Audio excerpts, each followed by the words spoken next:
coil in the early game before those BKBs come out, then that static link is going to give you so much more value. But it still, to me, is a bit of an issue. I know BetBoom have gone this aggressive early game style, but it feels like Evil Geniuses are going to really fall off in impact, particularly from Fly and Abed once those BKBs do start to become available on BetBoom's side. It's just a question of how early they can get the BKBs here from BetBoom. If they're able to have a really strong lane, which their lanes are set up for success at the moment. I mean, Queen of Pain into the Park matchup. It's going to trade relatively even, but Lao should not lose that lane. Nature's Prophet's going to have a good time versus the Razor. I'm a bit... sorry, I was just laughing at the big zoom on Bulba's beard. What were you saying, sorry? So Corp's going to have a pretty good time into Park. I mean, Primal Beast is a Primal Beast. It's going to be interesting to see if the Crystal Maiden can kind of help address some of the issues in the lane with just being able to kind of slow that hero down. My real big concern, though, is honestly how the safe lane's going to go for BetBoom. I think I really wanted them to have like a defensive support that can stop EG from playing really aggressive and getting onto the Nature's Prophet. I don't think the Silencer does that. I think, in fact, the Silencer is going to be food for that lane. So I'm a bit worried on how the safe lane's going to shape up for BetBoom. I mean, he's just going to need to play really far back, right? Or actually not even in the lane at all. Look to go for a lot of these... play a lot more about the camps, right? Make sure they're unblocked, look to get the pulls back, make sure that it's easy for Dahak to be able to get that early farm. You can also just use the Treants as that like pseudo melee support hero in front of you to soak up a lot of the damage, but you know, they've got wins on this hero, right? They want to go back to what's been successful for them so far. We'll see if they can get that success. Again, BetBoom really need to get some wins under their belts. Continuing to lose out on opportunities here. Position where it could be very difficult to come back from. You want to be up to your last game and being forced to 2-0 against a tricky opponent. Can I just say, pressure on you. I read Arteezy like a book. He is reading, wearing half of his own Naga set. Just, you know, you got to make sure that you're repping the own set there. I think it's the armor and the tail that he's wearing right now. But there are some other cool things like the jellyfish hat that he's looking to be part of. He's going for the mix here. A little bit of an immortal as well. It's a nice mix and match. Whenever I try and mix and match, I'm like, oh, is this color scheme completely off? I mean, I'm sure it looks hideous. Same sort of thing with where I wear clothes. It just, they never seem to match. It never works out. Dude, what is going on? Oh my god, I'll hold that thought in case anyone just gets chased down. We got 3 for 1 in the bounty runes, again favoring AG. The Hawk is just sending treants inside the base, trying to see if we can get a Corey snipe, but no, the pings came out and they all sent the Corys back inside the base, or back inside the fountain, I should say, so he's not going to get any freebies. Smart. Very smart. You've got the Spirit Breaker, by the way, playing down bottom here with the Nature's Prophet, okay. So at least that's a little bit more tanky. Also going into the Boots of Speed, of course, just to be able to escape from any kind of static link attempt. And, well, they want to try and get it in onto him as soon as possible, but Roger's happy to tank that up if it means Dahak isn't the main priority. And, of course, now, static link a lot weaker. So it doesn't last 8 seconds at all levels, just the 5 seconds to begin with. We'll see how difficult it is for them to be able to deal with the trains. Just you've got them running at Nightfall, Chris trying to CS as well. It's not going to be easy for them to play into Dahak. Incredibly comfortable on the hero. See if it's going to be enough for them to get that success. I think a lot of this game is going to be off the back of Lao, though. It's looking like a pretty goddamn good Queen of Pain game. It's looking like a draft from BetBoom, though, that's able to coordinate fairly well together as well. You know, again, 3 ways to be able to dive in super aggressively, even 4 if you're going to count the Quap. Actually, Roger, though, he might have gone a little bit too deep in this lane, and he hasn't eaten the Tango, so he does it a little bit too late. Might have been able to survive that last right click if he just ate it a bit sooner. So First Blood being given over to this lane that he said might have a bit of issues, but not if you're getting that early kill. Not at all. And now you got the level 2s to play with as well. They didn't have that prior, so the fact that you're already getting killed without that extra ability to play with in the lane, it's going to be very difficult. See the try and help out with the creep equilibrium, should be shoving out into Dire's favor, and now it's going to be up to Crit and what he can do to try and maintain this. Oh, very clever by Abed. Just using his illusory orb in the mid lane to be able to bait out Lyle to maybe not be quite as efficient at getting these last hits. Steals one of the water runes, but Lyle doesn't commit heavily enough, so he's still able to secure the top one.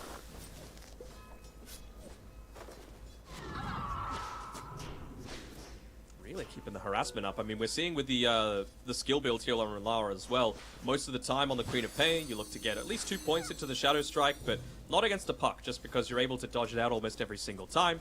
He just maxes out the Scream of Pain, looks to try and get a few more harassments in onto the puck through that aspect, and just look to play this as a bit more of a farming lane as opposed to a trading and lane dominator style. The offlane for Betboom. So Seneko might be in a little bit of trouble at the moment. Flying Arteezy, considering about chasing down this answer. The Soys aren't going to be enough from Fly, really, to get a lot of damage into Seneko, so we'll be chilling. But they're actually going to go back for the Primal Beast instead. Notice taking a lot of damage, Frostbite, to hold him down into place, and Arteezy will be able to pick up the kill.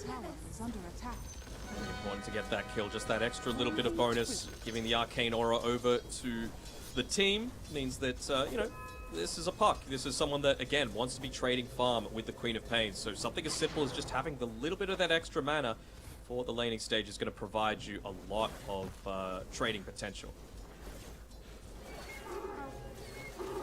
And Lane Roger almost going down. Forced to TP back to base. Of course, he can always rejoin thanks to the charge, but see the potential of this lane and how aggressive EG can play. This is now going to free up Crit to be able to get a hard camp pull. Reset the equilibrium, and now with the wave pushed all the way back, this will give them that opening now to use the full distance to maybe get a lot of the damage stolen from the static link and potentially get a kill. Yeah, charge having to be used all the way from base, so it isn't going to result in too much here. Might be lucky enough to be able to claim the last hit, but not quite. Nightfall just throwing up the high five. In the meantime, with the lane influence like that, it means that Abed had that bottom water rune secured for himself. Crit even able to claim the bounty rune on the Radiant side, so all things going well for EG right now.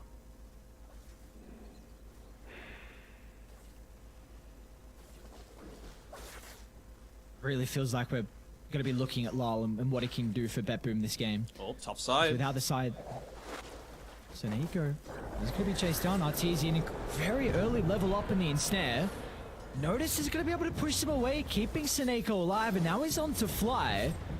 One point in the Frostbite's only going to hold him back for the moment, but it has done its job, at least mitigating some of the damage from the trample. Mid lane, Abed might be able to get a solo kill on Lyle. One more right click, but the blink to disjoint that last attack. That's going to be a lot of creeps going underneath the tower here. They're going to instantly look to push that one in. Not necessarily trying to make a rotation just yet, but just scouting out any kind of TP rotations that might be looking to come back in and be able to soak this one up. He's level 5. He's going to have a good amount of experience advantage. Already halfway towards level 6. Might even get that before Lyle's able to come back into the lane. Bottom lane, they're onto Dahak.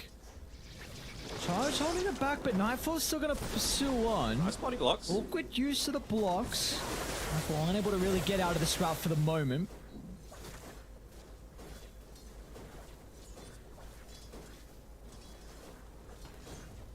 I mean, Arteezy, you mentioned the early point in the ensnare early on. This is what you need to do with a Crystal Maiden lane, right? You just need to make sure that you're dominating it. So you have one of the strongest laners out there, so any sort of opportunity that you get to be able to get those early kills, you got to take them with both hands. And, well, they've been able to secure one on this top side, but I'm sure that they were hoping to be able to connect onto Seneko there as they make the dive on Arteezy. And Frostbite ensnare. Nothing you can really do to play around with it unnoticed. Taking a lot of damage from the tower. The Primal Beast going to be sent back. Need more bottom lane as well. Crit's going to be in with a TP cancel. Roger won't be able to escape. The Hawk's going to kind of put his body up forward here to try and act as a protection against the Spirit Breaker. And that's the other aspect as well, just against the Primal Beast specifically up top.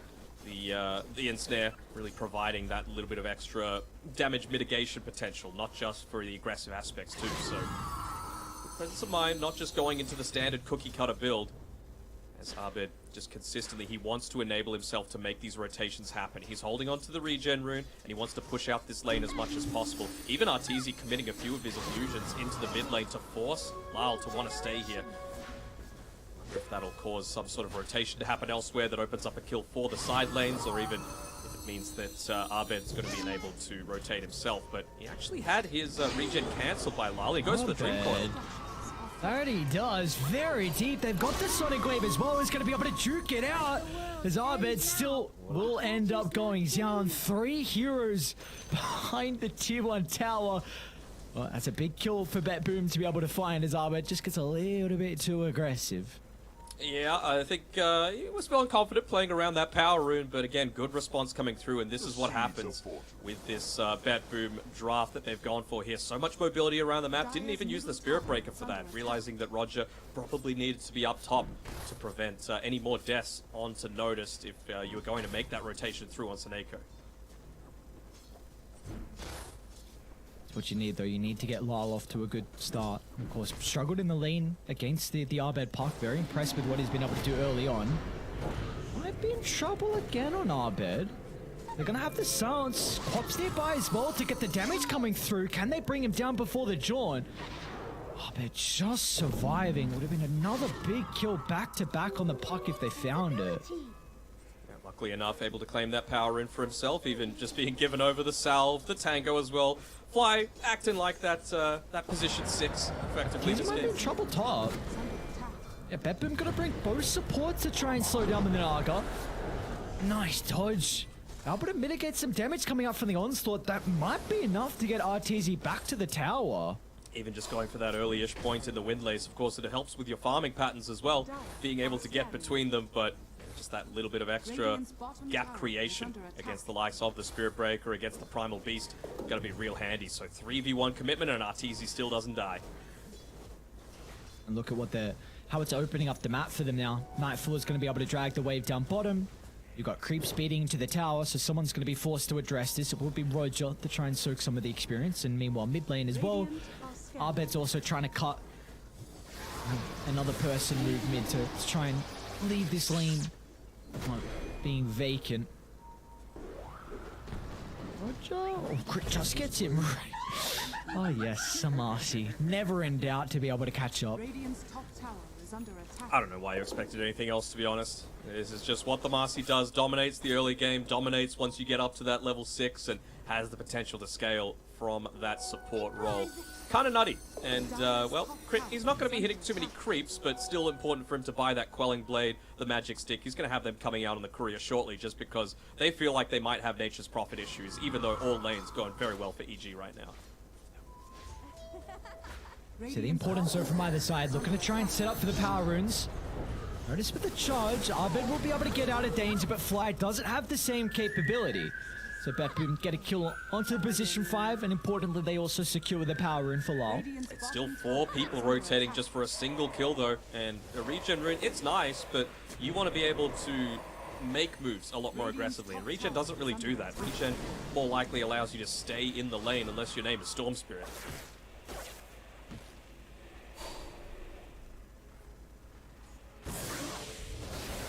All the time, Nightfall was sitting back farming.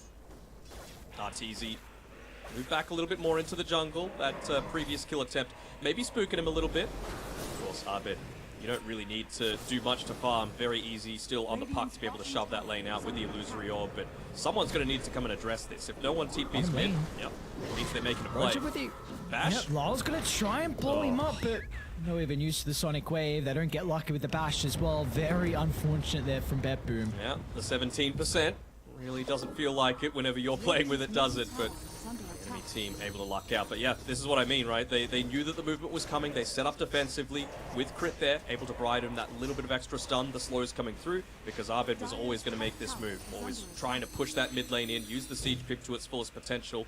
Puck, not the greatest pusher, but if you're able to use the siege creep to its maximum, it means that you're already going to have a mid tier 1 tower on half HP.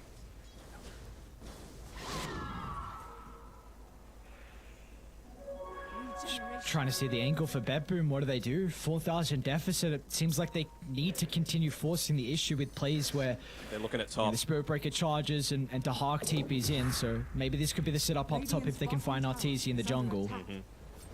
The ward coverage is okay. You know, that Cliff Ward has stayed up for quite some time. They're going to look to connect together around a similar sort of timing. Here we go. They get the charge through. Will they be able to land this? Doesn't have the song. Notice is in. Pulverize as well. They don't want to use the Sonic Wave, and they won't be forced to as Arteezy can't use the song defensively. No way with them Jukes of the Illusions. They will finally be able to catch up. A big kill for Betboom to find. You'd love to be able to convert this onto the tier 1 tower now as well. You would, but in the meantime, that's exactly what EG did, right? They realized that he wasn't really in a position to be able to be saved. He didn't have the song, so there wasn't that great turnaround potential. In the meantime, you take the tier 1 tower bot, you continue to shove in mid. Someone's going to need to respond to this, and you might lose your own tier 1 in exchange, but it's going to cost a Hawk being up here without the Wrath of Nature to be able to contribute to any other team fights. So I think they're still okay with this on EG.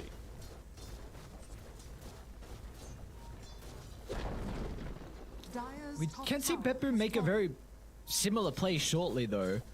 You didn't have to commit Sonic Wave. You have the Global Silence with Seneko getting enough experience now from the mid wave.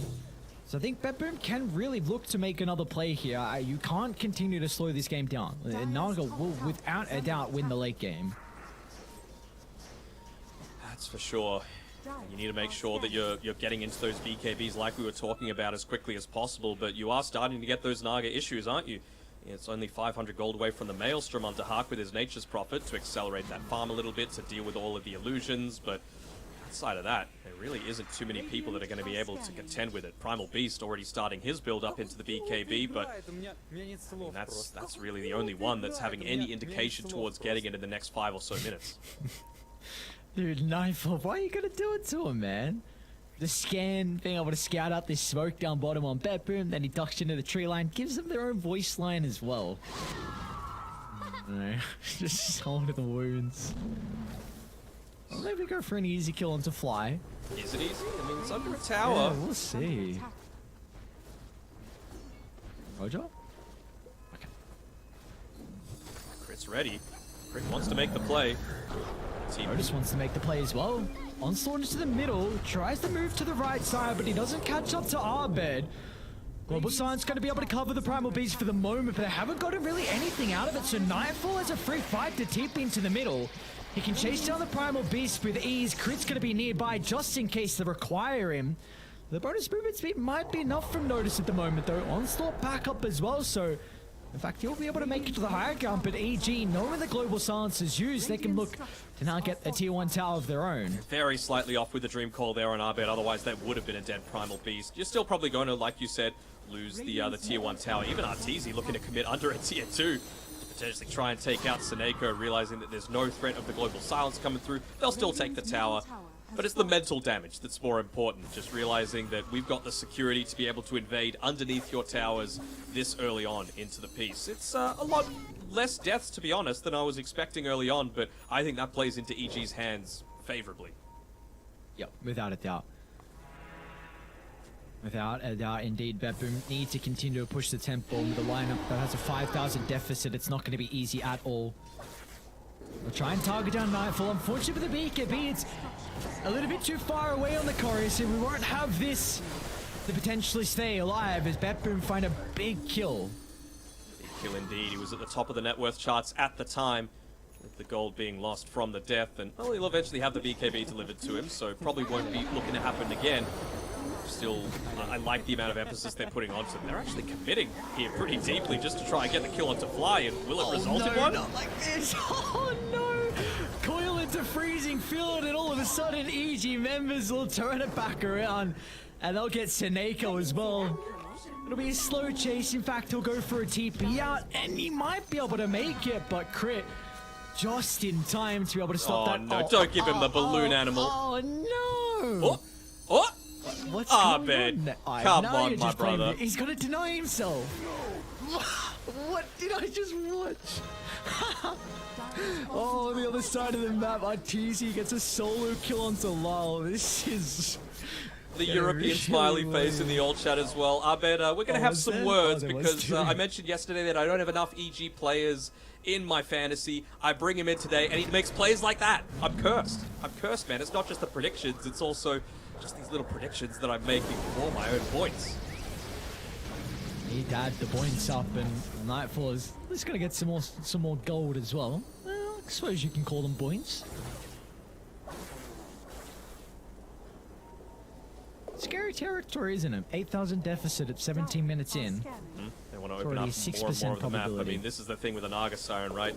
Tier 2 towers, they're useful for sure. You don't have amazing ways to be able to take them just yet, though. You just want to open up more and more camps for Arteezy to safely farm. Not even necessarily with his own hero, but just to make it more obvious when you're rotating to try and kill him, right? Because if you don't have a tier 1 tower top, then it just takes that extra 5-10 seconds. So that's why EG, they're looking to commit quite heavily here onto Lyle. Crit reads his mind like a book. That he does indeed, and on the other side of the map as well, Arteezy got a free kill onto Tahak, The hell? who was trying to farm at the... And yep, they're gonna call it. Bedboom see no angle back into this 17-minute GG tap out. There's a lineup from them needed to have the control in the early game, and unfortunately for Bedboom, they were just too far behind. That is a low amount of kills, I gotta say, and that is exactly what Bedboom were not playing for. That, I think, takes now the record for the lowest time for the game. I think it was around 19.5 minutes previously, so EG, again, just showing their dominance in this game number 2. This is a really scary team to be going up against, and also exciting to see with the adaptation and how they're able to deal with the Primal Beast. I mean, there's a lot of teams, 20 teams, that we're seeing how each side kind of believes they can address heroes, the broken heroes, really the meta heroes of the moment. Well, for EG in this game, it was a cool kind of at least lane setup for them. The Crystal Maiden along with the Naga went for Ensnare at level 3. So very exciting to see if this is something that will get more out of EG to try to address the Primal Beast early. Yep, I love the flexibility. I love people that actually use their brain in Dota and then just don't go for the cookie cutter builds every single time. They realize what they were playing against. They realize what was going to not necessarily just do that. Don't make me relive it. My points, where are they? Even just giving the balloon animal a little bit of a knock at the end there. But yeah, I mean, EG were just in their head every single time, providing vision for each other. And just styling on Bedboom right now. Really did feel like first be last in the group, didn't it? Yeah, it unfortunately did for Bedboom. And so all you're saying is just use your brain. That's what we is that the takeaway? Easy, just use it for hit. Use Man, it those are the for it, shortest okay. highlights I've ever seen, and understandably, you know, there wasn't many kills. I'm sure Bedboom would have loved a 10-minute highlight reel with all their kills that they were able to claim around the map with this Primal Beast, Spirit Breaker, Nature's Prophet. It just was never going to work out, right? And even you saw the threat of the Dream Coil into a freezing field. Very effective at being able to do that damage early on when you do go for this heavy commitment and you don't actually get a tower off the back of it. That's the big thing that I want to see more from Bedboom, because now they've shown that the Nature's Prophet's beatable. You just need to be able to respond effectively and know when to cut your losses against these full 4-man ganks. You know, they left Arteezy to die on the top side because they knew they were getting so much more out of the map on EG at the time. They took a tower, they had, I think Arteezy's illusions were even just farming the jungle at the time. You had Abed continuously shoving in the mid lane. It was just a beautiful executed game plan by EG. I'd honestly give the MVP to Arteezy this time around. I think he adjusted his build, he was at the top of the net worth. Sure, he died once, but he had the most kills in the game as well. I think it would be very worthwhile. And yeah, there we go. Woo! Ends up getting it. Woo! The man himself. This is the year, I said before, and if he keeps performing like this, then maybe it might be. Is this the lowest kill game that we see with a team getting a win? Only 14 kills? Probably, honestly. Yeah. I mean, sure, Bedboom could have lasted longer. You know, they still had all of their tier 2 towers up, but they knew that it was gone, right? And it's not like this was a game where they just immediately all focused onto towers the entire time. This was a demoralized GG, let's call it, from Bedboom. And I was saying it before, in terms of the group standings, it's something that Sonics as well as Boom are going to be very happy about. Every single game that Bedboom does not get a win on, it means their chances are going to be improved a fair amount. And of course, Sonics and Boom are going to be playing each other later today, but we've got more games on this stream as well, which is going to be very exciting. We've got 2 pretty damn hype series coming up, don't we?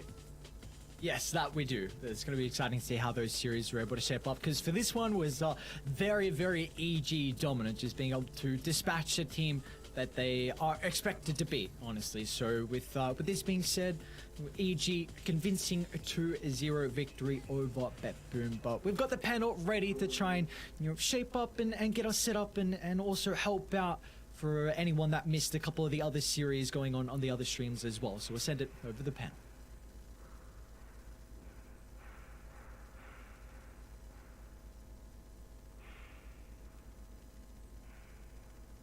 A 17-minute GG out from BetBoom there. EG taking it. A nice clean 2-0 for them. A little bit of a bounce back. They're actually, I say bounce back, they've been looking great so far this whole group stage across the 3 days. This is just sort of solidifying what they're able to do. And I know more specifically, Fear, something you highlighted coming in was Nightfall. You kept your eyes on him. Did he exceed or just live up to those expectations? I mean, he definitely lived up to him in these two series. Like, he didn't play exactly the heroes that I would expect him to. I thought that Razor that they busted out was mainly just to, like, block pick a Mar. But he did it again, and they're running the Marcy with it. It felt like last patch, to be honest with you. But that was game number 2. Game number 1 here, Nightfall ended up being on the Primal Beast. I know he played this a lot in pubs. Abed ended up getting the TA2. What specifically was very interesting about this draft for me, though, is BetBoom has a heavy minus armor draft with Venge, Slardar, Pango, like a lot of negative armor, and Fly. He's playing Sven support, buffing up that armor for the Pudge. They also have the TA, which is a great response as well to the minus armor strategy. So EG came prepared in the draft. And in this game as well, super prepared. You've got the Quap playing versus Puck, a really terrible matchup for the Quap. You've got Arteezy on his signature Naga. The only AoE they really have for him is just noticed on his Primal, but it's not enough. If you're going to play versus Arteezy Naga, you got to have more. And then I talked about as well, Nightfall on the Razor with the Marcy. It's a classic combination of last patch. They're bringing it back. Worked out amazingly, honestly. So in the first draft, one thing I want to ask Fear, it's not the first time we've seen the Pudge played with the Sven. Is that like a lane combination? I know that armor is great to have with Sven, right? But also at the same time, BetBoom decided to pick even more minus armor heroes into that, even though they already saw the Sven. Do you feel like they should have maybe deviated a bit from that? And is the combo that good? I mean, it makes a lot of sense, right? Like, the Sven 5 is something EG has ran on multiple occasions on Fly. Giving armor to the Pudge is like, that's his big weakness, right? Yeah. I think BetBoom's line of like logic is, we're going to break through all of Sven's armor, right? So they kept like stacking it, and I thought it was a pretty cool idea, but it really put them all in on like one idea. I think that last pick TA, a hero that doesn't really care about minus armor with the refraction, and Primal Beast, he has the Uproar, I believe, has armor added too. Yeah. They had a lot of like cool ways to deal with it, and BetBoom's lineup was too single-dimensional, I believe. Yeah, I feel like the TA pick was very good for them. Has a good laning matchup. It allows them to like also have more tempo in the game. TA traps are also pretty annoying for some of the heroes, so I just feel like, I could see what BetBoom were going for, but perhaps not so ideal. Could you see it in game 2 as well? And do you feel that the 17-minute GG was able to be avoided? Could BetBoom come back into that game? I personally feel in that game that they're a little demoralized, right? Okay. Like, Arteezy, they were down 10,000 gold, which is honestly a lot. It's definitely a lot. Especially at 17. Yeah, but they had bad hero matchups too. Like, the Quap didn't have a great game playing versus the Puck. Arteezy Naga, they didn't have any AoE. They were relying on the Hawk's Nature's Prophet. Terrible lane matchup, a terrible game matchup. It's just, I can see why they thought the game was over, but to give out in 17 minutes, you have to be mentally defeated for sure. Yeah, I would kind of agree with Fear. We saw it also in some of the camera shots. I think a little bit of despair in some of the players. It's very hard. You want to do better, of course, but then things aren't going your way. Your emotions start getting the better of you, and then the start of the game goes wrong on like your signature Nature's Prophet. I think the Hawk, a lot of pressure on him to perform in a game where it's very hard to do so, and then I can't blame them too much. It is all about that adaptability. We keep bringing up that word, but some things are just really hard to change and adjust in one night or 2 nights. So, yeah, I definitely see where BetBoom might be sitting mentally. It's still not fully over for them, though. They can bounce back. Hopefully that early GG does mean they're able to mentally reset for when they do play again later today.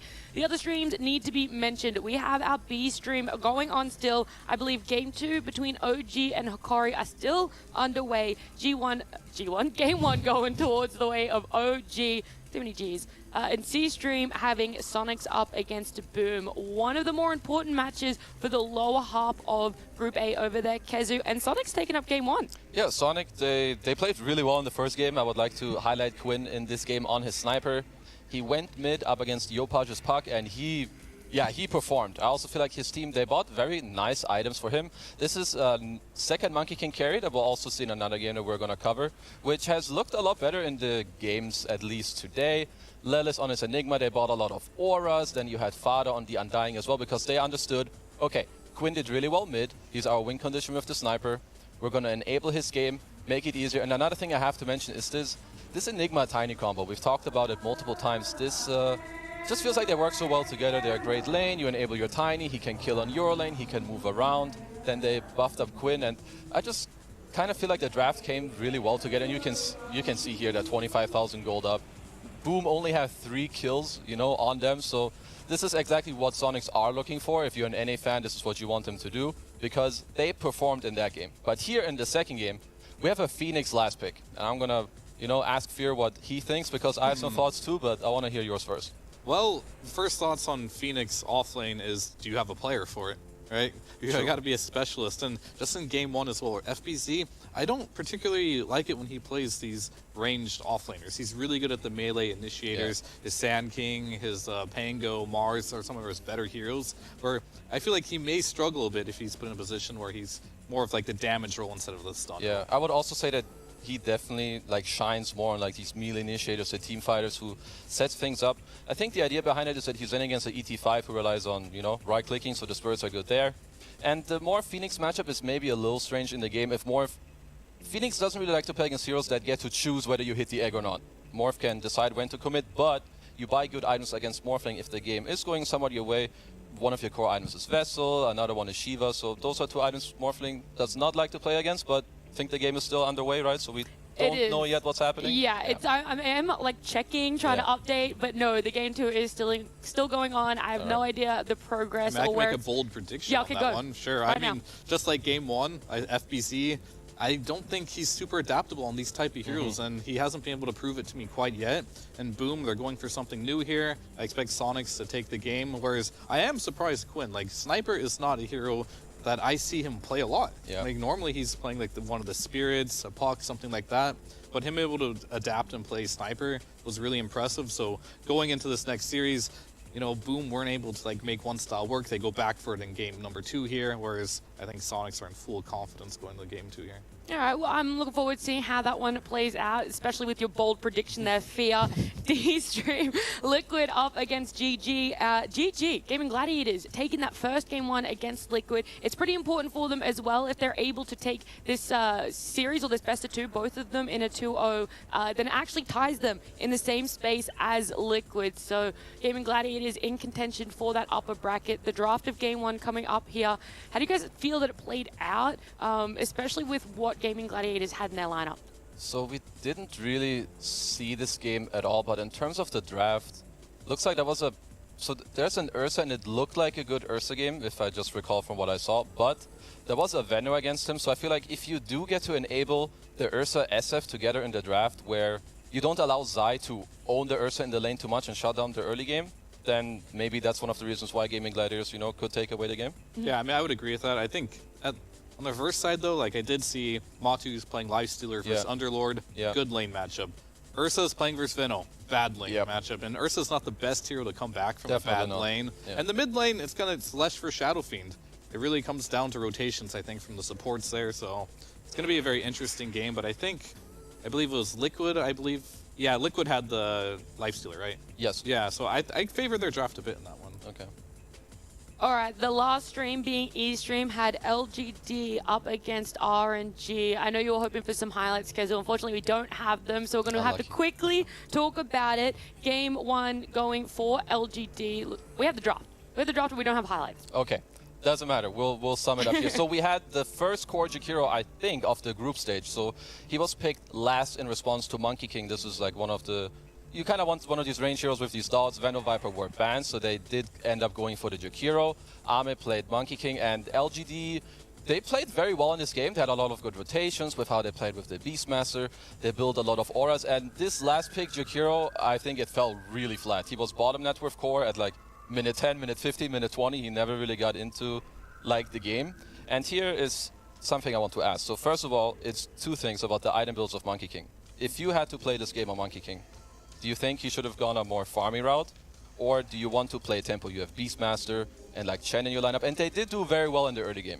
Yeah, I mean, that's a hard question for Monkey, and that's why we don't see that hero very much. I think in general, my heart wants to say I want to play like a carry and farm, right? But like, we haven't seen much success with that. So I would say try to make it happen, play tempo, play fast, because the hero just doesn't farm as fast as some like the meta carries right now. At least like one of the things that did happen in this game, as I said, Jakiro didn't have a very good laning stage. So LGD did well in their lanes. Because they built all these auras for their Monkey King, and I think it was definitely correct for him to like play this type of tempo role, because that's what all his teammates want to do. You have Primal Beast mid, he wants to go fight. You have Beastmaster, he builds auras, he wants you to come fight. Same with Chen. They did that, they shut down the map, and then LGD, they cruised through that first game. Absolutely, sort of steamroll, I guess, over RNG with that draft. The way that the Monkey King went as well. Game 2 was a forfeit, so RNG went 0-2 in that, LGD taking it 2-0. Group A standings there means that EG are now on top. So a little bit of a shake-up at the start there. Not too much changing throughout it, as there are still some series going on. Group B, though, they are about to start their series. Guys, we don't have much time before we jump over to the casters. So Secret Spirit, that's what's going to be played here. I just want a very quick, which way is it going this series? All eyes on Collapse. Collapse gonna take the series 2-0? 2-0. All right. 1-1. 1-1? Yeah, that's all. 1-1. You don't want to say what lane to keep an eye on? Okay, I'm gonna say that eyes are gonna be on team fights. I don't care about lanes. I want Spirit to have a lot of team fight, collapse Mars. He's gonna go in there, slap the zoo, but Secret will strike back. Alrighty, I'm looking forward to seeing if that's gonna happen. Secret up against Spirit. It's Ares and Danog. Thank you very much, Nat, and the panel. We're in store for an incredible series. It's the third place teams. They are both tied at the moment.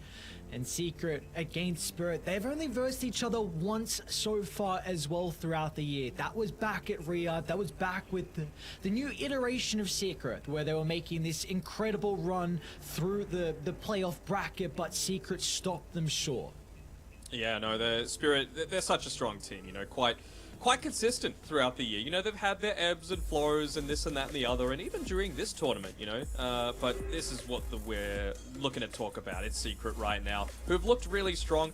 I think they've just been caught out a few times with this Morphling. You know, just the 4 losses so far across the entire group stage, 2 of them from memory, coming on the back of the Morphling being given over. It's all well and good if you want to flex it to the mid lane, but you got to make sure that you're able to slow down the game. And I feel like in their series where they got 2-0'd by...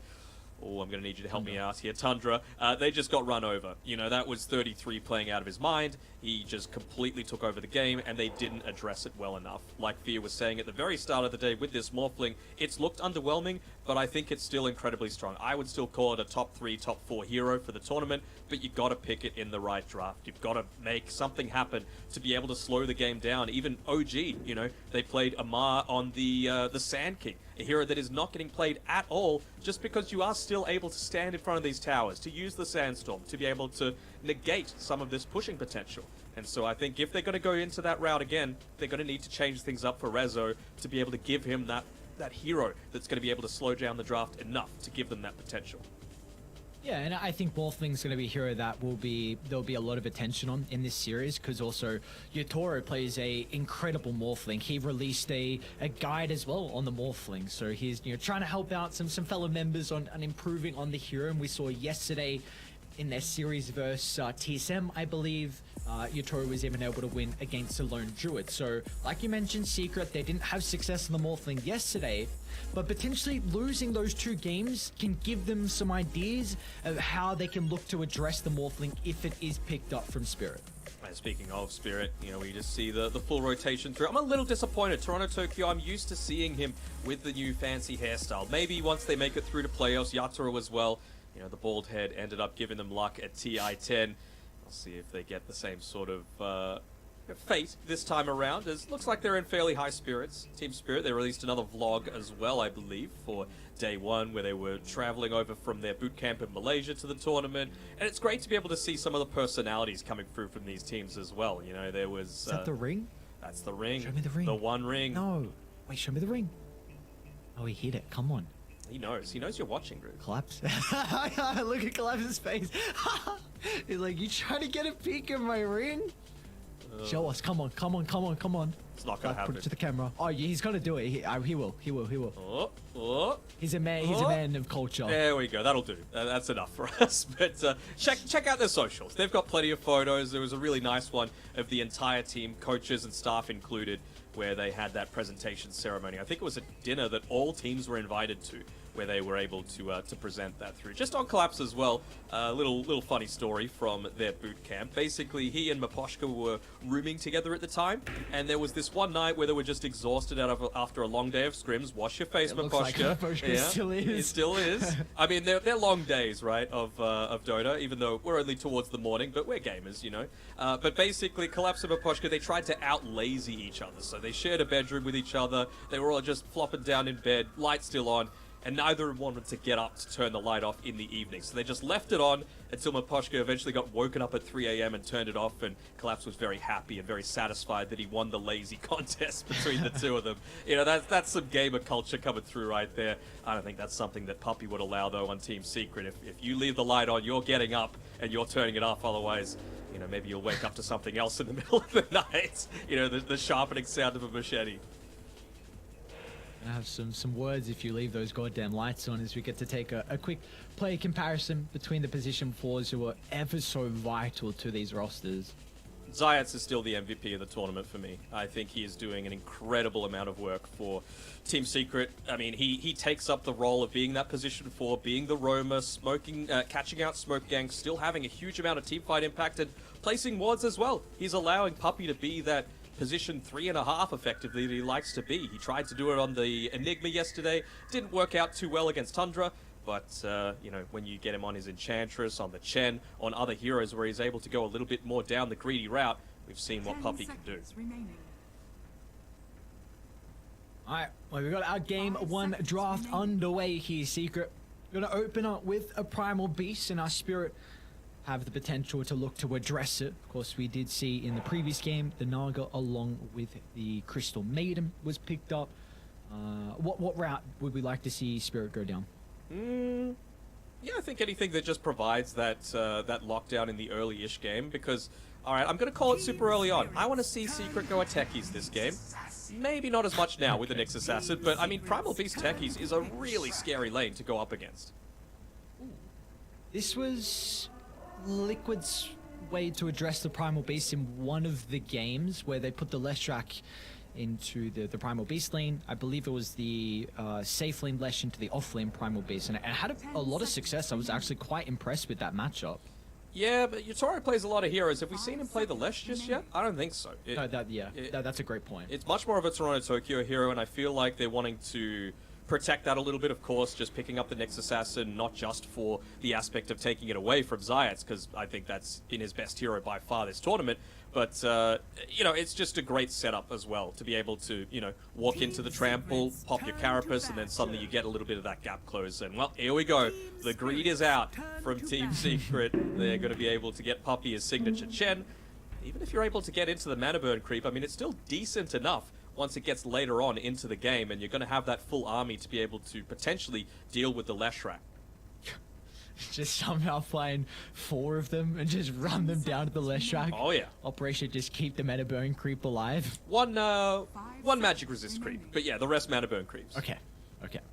So you have 1 magic resistance, 3 satyrs, and just you make it a difficult game for the Leshrac. Very cool, very cool. Sounds fun. Wonder if they're considering going into the Pango as well for Team Secret. You know, it's a hero that we've seen picked up pretty prominently whenever it's been a good Diffuser Blade game. Deals very well with the Nyx Assassin. As long as you get into the Rolling Thunder, there's nothing that the Nyx can do to stop it. And it really allows you to create even more havoc in a lot of these team fights, right? You've already got the Primal Beast doing that role, but if you can have 2 and be leaning onto a position 1 for Crystallis that's able to just sit back and know, maybe they can, I was about to say get away with the sniper, but Team Spirit, they've gone ahead and banned it out. So I think there's a couple of routes that you can go down here for Team Spirit in regards to Miposhka's hero. Leshrac really likes having a saving support. You want to be in the middle of the team fight. You think you want to really Oracle? want to... well, yeah, against Primal Beast as well, there's double value, isn't there? There is, that, so- but you're against a Primal Beast that comes online early, and a Chen, and then you would have Oracle Nyx as the supports. Horrendous Yeah. at dealing with push. So I think if they went down that route, Secret would just say, all right, we want to push. We want to get really aggressive with our remaining picks. So I think it's probably not going to be Miposhka's hero that comes out first in this this next phase. They're probably going to give it as like... maybe just the position 3, something that's able to deal with the Chen reasonably well, or not quite so worried about it in lane. Even something like a Doom, perhaps, could come out for Team Spirit. Does that not kind of nullify your second pick advantage, though? If you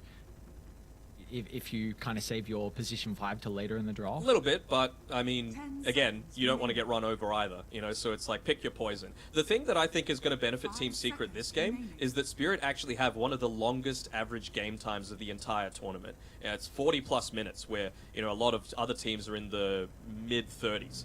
So Secret, with their more greedy style, with being able to pick up these heroes like the Chen, mean that you're going to be able to sit back a little bit more, pick up that farm, and not have Team Spirit look to punish you quite as quickly. So I think that's going to play into Secret's hands quite heavily. Yeah. See if we do get to those later stages. Always like a good late game. There's the Pango ban. Always like the chaos. 10 seconds So remaining. for Spirit, one more ban for them in the second phase into the pick. Again, another route for Miposhka is also a way to be able to address the Chen, because the Nyx Assassin doesn't particularly do that at the moment. So having someone that is not as single target and can kind of deal with some of the army that will come through. So depending on what Team Spirit pick with this first pick of the next phase, I really wouldn't hate seeing a Shadow Shaman come out for Zayats. I think it's very, very good for the laning stage to enable the Primal Beast. I think it gives you even more push with the Mass Serpent Wards, and it's one of those heroes that you provide lockdown onto the Nyx Assassin through the Hex, where you're not actually worried about him just carapacing it off, right? So you can get that no damage lockdown in, allow the rest of the team to converge onto him. Once the Nyx is dead, then kill the rest of the team. We saw EG ran the Shaman, right? I don't think I've seen any... It was against Plus, an there's a lot of Undying, games going and out. just when they needed a little bit more push against... seconds I want to say it was against a Morphling draft as well. Yeah, with where you get that instant value out of the Hex. It was a pretty good Shaman game. I'm just trying to think if someone else has played it. But, alright, we've got a Clockwork for Team Spirit, so it gives them another form of initiation, and also very good matchup versus the Primal Beast in the lane. It is. Not amazing deep push, though. That's my only concern, right? So maybe they do look to go down this avenue. You're already going to have all these Chen creeps to have to deal with Primal Beast. Yeah, it stops the damage aspect somewhat, but you're not really going to enable too many kills onto the Primal with the Clockwork. So how are they going to address this? I mean, for Team Spirit, at least with these two heroes, kind of like what we've been seeing out of Zayats in particular, they're two heroes that can get out on the map, right? They're going to provide you so much information about a lot of these movements coming through from Team Secret. We're going to see them place down some really aggressive observer wards, allow you to catch out perhaps Puppey when he's going for that greedy style, to enable these rotations from the Leshrac, who really only needs a power rune and a few levels. You know, you're not really a heavy item-dependent hero in the super early game. Of course, Arcane Boots is nice, and once you get into the Bloodstone, you get that big damage spike, and let's just call it a power spike in general, but it really does feel... Oh, there we go. Shadow Shaman, like it, pick up the tempo. Zayats, comfort. What do they look to pair it with? That's my big question now, though. Just something that's able to lane with the Chen. Again, you don't have that second pick advantage, so you're going to have to reveal something. You would assume it's going to be the mid laner, although Niche has shown that he can play the Primal Beast in the mid, so maybe they're just wanting something that can flex between the position 3 and the mid lane still. Could they Razor? Yeah, I was thinking Razor. Just some comfort for Chrysalis, and like you said, the flex. They could put that on 1, 2, or 3, honestly, if they picked up the Razor. Okay. haven't seen a huge amount of success out of the mid Tiny, and this does kind of reveal a little bit about your positionings. This is almost certainly going to be the mid, unless it's some crazy Thompson style mid Shadow Shaman sort of BS coming through. But we've seen a lot more from the Tiny as a pos 4 in terms of effectiveness, where all you really need to do is toss, as opposed to be that consistent damage output. 5 seconds remaining. But it's very clear they're playing around this super early timing, though, isn't it? Yep. So we heard the panel mention that Teamfight was going to be kind of the name of the game here from Secret and Spirit, and we don't particularly have that from either side. Is there something that we could see from Spirit to help out? And well, I guess there's the Doom. You asked for it early in the draft, right? Or was that for Secret? No, that was for Spirit. So I wanted it to be able to lane up into the Chen, just so that you're not quite as concerned about the creeps that he's going against. Also against now 2 strength heroes, the Infernal Blade's going to give you a good amount of value. You can potentially look to, like, there's no amazing Doom target just yet, but it's still a strong spell, and it means that Secret need to consider what they actually want to go with this eventual position 1 carry. So yeah, I think it's fine enough. You are, I mean, always going to be a bit of an issue here for the Shaman, and Doom's just BKB'd and running you down. They might still raise could up to be on spelled. Secret, to be honest, right? You're going to be against 2 melee heroes, 100%. So you just have that lane again, early timings. All you really need is the BKB, and Secret can look to end this game in 25 minutes. Spirit might be Proud ban. considering a gyrocopter, perhaps. You know, just one of these heroes that you know that Secret are going to be running at you. So if you can have that flak cannon to be able to deal that AoE damage, call down as well, whenever you're funneling into this small area, does feel quite effective. So I think that might be a useful tool to be able to have, even just the slows and the lockdown to be able to land in onto multiple heroes. You've got a good amount of lockdown on Team Spirit. Not like super long term, but enough to be able to enable this pre-BKB fighting potential.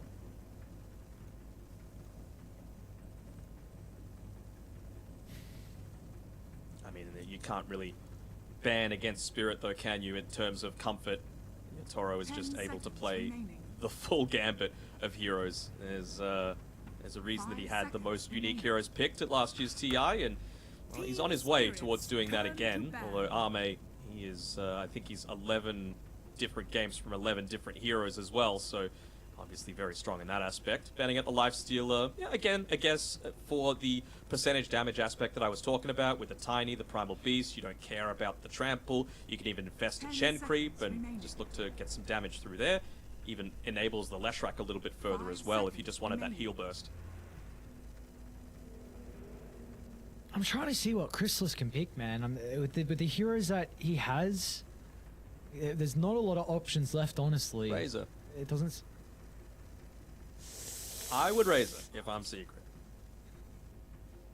Then again, why would they ban the Lifestealer if they wanted the Razor? But, yeah. Yeah, I don't think they protected it enough. Like, I feel like then Spirit just pick like a Terrorblade. So I'm trying to see what the bans are covering for themselves. I mean, Drow Range are very good against Agi carries.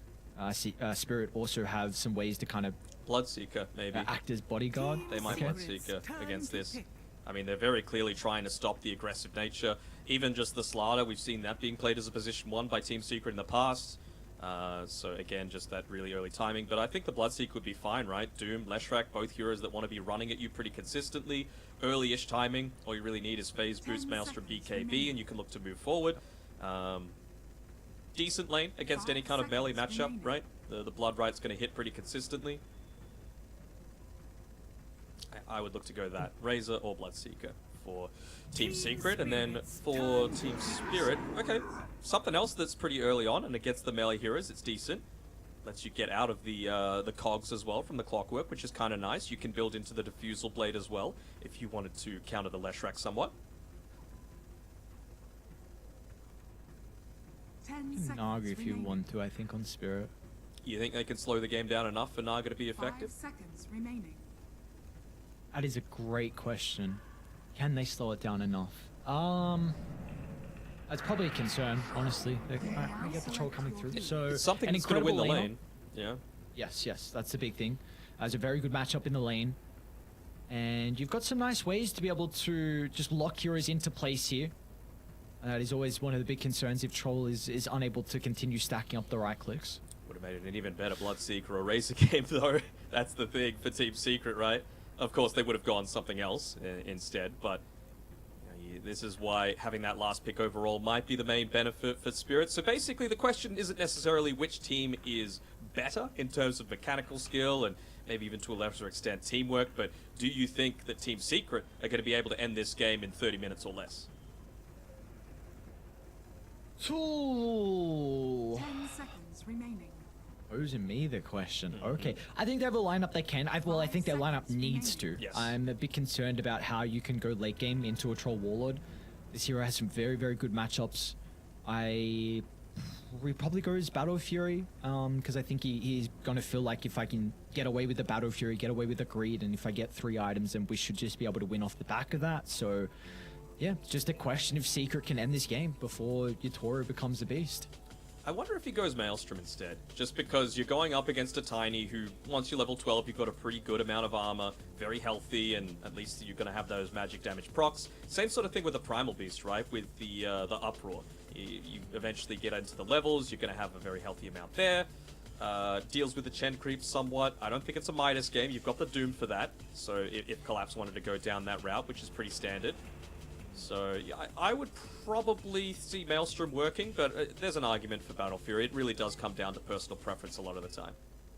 Yeah, we see some carries, what route they like to go down. We even in one game for Yutori went the 3rd item, Scepter. Of course, it was a very, very situational game where Scepter looked incredible after the Battle Fury. It's the Bat Rider we'll and see, all this stuff, yes. Yeah, there was a lot that he was able to purge off, but we have our game 1 draft all done and dusted as we get into this one. A very, very important series from either side. They're currently tied in 3rd position, and the upper bracket means so much at the international. So will Spirit come on top? Will Secret come out top? Well, we get to find out. Or will it be another 1-1 tie? Will they still be stuck neck and neck there? As we have a little bit of a pause, but the thing is, what I wanted to point out that we didn't get a chance to is that Team Spirit, they've let a few games slip, you know, against some of the teams that haven't had such a great time in the group stage so far. You know, losing a game against the likes of TSM, Talon, Fnatic, probably teams that they weren't expecting to be able to drop some of these games to. Some kind of surprising results. So, Team Secret looking to get their win on the board super early. They're just relying on the fact that we've got a lot of comfort given over here for some of their preferred picks coming through. So I have faith in Secret. I don't think this is one of those games that they've just outdrafted themselves, but it certainly does mean that they are on this timer. So it's going to come down to the execution from them. I agree. I slightly favor Secret's lineup. I'm a bit concerned on how this safe lane is going to go. I should say how the off lane is going to go for Spirit. I think Doom and Nyx Assassin is not the greatest laning combo at all. And Clock Nyx and don't do something anything against the push either. Yes, and like Miposhka needs level 6, which is going to come out 11, 12 minutes. So then it's going to be up to maybe the power runes for Toronto, Tokyo to make the rotations. For a Secret, you've got Nisha that can help out. You can even potentially rotate Resolution if he wants it. Maybe he can stay in the lane as well, but I think it's going to be a little bit easier of a time for Secret to make early game plays compared to Spirit. Fine. Losing sucks, so what you gonna do? Life goes on. Goes on. We know that Rezo's a little bit active on the old voice lines. He enjoys them and getting in the head of his opponents. The battle begins. Chrysalis and Zayat gonna get a little aggressive at the start here, and it's actually the dual supports that are going to be doing the majority of the damage though. But Miposhka with the Windlace might not be enough to be able to get away. Might have to TP up. Or just run. Okay. He's chilling. Miposhka, no stress. He's got that. Yeah. Windlace, like you said, bonus movement seed. Miposhka gonna be A-okay. And again, it's gonna be Zayat playing down bottom with Chrysalis, so Uppy with Resolution up top. What do we feel like the main reasoning is here for them swapping the lanes? Give me a moment, I'll think about it. I mean, I think they just feel like they obviously want the Ursa into the melee matchup. That's probably the biggest thing. But in terms of Zayat being there, maybe they just think that super early on he's going to provide a little bit more of that capability to lock in, get some rank picks up. You can see they probably would have secured that first blood if they started with the Orb of Venom, but he's got that queued up next on Chrysalis anyway, so it's very clear that they're going to be wanting to go for some of these kills, whether it be through the Boots of Speed or the Orb of Venom. Miposhka already up to his shenanigans though. Regardless if it was the Nyx or the Clockwork down here, this is not going to be too fun of a lane at all for them to play with. See the Crystallis is going to be able to dress it as well. Is he gonna? Oh, he's gonna pull the creep with all the way under the tower for the Ursa. So not gonna go for the full deny of the wave. Maybe he just wants that early level 2, right? To be able to make plays alongside Zayats on the Shadow Shaman. We know how deadly the Shaman is with that strong right-click potential, but I'm sure Miposhka's always going to have one eye on where exactly that creep wave is. He doesn't want to commit too deep, but he might have. Still don't have that movement speed slow, though. Oh, actually, Earth Shock, level 2. Let's go one more right-click. Collapse. Gets his body in front of the Ursa, so they will not be able to catch up. But again, with Crystallis dragging the wave under the tower, Team Spirit will have full control of how the lane is set up. And this is incredibly important with the matchup. Like, the Ursa needs full reign of this lane to continue to chase heroes down. That's a long tongue there as well that he was able to use the shackles for. But again, they would have got that kill if they just had that little bit of extra movement speed enhancing item. He's got the Boots of Speed sitting underneath the tier 1 tower now on Crystallis, but it was scouted out by Miposhka with the Observer Ward, so he might even be trying to go for the Courier Snipe here as it comes through to him. You'll see the second one coming through. Shadow Shaman, couple of mangoes is going to enable a lot more of these kills to happen. Miposhka though, I mean, I think he's happy enough to drag him towards the left-hand side of this lane, because if that's where you're positioning... Oh, Courier? Come on. No! Radiant's courier has Yeah, he got the mangoes, it's fine. Yeah, at least he got the mangoes. But it means that if the Shadow Shaman's not there and he's more worried about the Clockwork sniping Couriers, you don't have that kill potential onto Collapse, or you don't have that kill potential because the Ursa needs to stay in lane and farm. So I think it's divide and conquer. That's the main strategy coming through from Team Spirit here. Keep Collapse as separated... keep Zayats and Crystallis as separated as possible. On the other side lane, it looks like Secret are doing a very good job. In fact, Resolution.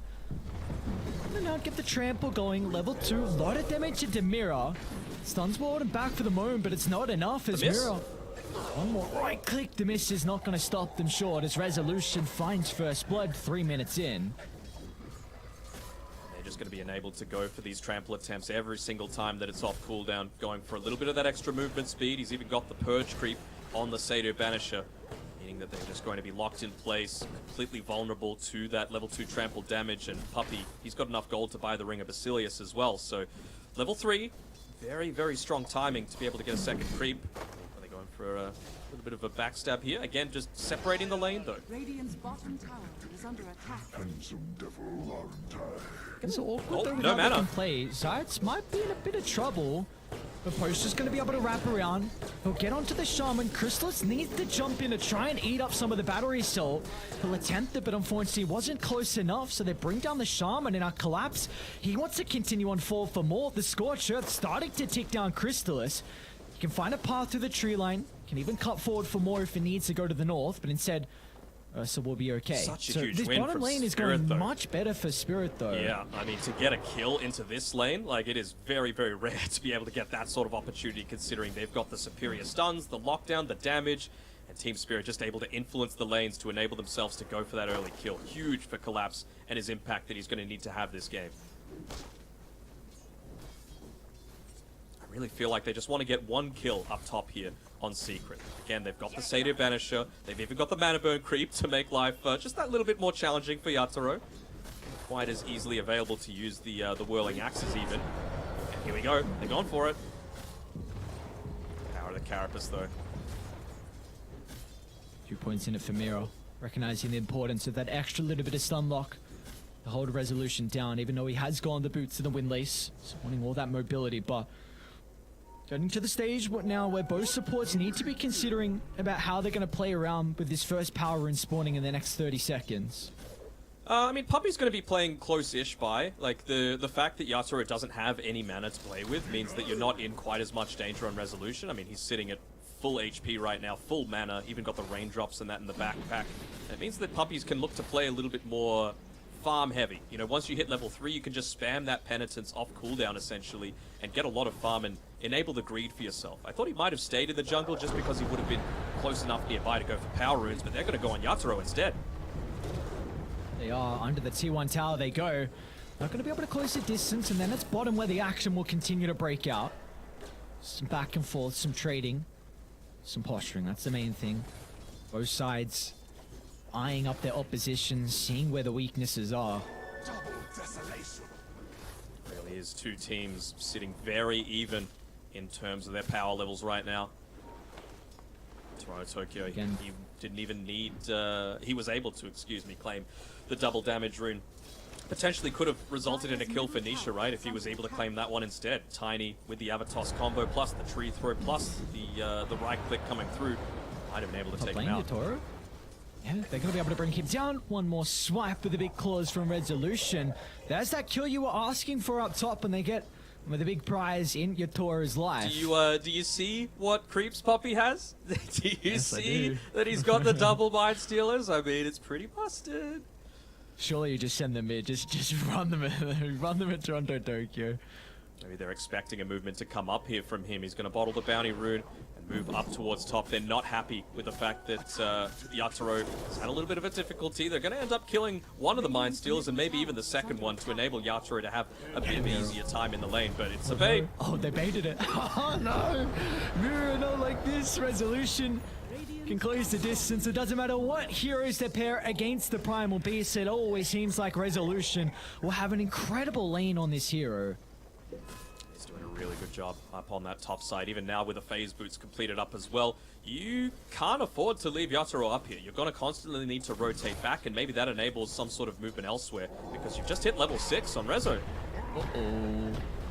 Mirror's going to try and TP back in to help out. Don't even need the Really mana need burn to creep start- if you could just force him to use out all those spells defensively. So what's the call now for Spirit?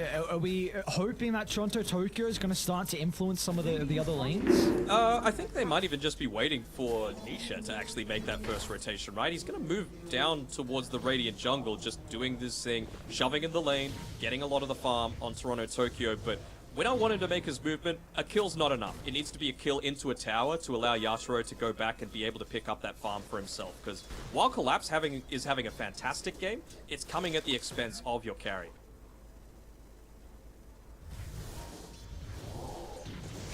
He is having such an incredible game though, isn't he, on Collapse?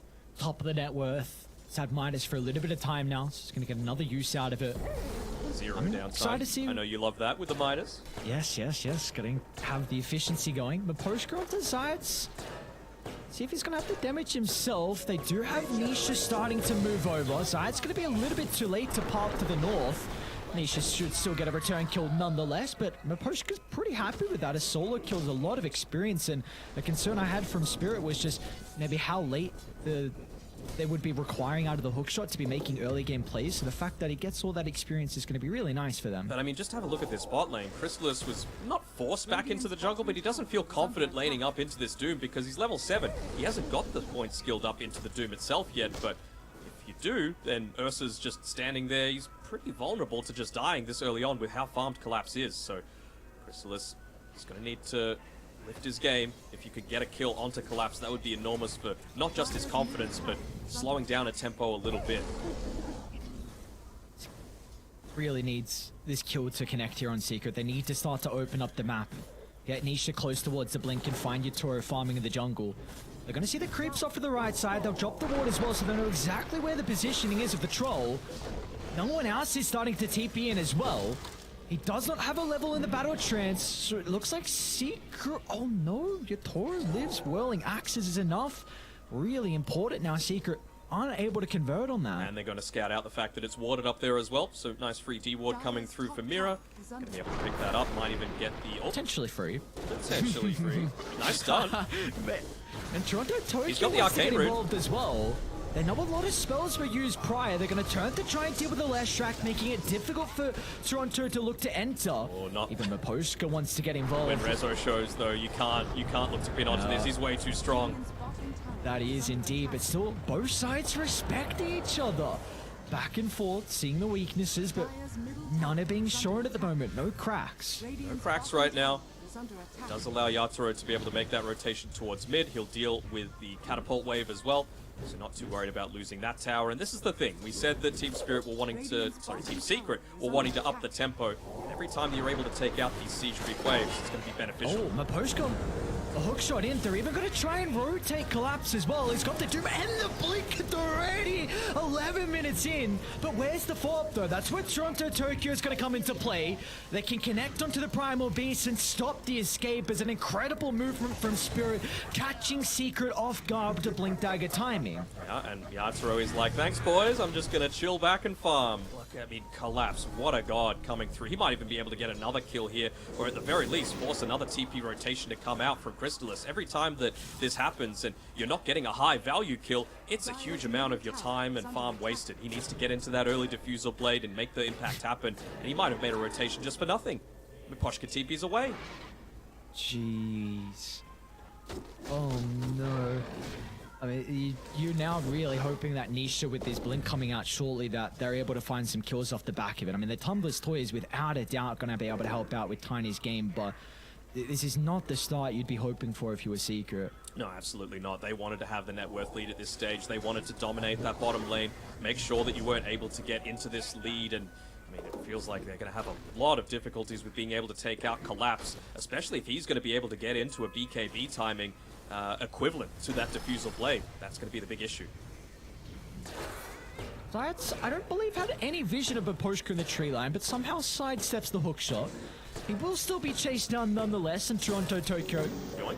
is able to move in and get a kill. Thank you very much, Miposhka. I'll take that. Level 10 on the left track, and now with maxed out Edict, this will be a tower going the way of Spirit.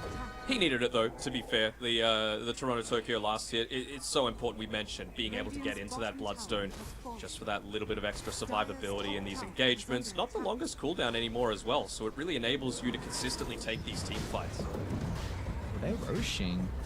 Your Ursa draft does help out a little bit. Need to make sure that that Chen creep starts to tank it up a little bit, but they're scattered it out. Hook shot in Still down well. for 20. Looks like they might be a little bit too late. Collapse with a blink. Can he time it? I'm gonna go for it. Big ages to pick up here from Crystallis. Just allowing that second Roche to spawn at a faster timing. And for them, they're getting very close to a stage where they're ready to go. And Resolution's gonna have a great timing on the BKB. You got Diffusal Blade almost completed. Serpent Wards are the ready. But really, the other important thing is this mechanism on Poppy now completed.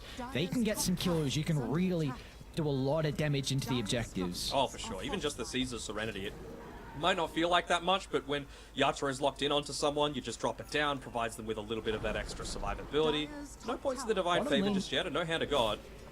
Speaking of Yatoro, is really far pushed up forward, and with Nisha's Blink as well, an easy kill for Secret to find a much needed kill for them.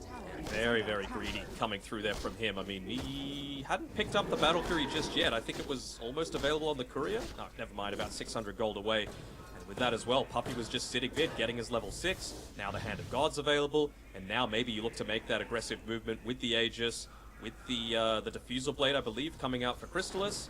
And they've even got the Mass Serpent Wards back up again. This is all the timings aligning here for Secret. Like, you are ready to go. A Nyx Assassin is very weak into a 5-man. You know that the Troll Warlord is going to have some difficulties with getting involved as well. Just trying to see what Secret, how they want to set themselves up, if they're just going to brute force down mid, or if they feel like they need a pick-off before they can maybe start to put some damage into the tower. Yeah, obviously it's not ideal for Yatoro to die on the bottom side, but I can see why they were doing it. You know, he knows that that timing was coming very shortly, so they wanted to make sure that every single rotation would be completely obvious, right? So if the lane's pushing in underneath the tower and they're not showing on the map, something's up. So he causes his death, slows down that Battle Fury timing. It does mean that they still didn't take a tower off the back of that. It's what Secret do in the next couple of minutes that's going to determine the outcome of this game, I think. It's like they were just waiting for the BKB on Resolution. Now starting to be delivered on the Courier. And you've got the Siege Level Creep 10 mid. as well. To play around that, Mira is going to do his best maybe to try and shove this one out. Not wanting to commit the Impale, of course, in case a team fight breaks out, but just pulling the wave underneath the tower, making sure that the Siege Creep is going to get hit down by the tower as opposed to being protected. Slow invade.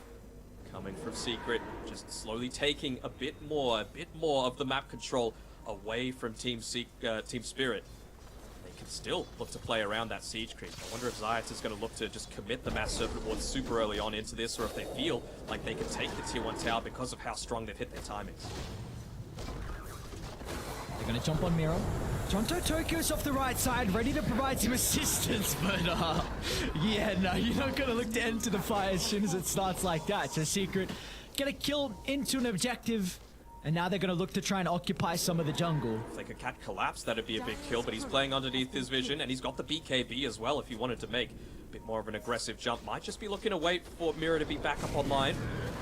Puppey. Clap's going to move on forward. Jumping back, respecting the threat of Chrysalis. Both sides will be able to clean up the observer wards. Chrysalis still sticking around, but Spirit are happy with this. You know, it's a heavy rotation. They were forced to use the Mass Serpent Wards because they weren't confident in being able to take the Tier 1 tower without it. Means that you're still able to defend the Tier 2. You can have more space to farm on Yatoro. He's got the Battle Fury and he's going into that BKB, and you certainly feel a lot more strong once you've got that to play with. Collapse might be in trouble top. He's going to be quick on the fingers, but Zayats still gets the BKB off, and Collapse going to turn it around. Wants to kill onto the Shadow Shaman instead. Get the deny, now the damage. Oh my, Crystals just rips apart, sinking the claws deeper into the Doom. And that is big now. An ultimate use, BKB as well.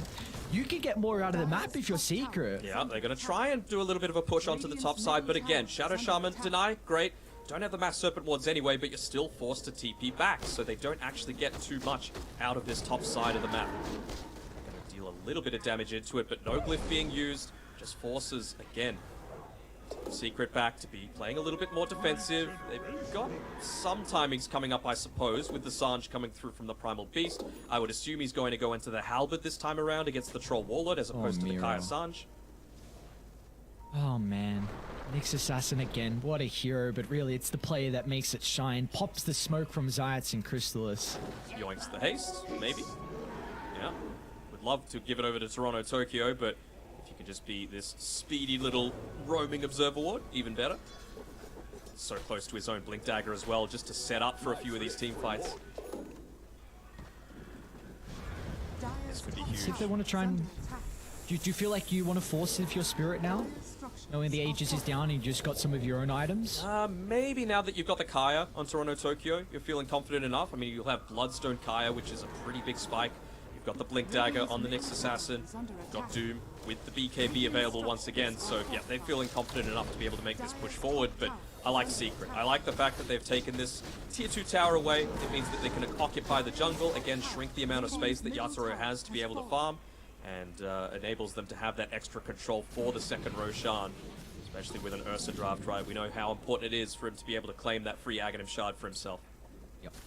Very, very important for him to have that extra little survivability. See how both sides are able to get themselves set up here for that next fight that's eventually going to occur. I feel like Spirit, the big reason if they're going to come out on top depends on Collapse and who he can use his ultimate on. Who do you feel like is that prime target? Who does he need to focus down in these fights with the Doom? Depends who he makes the initiation onto. I feel like as long as you could block out, I would probably say the Primal Beast, to be honest, before he's able to use the BKB, then you're just a slow right-clicker at that stage, and then you just don't need to worry about him at all. You can pop your own BKB, you can run at the Shadow Shaman, and look to take him out with just some of your right-click damage and a lot of the other tools that you have at your disposal. Bottom lane Collapse. No Basher Some yet, trouble. but We'll stomp into the BKB. they use the BKB for it, though. Not going to be too happy Again. about that on Spirit, and maybe that opens up the opportunity for Secret to make their own move.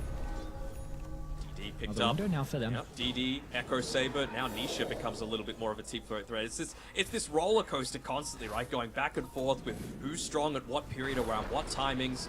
Team Spirit, they really do feel like they need to play around these BKBs quite heavily.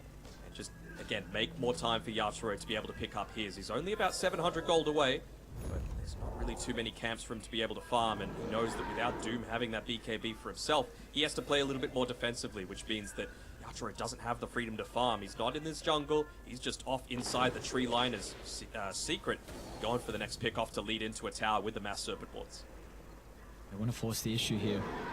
kill into an objective, getting some map control potentially with the Roche spawning shortly as well. They've read it. Have a lot. They've read it on Spirit. They're grouping up together at the top of these stairs, making sure to pick up a bunch of these kills. Miposhka as well. Look at this. He's even stacking inside of the Radiant jungle. It's going to be under vision though, so I wonder if that's going to get scouted out and have a response to it by Team Secret. You're not quite at the stage yet where you might be looking to go into the Roche pit, although actually it's a 2-second respawn time.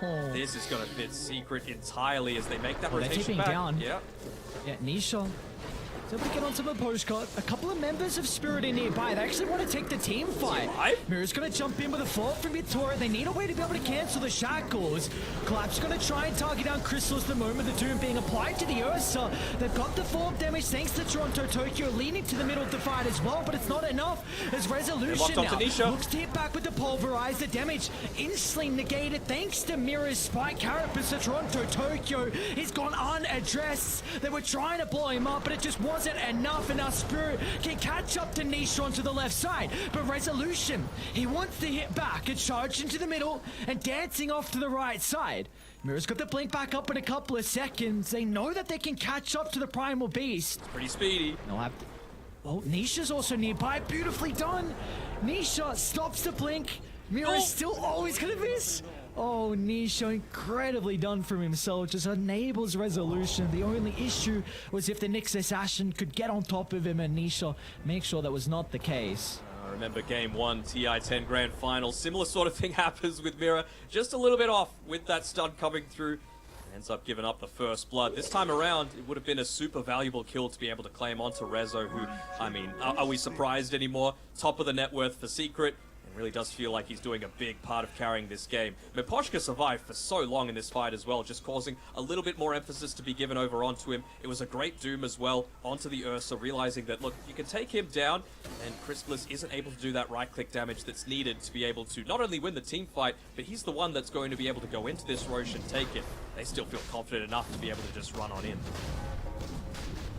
Zayats has to be addressed in this next team fight. He did way too much for them in Secret. Playing A under lot of the wards. control that he was able to provide, and we'll see if they will be able to do it in this fight. I think so. Roche going down, and Anisha's going to get the jump as well. Ooh, a lot of damage blowing up Mira, and now the second Roche, the all-important Roche given over to Crystallis. Yep. And now it's just, yeah, you can farm, but you want to make good use out of this Aegis. You don't want this to be the farming Aegis where you can be on the enemy side of the map. Just be a little bit more greedy. A couple of minutes, 2-3 minutes. That's when Crystallis really wants to make his move with that BKB timing. Combine the Mass Serpent Wards together with that, and then really look to try and close out this game. Nisha, he's getting close to the Shadow Blade as well, so he's just going to go for the to try and enable this, and they'll find one. Poshka a little bit too late with the hook shot. And the rest of the boys, they don't want to follow up. Spirit, they're just going to look to get out, try and get the other lane shoved in, but Post's going to dance into the tree line. Oh. Cheeky. All right. Some individual plays coming through, again, causing all three cores to rotate down to the bottom side, and yeah, Rezo gives him the tip. He's like, all right, good work, man. Wasn't quite expecting that one to come through as the Arcane Rune now picked up by Nisha. They're tired of playing on their own side of the map. Maybe the call came from Puppey and saying, why are we going back there? We've got the Aegis, we've got the strength right now, and they're playing without a Doom. So let's drop the wards, let's push this tower in. Even if they pop the glyph, this tier 2 is still going down. And this is actually pretty big, right? I feel like the tier 2 is still going to be under a pretty good amount of threat. And now, if you take the next team fight and win, they're not going to have that glyph for the tier 3 on the high ground. Dire's middle tower is Rezo. under attack. They see Resolution So deep. alone at the moment. How do they get the jump? It's going to be Hey. off the back of Collapse. Oh, hooks it off the mark. Resolution. And see on the fingers as well with the BKB use. Let's see if this is going to mean that Spirit can take the fight. The Puppey might use a couple of his creeps to assist with taking the tower, but just wanting to understand the situation with, excuse me, where Team Spirit were positioning themselves, and yeah, there we go. BKB being used on Rezo. They feel like they can go, and they've got a pretty good Observer Ward to be able to catch someone out. Might just be the quick do. kill onto Puppey. Even Zayats as well. Zayats is That's a huge target if you can get vision of him. they see him. Instead, it's going to be in the top lane because they see Nisha, Collapse, and Yutori in combination Double together. stun. Going to be able to get rid of the position too. Now back down to the south as well. They found another jump on a Zayat. An incredible start to the team fight, but Spirit, One they more. want more and they'll get it. Mapushka, 4 staffs down to the low gun, making sure that Puppy will not be able to slip on her way through the river. Once again, they get out of this scary timing, right? You go for that probably a little bit too aggressive attempt by Rezo. He doesn't have the BKB to be able to fight just then, so he's forced to play back on his side of the map. You've only got about 2 minutes left on the Aegis, and Crystallis, he's been spending a little bit of time doing, I'm not sure what. He was very close to being able to pick up that BKB a couple of minutes ago, and he's still quite good. He's basically got it now, but it's going to mean a lot more net worth being given over to Team Spirit. They get the kill, and while this was happening, they actually got a double stun at the same time onto both the Shadow Shaman and the Chen to enable that follow-up to happen. Just see there, Crystallis wanted to be part of that team fight. He was zoning out Toronto Tokyo, doing a pretty decent thing, but again, I feel like he fits best when he's playing in this like more off-lane style position 1, but this is a game where he needs to be the one to close it out. He needs to be in on the front lines with the rest of his team and prioritizing his own farm a little bit more. Still 4th on net worth, not terrible, but I think now that he's picked up that BKB, there's no excuse. You got to group up with the rest of the team and you got to go. Maybe they get tier 3 neutral items before they choose to do it. I feel like now's the time. All 5 of them seem to be clumped up together. They might just look to use Rezo as bait, maybe baiting someone to move down to this bottom tier 1 tower, and then look to make an aggressive move elsewhere. And have a lot of vision to play with though in Secret. And I need a ward dropped as soon as the smoke Mirror, pops, not and again, again. Mirror's positioning is on point. Gets the blink out. Oh, Reads exactly where they are. Nyx And now players, they're going to man. look to wrap around. They've got a ward towards the triangle so they can get themselves set up. Doom on cooldown for 20 seconds though. Puppy probably would have walked into his death there if not for the rocket coming out from Maposhka. You might now. Mirror with the jump. Is under attack. Chen phase checking. Not the easiest kill. Crystal's going to jump over as well. Even with Zayat, so Secret really Heavy want to take a commitment. deep team fight, but it's not the greatest start. As the Cogs can buy them some spaces, Resolution's going to charge down to the low ground, but collapses in with a Doom, and Yatoro's locked onto his target. They'll be able to kill off the Primal Beast, and now they're looking for more. Benicia with a chain control. Crystallis has the follow-up as well. A 1-for-1. They'll turn to try and deal with Toronto Tokyo as Crystallis once again Oh, the sinks roots! his claws deeper into the left rack, but the roots from Yatoro keeping him alive, and now they'll turn it back around. Benicia finding another The Aegis angle, just but it's expired! not enough. The Aegis just expired. The worst timing possible for Team Secret, as now Yatoro will reign supreme along with the other members from Spirit. What a team fight for them to take, and now they are in firm control of this game 1. Oh, what a back and forth game. Roller coaster, even in the middle of team fights. It's like, which way is it going to go? They made the amazing initiation through on Rezo, but no hesitation, just dropping the Doom onto him. He wasn't able to get the uproar, didn't provide the slow for the rest of his team, but more importantly, just didn't have the potential to have that extra armor to survive the burst coming through from the Troll Warlord. Gets it onto 3, but yeah, just that instant turnaround coming. Collapse. Able to react effectively, and it's just back and forth, stun after stun, back and forth. The patience coming through, realizing that they weren't going to be able to take out the Ursa instantly. They don't give the attention over to him. They say, let's take out the crowd control first. The root, the lucky root coming through, enabling Toronto Tokyo just to get away. And there's that Aegis expiring in 3, 2, 1, and there it's gone. Nisha tried to do it in those fights. Multiple rounds of spells being casted, but we just see once he gets stuck inside the middle, the Infernal Blade percent damage is just doing so much to him. He's got to be ever so cautious with the position. If he can dance in and out, it is ideal for them, but Spirit have a gigantic lead now, 7,000. They're going to make the attempt up top. Collapse has got some boys behind him. Let's see if he's going to be able to survive long enough, and he does indeed. At BKB in the turnaround, the Goons have shown up. No one will fall on Spirit. Everyone playing together in unison. They will make sure that Collapse lives, and well, his counterpart offlaner will go down. And it's just going to become harder and harder for Team Secret. They've put themselves pretty heavily into this early-ish game. I said, are they going to finish in 30 minutes or not? They've still got tier 3 towers standing, and under no threat of looking to go down. And as soon as you pick up even more of these tanky items, like Toronto Tokyo, he's got the plate mail. He's going into the Shiva's Guard, going to slow down a lot of these right clicks coming through from the Tiny, who still can scale with this build that he's got. But he's going to need to get that BKB to reliably feel like he can go into the middle of a team fight and not get caught out by the likes of the Infernal Blade. The damage coming through from Toronto Tokyo, as well as Mira on point again so many times with those stuns from the Nyx Assassin. Radiant's top tower is under attack. Radiant's top tower has fallen. Just seems like it has to be the perfect ebb and flow of these fights for Secret. In and out, just continue to kite them. But Radiant's top tower. who is that target that they have to firstly jump and try and clean off and then maybe have the advantage? Got to be Collapse. Absolutely has to be. I mean, he completely locks down the effectiveness of an Ursa. Same sort of thing with the Primal Beast. So if you're able to get in onto him, he doesn't have the buyback right now. So maybe that's going to be the main priority target, but he's doing a great job shoving out this bottom lane as, again, they're making another move to try and find that key pick-off with the Shadow Blade, with the double damage and the level 18, but Collapse is out. His Spidey senses just enabling him to join the rest of his team, and maybe now they go for a smoke in exchange. Shiva's Guard freshly picked up. Natsuro even with the Satanic. I mean, all these timings linking up together, and they're going to use Toronto Tokyo as bait with how tanky he is. Even just preemptively using the Bloodstone there on the wave. Fine. Shot. Cautious. On the high ground as well. Smoke's gonna pop.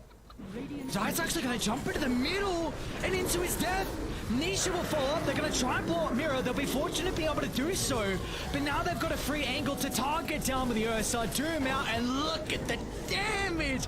Yatoro just cleans him up with ease. And it's up to Resolution to turn this back around. A pulverize onto Yatoro with Zay's positioning. But Spirit, they've got 3 cores nearby. They can protect the troll and look to try and clean up the remaining forces, as there will be no escape for the Primal Beast. Does feel like it's fallen out of their hands, doesn't it? They haven't picked up the gem, so they're going to be able to maintain control over the map, keep these lanes pushed in. No buybacks right now for Team Secret. Natsuro just looking to move on forward. He had the Aghanim Scepter queued up for quite some time, and I was thinking, what's he thinking about here? But I'd say the Satanic just enabling him to stay in there, lock in onto a target, and they didn't get that initial jump onto Collapse, which meant that, well, it's the Doom getting in onto Crystallis and his Ursa. He just didn't deal any damage at all in that team fight. Are you sure? Are they going to look for a toss back? Crystal's TPing in as well. It's only Toronto Tokyo behind. This might be an opening, but He's got the Battle Trance again. Satanic get back up to full health. Why am I not again? It's a repeat of the last fight. Now Nisha as well. The Infernal Blade They might need to call it. just making the Tiny crumble under the damage, and that'll be all she wrote as Spirit. They withstand the early aggression, and they, in the end, will be able to take it 33 minutes in. What a game by Collapse. Like, easily MVP for Mike getting away from the laning stage. A good 2,000 net worth ahead of everyone else on the team. You know, some good scouts coming through from Mira for sure, but Collapse, God, for a good reason. Ending that one in just about the amount of time that you were expecting. Secret had this window that they needed to close the game in, and they just weren't able to accomplish it through a couple of little overextensions, a couple of uses of the BKB that didn't enable them to fully fight as a team, and they didn't find that key target in the Doom to be able to start the team fight onto, which really hindered the effects of multiple of their heroes in those fights. Such a close game for quite some time, though. Very back and forth. A lot of the team fights really beautiful to watch, honestly, with just the teams respecting each heroes in the middle, dancing out, trying to find their openings, whatever angles they could get. Just see there, Yatoro, he gets onto someone, even with a pretty good Shackles coming through. It doesn't really stop. The threat is always going to be there. Even this fight, which felt like it was going so Team Spirit favored, they were still able to somehow claw it back on Team Secret. They're such a skilled individual team, but unfortunately, just the weight of the more late-game oriented draft and the Team Spirit were able to come out on top. Yeah, helps to maybe miss a stun here and there, but, you know, it happens. It does happen indeed. Your players are only human, but it felt like it was this fight, wasn't it? Yep. Where they just a little bit too far in an area where it's very difficult to take a fight. Just look at Some of Collapse, the heroes on his positioning, getting that Doom off. There's no uproar being used, so there's no slow. There's no pulverize, there's no isolation of these big damage heroes either.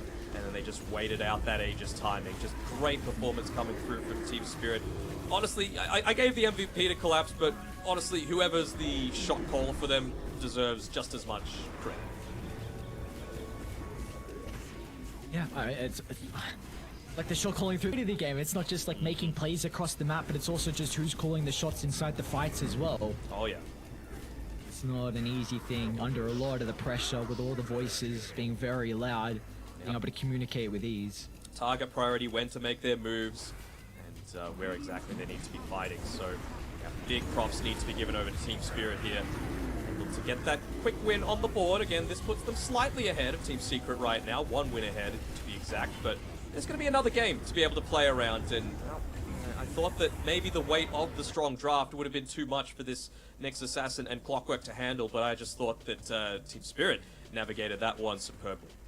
Yeah, that they did indeed. So it puts us in an exciting position where we get to see kind of what the adaptations are going to be from Secret. If they go back into the Primal Beast, which again has had a lot of success from them so far, and a lineup where we could have easily seen them being able to take this early game. And in fact, we both really liked their draft as well from Secret. We said they had maybe a slight advantage, and just, you know, if they're able to, and we saw getting Roche at a very early stage from Crystallis was incredible. Then the second Roche as well, but just when you have this lineup that kind of needs to end the game a little bit earlier, if you make some mistakes, the margin of error can prove to be a big issue. Yeah, I mean, literally just these tiny mistakes, right? Not going on the Doom, having that Aegis timeout, and Team Spirit time it perfectly. BKB being used on Rezo for that attempt where he was just a little bit too far forward inside of the Dire Ancient camps. And I mean, that just means that they're not able to fight. Every single minute that ticked by, the graph was tipping more and more in Team Spirit's favor. So Collapse, well-deserved MVP. And, well, if Team Spirit are going to make another deep run into TI, he is going to need to keep delivering performances like that. So for all the Spirit fans out there, be happy that he is. But you got to keep it running. Team Secret are a very strong team, so you can't look to rest on your laurels and just think that you've got the rest of these games in the bag. No, you can't at all. We'll see what they're going to be able to do to try and change it up here, because it is a very difficult team to go up against. But Secret have been very impressive as well. So kind of a lot of it's going to be set up in regards to who has the priority heading into the second game, because I believe game one it was Spirit. They had first pick, where we saw the Nyx Assassin picked up, kind of taking it away from Secret. Actually, no, I think Secret had first pick because they went Primal Beast and it was Nyx Lesh, I believe. Sure, let's go with that. It was Let's too go long with ago. that. There was too much action going on. We'll have to see how the teams navigate game number 2, because that's going to be coming up in a few minutes. Take a break, get some snacks, and we'll be back in a couple of minutes' time.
Well, Sonic 2-0 boom.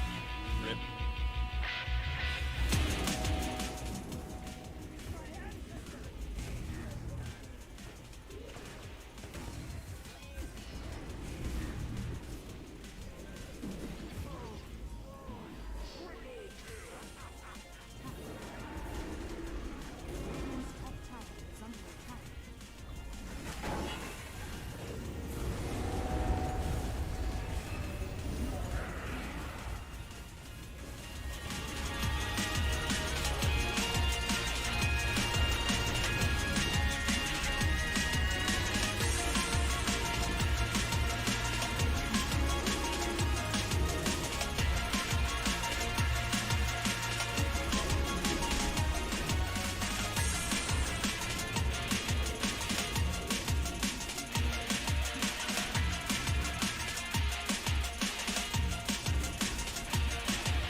our shields and our swords, we pave the path to victory. With our shields and our swords, we temper our courage. With our shields and our swords, we're making history. With those who make the game a reality, we're the Vanguard. We're with the best. Let's raise our shields.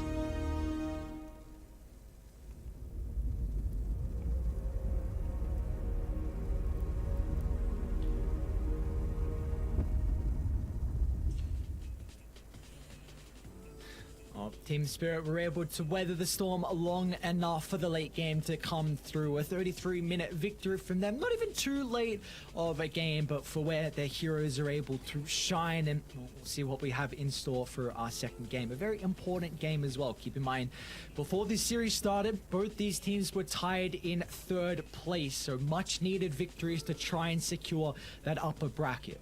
Yeah, I mean, one of them can really start to separate themselves from the pack. Of course, Team Spirit, with that Game 1 victory, going to be leading themselves to be a little bit more likely to be that one. But we can see, I mean, Secret, they're a team of veterans, you know. They've got a lot of players that have played a lot of TIs. Probably Chrysalis is the only one that needs a little bit of support coming through from the rest of the team. You know, I'm sure that he feels like they had the draft that was set up for the victory. There were just a few tiny things that didn't go their way meant that it was different. And you just have to have a look at that. I mean, Team Spirit, they're all huddled around the one PC. It's all a collective unit towards the drafting, and it really does feel like Secret give a lot more of the emphasis over onto Heen, their coach, to be able to be the one to make that last call.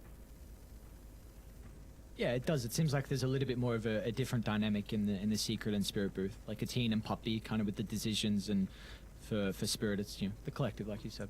Mm-hmm. You know, I like referencing a lot of these. If teams make content, you gotta consume it. You know, there's a reason that they do it. Engage with it, guys. And you know, we just saw there on the Team Spirit cams, of course, Miposhka taking center stage, but you've got Yatoro there just standing over to his side. And well, when Yatoro was asked who he gets along best with, it was actually Miposhka, and he said he might even marry him later on. He's just that kind of guy, just very kind, cool, calm, collected, just a super friendly guy. And every interaction that I've had with Miposhka, it's been the exact same. You get to see Miposhka potentially back out of the clockwork in this upcoming game. We had a pretty solid showing in Game 1. Oh yeah, for sure. I mean, and they've got the flexibility for it as well, just to give it over to Mira. Obviously, this time around, I don't think... I prefer the Clockwork versus the Nyx Assassin as the first overall pick, because I just feel like there aren't as many avenues to be able to punish it, right? You've still got that BKB piercing disable. You've still got something that you're able to lay down the cogs, so that even if you're not landing the perfect hook shot, you're creating space in these team fights, and even to a lesser extent, you can stop the push a bit easier, because with the battery assault now dealing double damage to creeps, you can also use the rocket flare to help shove out other sides of the map. It just feels a lot more effective for that purpose. But I think if Team Secret want to try and pick up a win on the back of a Zayat's Nyx Assassin, it'll go a long way. That it will indeed. Maybe that's the way they can kickstart this draft. We've seen what Zayat has been able to do with the last chance qualifiers with this hero. I think 9 games and he only lost 1 of them. Let's see, Spirit. They've previously addressed the Enigma in regards to the Gyrocopter, so let's see if they want to go down that route here with the 8th. Of course, there's plenty other ways you're able to do it as well. I mean, it's just such a strong hero, man. you can't let this Enigma get through a lot of the time. There's a reason that it's the most banned hero for the entire tournament. It's beatable, for sure, and you don't exactly have the position 4 that's truly going to enable it in the lane. You know, the stun is nice, for sure, but maybe just even being able to set up for a lot of this counterplay. I love the Pangolier for this combination. Again, you push out the lanes, you don't care at all about the Nyx Assassin once you're in the Rolling Thunder, and then you can go into the Basher to be able to deal with the Enigma. I would say in terms of responses to it, not necessarily for the lane, but for the game, Pango's near the top of the list. Yep. And always a big fan of watching Toronto Tokyo play this year. Double I think rampage he has yesterday. Incredible. Yep, yeah, that's a really good point. He had a double rampage yesterday with the Pangoliers, so we'll see how they're going to look to protect it. Sniper banned out. A lot of the time, Bloodseeker is often getting banned out as well. Makes a lot of sense, right? You just want to prevent the comfort from coming through, just enable Toronto Tokyo to be able to style as much as possible, and well, there we go. Even just Secret, obviously, having done their homework, the Gyrocopter ban against the Enigma, very, very useful with the Flak Cannon for being able to deal with the Eidolons in lane, something that Yatoro went first item, and I'm not talking after boots, first item Crystallis in the lane just to be able to deal as much magic damage, sorry, physical damage as possible, so that that push wasn't quite as impactful. Team Secret's turn to ban. Does feel like it's a lot more focused with their bans, aren't they, on specific players, Team Spirit, with a lot of respect being given over to Crystallis, making sure that he's the one that they remove a lot of his hero pool. You know, we've seen him have a good amount of success on the Sniper as well as the Monkey King. A couple of those heroes that are able to deal a lot of that physical damage into the Enigma lanes. So I like the fact that Team Spirit have gone down this avenue. Team Secret, all they need to do is draft for the game. Don't target any specific individual. You're not going to be able to beat it out. You can't really look to go into the Rubik anymore, unless we're going to see a puppy Rubik, which I highly doubt. And they actually are the ones to ban it out themselves, not wanting that secondary counter to the Enigma. Actually, tertiary. You've already got two.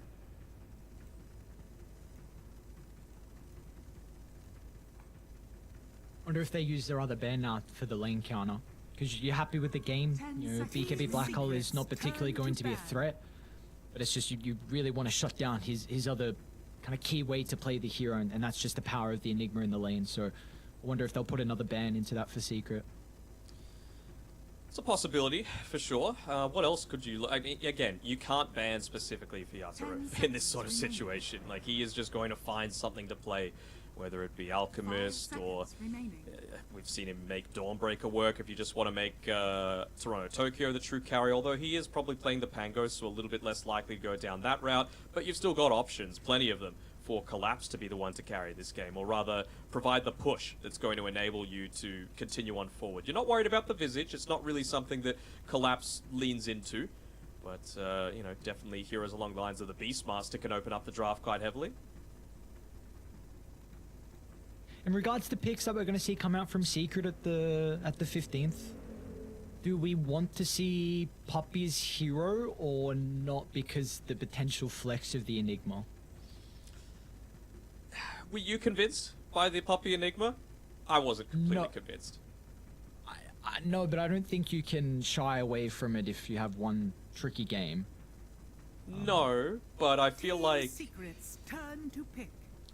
I feel like the way that Puppy plays is already so greedy, and yes, you can use the demonic conversion to keep the lane pushed into your tower so that Crystallis has a bit of an easier time with being able to last hit under that, but I feel like you just don't have that as much of an early game impact if you're not playing the Enigma in the lane, and that's really not what Puppy does when he plays the Enigma. He wants to move to the jungle, so they're going to pick up the Bane instead, just again a direct counter to the Pangolier. They've already gotten rid of the Rubik themselves. They're not wanting to show any cores just yet, so we've seen pretty good effectiveness come out of the Bane when this is picked up as a specific response to the Pango, but that just means that whoever's going to be playing the Clockwork, whether it be Miposhka or Mira, they just need to look to focus in onto the Bane, and maybe they even look to go down a little bit more of this aggressive route, right? Nyx, Bane, Enigma really don't do a great job of dealing with push, and so that's exactly what Spirit do. They're just going to pick up the pace, go into the Beastmaster, and, I mean, just something else that's got an early-ish timing that can help with push. Not a span position 4, I don't think. What else could they look to go here? 10 seconds remaining. You would imagine it's going to be Mira's hero. I mean, do they just go into the Shadow Shaman? I wouldn't hate that for Spirit. It's not like you're on a timer just yet. Pango can still have effectiveness in the late game. Beastmaster, I mean, double Roar can be pretty damn effective. Silencer instead, okay. I mean, it's good for Fiend's Grip and the Black Hole, right? Yeah, I mean, yeah, that's... It might be a full Silencer. The reaction? Yeah, they have the potential. I'm laughing at the fact that, like, have fun doing a BKB Black Hole this game, but yeah, exactly like you said, it really addresses the Fiend's Grip as well. So you've now protected the Pango. I wonder if you can consider about the Bloodseeker again for Secret. Bane Bloodseeker is a very good lane matchup. You can kind of deal with the summons as well. And they do. Okay, so you now Because the Silencer really covers the Pangolier and Rolling Thunder and covers the Fiend's group response, but it's going to be a lot easier for the Bloodseeker to be able to counter the Pango still, so it kind of goes back and forth here with maybe not having as much effect out of the 10 Silencer. seconds But this is still a hero that a lot of people are putting some value on with his kind of laning 5 prowess that we see at the seconds moment. To me, I'm favoring the Spirit Draft right now for a multitude of reasons. One, I think they've got the earlier tempo for the reasons that I mentioned, and the supports really don't deal with the push that well. And also, I think these team fights are going to be pretty heavily dependent on does Team Secret find the Silencer first, or does Team Spirit find Enigma, Bane, so on and so forth, right? Yep. And at the moment, you've got the vision advantage on the Beastmaster with the Hawk. So you're always going to get that little bit of information before Team Secret does. So for their last pick, it's most likely going to be Nisha's hero for the mid lane. But what heroes can you really look to do? I feel like Azus is a really nice ban because it provides that little bit of vision. Not that you have the great abilities to be able to instantly jump and connect. I'm kind of wondering, I don't think it was Secret that did it. I want to say it was OG maybe. Or no, actually it was Liquid. Back at the Riyadh event, they ran mid Night Stalker. And I feel like if you could get away with a mid Night Stalker against a good matchup, whether it be like a Puck or a Void Spirit or something like that for the mid lane, even the Pango isn't horrendous, then I feel like you might actually have a chance to come back into this, because not only would you get that instant jump onto the back lines, you're most of the time going to pop the Dark Ascension before the Silencer ulties, and then you can just look to find him and enable the team fight, right? And even then on top of that, you've got the Aghanim Shard that can deal with the Beastmaster summons. So I feel like that's what Secret are potentially hoping for, but it's got to be the right matchup. Luckily enough for them, they've got the last pick, so they're going to be able to get the best read on this game as possible. Yeah, I too agree. I like Spirit's Draft at the moment. I think there's a lot of issues with Secret where they're very single target, and I like the Naga ban a lot due to that. So I think regardless of what the hero is going to be for Secret, you kind of need someone with some AoE damage, and you need a way to find the Silencer. So What do you think they're going to go, PL or Chaos Knight for Spirit? Chaos Knight's a bit faster tempo. I'd be more leaning towards that. Maybe even the Terrorblade, to be honest. It potentially 10 Terrorblade seconds leans out a maybe a little bit more just with some of the bans, but it also protects the CK. Even in games where I think PL is really viable, teams are not picking at the moment, so I'd probably lean to the CK or the Terrorblade. I would say CK and Terrorblade, of course, are going to make better use out of the Beastmaster as well, with just how he's looking to position. A lot of the times, PL likes to be, right there in the thick of things, whereas CK, you draw them back towards you. So that's why they get rid of the Terrorblade, just wanting to be able to stand there, engage on fights, and again, Team Spirit right now, they're happy to hang back on this Silencer. Silencer wants to be playing as far back as possible, as long as he's able to get that global silence to enable the Pangolier. That he is indeed. So let's see what the call is going to be here for Spirit. You might even be able to preemptively use the global silence, right? If you find the Pango or the Bloodseeker off on their own, the Bane or the Bloodseeker off on their own, then with the Hawk Vision, you're going to be able to get that Rolling Thunder in on top of them, pop the global silence so there's no immediate response, especially early on, and then just look to take them out to start the fight. And then it's just all about your positioning, making sure you're not getting caught by a multi-man black hole. I'm still on the Night Stalker train for Secret. I think it could work, but it's going to depend on how fast of a carry Team Secret go for, Team Spirit go for. These names, man, they're too close. The fumbling back and forth can be... Yeah, I've almost done it a couple of times. Let's see what the call is going to be here for Spirit. What hero do they give over to Yatoro? Even more vision, man. This is Fun. scary. Oh, man, this is even a bit of a Night Stalker counter as well. Because if the Night Stalker uses the Dark Ascension and you use the dagger onto it, then you get all of Night Stalker's vision. So you're just going to get even more on top of everything else. It's this concept of shared vision. There's only a handful of spells in the game that do it, but Spectral Dagger onto the Night Stalker is one of the ones that just gives you that extra amount. So this is a fantastic pick coming through from Team Spirit here.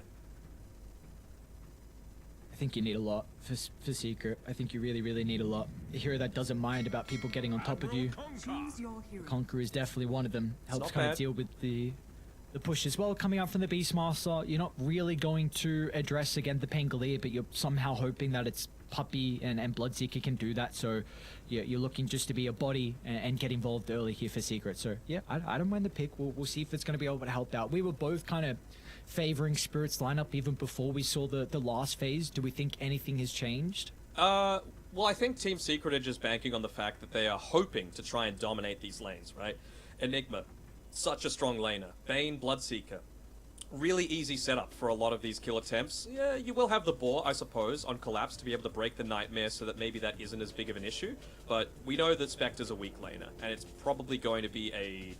Maybe it's Spectre Silencer, but there's going to be a double melee lane somewhere for Team Spirit. So I think if Secret are going to have any chance, they need to crush these lanes. Not just win, they need to crush the lanes to give them the tempo that they need to be able to find that extra item and be able to invade onto the backlines, take out the Silencer, and hopefully use that to win the game.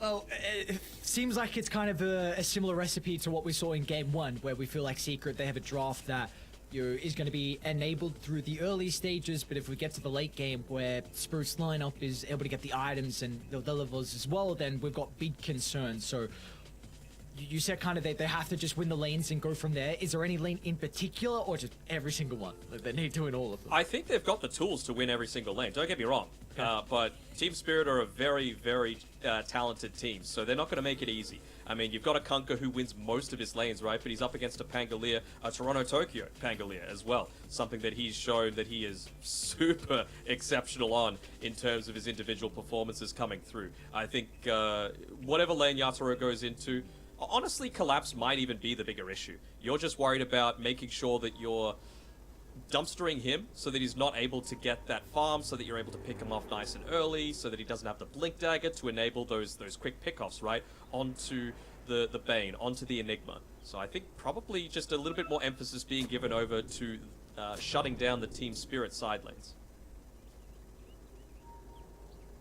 Does look like both sides, Spirit and Secret, should be able to get this D-ward with the smoke from the position 5s. And yeah, Puppey's going to get his D-ward. I might actually deny his own. It's going to be the case. So I will further on to the point of what I think Secret are able to do successfully. I think what their lineup can thrive on is that they do have a lot of pickup potential, and if they get towers early on off the back of catapult timings, it can be a bit awkward for Spirit to play the map. You've got Clockwork that can set up on a side lane, you've got a Bane that can set up as well, and we've seen what Nisha's Conker can do. Like, he is, I really think, one of the best Conkers out there. So if they can get kills across the map and get a lot of pickoffs, it can be a bit awkward for Spirit to play the early game, but that again is all set up off the back of how the lanes go. Puppey has to be a little bit careful here. They don't have the summons just yet to be able to deal with it. They do have the battery assault though. Just run past the blood right, then turn back around instantly as soon as it expires. Like, alright, we can maybe do some damage now, but very similar to what we saw in game 1, Miposhka just getting chased from the Puppey man. I wonder how long he wants to stick around here. Obviously, you don't want to be going all the way back to base. You want to try and get back to the lane as quickly as possible. That TP. I mean, it's not the strongest lane, again, for Spirit on the bottom side. There's nothing stopping him from TPing away, but again, it's just about this divide and conquer strategy, right? You want this to happen. You want a 1v1 between the Beastmaster and the Bloodseeker for the bottom side. So Miposhka's doing his job. I think Puppey needs to get back to lane. What is this? Oh god, Puppey's gonna stay on the high ground.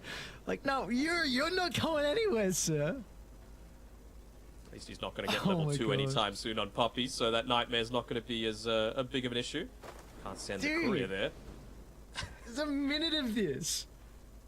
This is the most intense gameplay I've ever seen. Let's see some predictions. How long? Hold on one second. There's stuff happening in mid lane. Toronto Tokyo is already getting pushed underneath his own tower again. Nisha doing a great job there. I don't think they're going to be able to pick this one up. Has he got the brain sap up in another 10 seconds? He does, and he's used... Has he used 5 tangos already on Miposhka? This is pretty big for Puppey. It's hard to know how many brought out, but he's definitely used a lot. But alright, Miposhka has entered the lane. A minute 30 in. Meanwhile, Collapse is... Oh, with the boat. Collapse is going to go down, actually. Oh, and no, Miposhka giving bonus movement speed to Crystallis gets first blood. What a very interesting start to this game too. Actually, I didn't even think about that. You know, the Thirst coming through, just allowing him that little bit of extra damage, the ability to dominate the lane. So in the end, very nicely done by Puppey. Shows what I know. now we can look at the lanes. Now we can get ourselves set up. 2 minutes in, we can see how everything's shaping up at the moment. Mid looks like Nisha with the battle against Toronto Tokyo. Relatively nice start for Nisha. To be expected. I mean, the Conkers are much better later than the Pango, but Toronto Tokyo will do well and truly okay in this lane.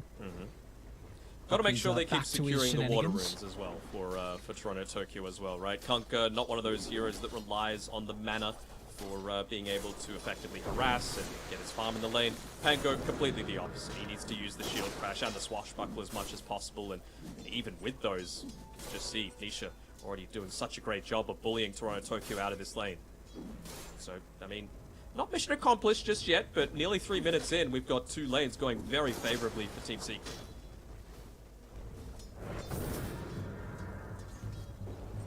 These mid lanes are all going to come down to the torrents from Nisha. He can clip some of the stray ones without using the X. Continuing to put a lot of harassment into Toronto Tokyo early, making sure it's very difficult to last hit under the tower. And he's missed a couple here for the Pangolier.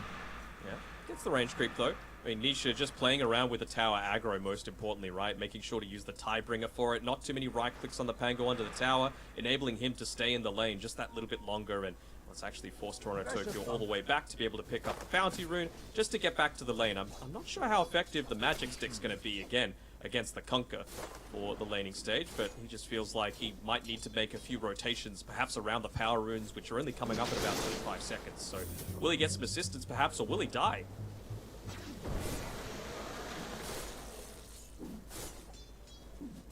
Guess it's going to come down to how the creep equilibrium set up in some of the side lanes. The carries and off laners are in a position where they'll be okay, as it's actually top lane. Resolution, with the help of Zayats, is able to get a kill. So we've seen a couple recent games here from Secret that they've kind of swapped up the lanes, with Poppy, you know, playing up top with Resolution, and Zayats playing down bottom with Crystallis. And you know, we see this time it's back to the natural setup, and already enabling this good start that Resolution's having. We've also got the phase boots now completed as well for Crystallis, so with how well these lanes are going, it's really going to enable the Bloodseeker to perhaps put even more pressure in onto Collapse. Right now, you've got the wave pushing under the tower, so not as much of that kill threat, but certainly is going to be a scary spot to be in with Miposhka. Going for a bit of a gank attempt here, but you always have to be careful into a Bane lane. I mean, both the Bane and the Bloodseeker so effectively able to trade, especially against, again, this dual melee lineup. It just seems like really both side lanes are very similar. Secret, they're looking to try and spam out to bring down the boars, and then for Spirit, they're doing the same thing top. Just the dagger, 2 points in it, Mirror as well with the Arcane Curse as well. Enough damage thanks to the kind of change to the Eidolons, reducing a lot of the magic resistance. Nisha again, just dominating the... He is 900 net worth ahead of Pango 5 minutes into this game. That is how well Nisha is playing this one. Like, he is absolutely dominating. He's nearly got his level 6 at 5 minutes. That's some crazy timing. Very few CS missed out on. He's going to look to get the Observer Ward planted if he can around just before this power rune timing, so that he can look to deny it away from Toronto Tokyo and maybe even enable some sort of movement towards this lane if he gets that solo pickoff before Pango hits level 6. They might need that extra stun from Zayats. See Toronto Tokyo instantly starting to play his distance here. And with top bottom Poppy just going down 2 points to the battery cell from Miposhka. Feeling like he has an opening to try and clean the Bane if he's off solo. And almost as enough damage. Tokyo though, he's got the siege creep in the lane, looking to play around that bottom power rune and hoping that luck's on his side. He's going to need a little bit of the Gaben RNG to be able to secure it, and he doesn't. He even commits with the shield crash, so might be in a little bit of danger here, not wanting to commit the both just yet. How on point is Nisha? I mean, you still just can't come back into this lane, right? What are you supposed to do against this? You're running out on mana because you didn't secure the rune. At least you've got the bounty to play with. Maybe he looks to... You can't even make a rotation until you're level 6. So I think the angle for Toronto Tokyo is going to be just try and soak up your level 6. You're not too worried about this mid lane tower going down without a catapult. So once you get your Rolling Thunder, then look to make a play on the side lane. This bottom lane, Miposhka trying to kill off Poppy. The Nightmare's going to be able to set up for the Blood Ride. In fact, he doesn't have enough mana for it. Going to be relying on the good old right clicks, but the Coke's can put himself in an awkward position on Crystallis. So he's got the movement speed to try and catch up. One more right click will do the job. He'll even get a Choreo for good measure as well. Easy game. Puppey, a little bit short on the mana as well, otherwise they could have potentially gone for this kill onto Collapse, but again, lane's gone quite well. Surprisingly enough, top side, the first death on Team Secret goes to Rezo. Most of the time he's always renowned for having that super strong start to the game, and they might be able to get another easy pick off here onto Mira. Just looking to accelerate that net worth now on Nisha, farming up multiple camps at once. This is someone that's an absolute expert, even picking up some of those power runes. Didn't even need to use the boat for that, so Yatoro means that he's not getting his farm from the lane, has to stay off into the trees. He's done a pretty good job so far, as actually looked to commit the black hole, and yep. Yeah, that he will. Zayat's gonna hold the stun, trying to use the perfect chain control, and that'll enable them to ramp up the damage required with all the Eidolons. Beautifully done from Secret. They didn't even need the rotation from Nisha. Yeah, and the happiest one about all of this is Toronto Tokyo. Pushes the lane in, he soaks up that farm, he's level 6. He's even potentially going to be able to secure that double damage rune for himself, which you just cannot give up to Nisha. He's got too much of a net worth lead. Will he look to use the torrent to be able to interrupt it? No way. No way. No way. Oh, he got it. Okay, let's see. Toronto Tokyo is going to try and make the attempt with the Rolling Thunder. They can use the boat defensive with the run buff. Let's see if Nisha's going to be survivable. One TP's coming out. In fact, Nisha might look to turn it around to Miposhka. Threatening the Clockwork's life, but they will back off, so a couple ultimates expended along with some rotations out of the supports. Oh man, if he got that, if he got that DD rune and it was able to turn that around. Whew. Bottom lane, Collapse might be in some trouble here. Trying to use the micro to hold back Crystallis, but Puppey with the Nightmare will enable the Bloodseeker to close the distance. Some juking has to occur if Collapse is going to be able to stay alive. He's going to run to Miposhka, acting as the bodyguard. Crystallis goes a long way around, tries to get in front, he doesn't. Oh no, Collapse chucks out an Axis. They've got Yatoro was on. No way, Collapse doesn't die. Still in the lane he goes. They need a little bit more damage. One more right click will do it. Collapse will turn to stand his ground. They don't get the kill. He gets a 6. And now we got the roll from the experience from the... Oh no, what just happened? Oh, Collapse just happened. That's what, I mean, that is the most demoralizing thing that you can imagine. Even the Haunt there, just to provide that little bit of extra damage output, get him that little bit lower. What a play coming through from Team Spirit. The individual dominance coming through from Nisha in mid for Secret, and from Collapse for Spirit is just way too much. This is a show. Let's see if they can continue that now. Spirit, it's going to be a very difficult defense of the top lane. Nisha's nearby to help out as well. Boat's going to get laid down. They need a little bit more damage. Nisha's going to try and find an angle for the Tidebringer instead, or just run onto the tower. They even got Crystallis here as well with the Rupture. Toronto Tokyo will attempt to TP out and he'll make it. They're going to try and cut their losses here, but look at the spread damage. Crystallis to Mira, they're lacking the stuns because the rest of the team are focusing down Miposhka's Clockwork. At least they still get the aggressive push in onto the tower. They get a couple of kills. And well, for Team Spirit's sake, you've got Collapse playing down on this bottom side. Able to hit into this tower, keep the creep wave pushed. Again, they're playing for the later stages of this game. I mean, what a play. Getting the level 6 off the back of that. You don't expect this. Big smiles. Oh god. Some scary issues now. At least Secret, like one thing we were saying is that these lanes had to go really well for them, and they have. They had a 2,000 net worth lead now. T1 tower top's been claimed. What else needs to go right for Secret here? Oh, they got to keep the tempo moving. How close is Nisha to some of his timings? Miposhka. Finds Zayat. Black hole if they need it. Boys playing behind him. With Crystallis just beating down Clockwork. An easy kill onto Miposhka, and Zayat will not be able to escape though. Toronto Tokyo will be able to claim the life, and now he's going to move in for Crystallis as well, as we're at choke point, so we get a couple bounces back without the Rupture proving to be too much of an issue, but Puppey, he's even going to make the rotation as well. Another easy kill for Crystallis to find, so again, Secret bringing multiple members for these early skirmishes. And importantly as well, not committing super heavily for it either on Team Secret. They still didn't use the black hole for that attempt, and it means that you still need to be playing a little bit scared. No Pango means that you can keep pushing the waves out as much as you can. I'm liking this play coming through from them. They're grouping up a little bit more than they were in that game number 1, and hitting their timings, realizing the strength of their abilities when used in conjunction with each other.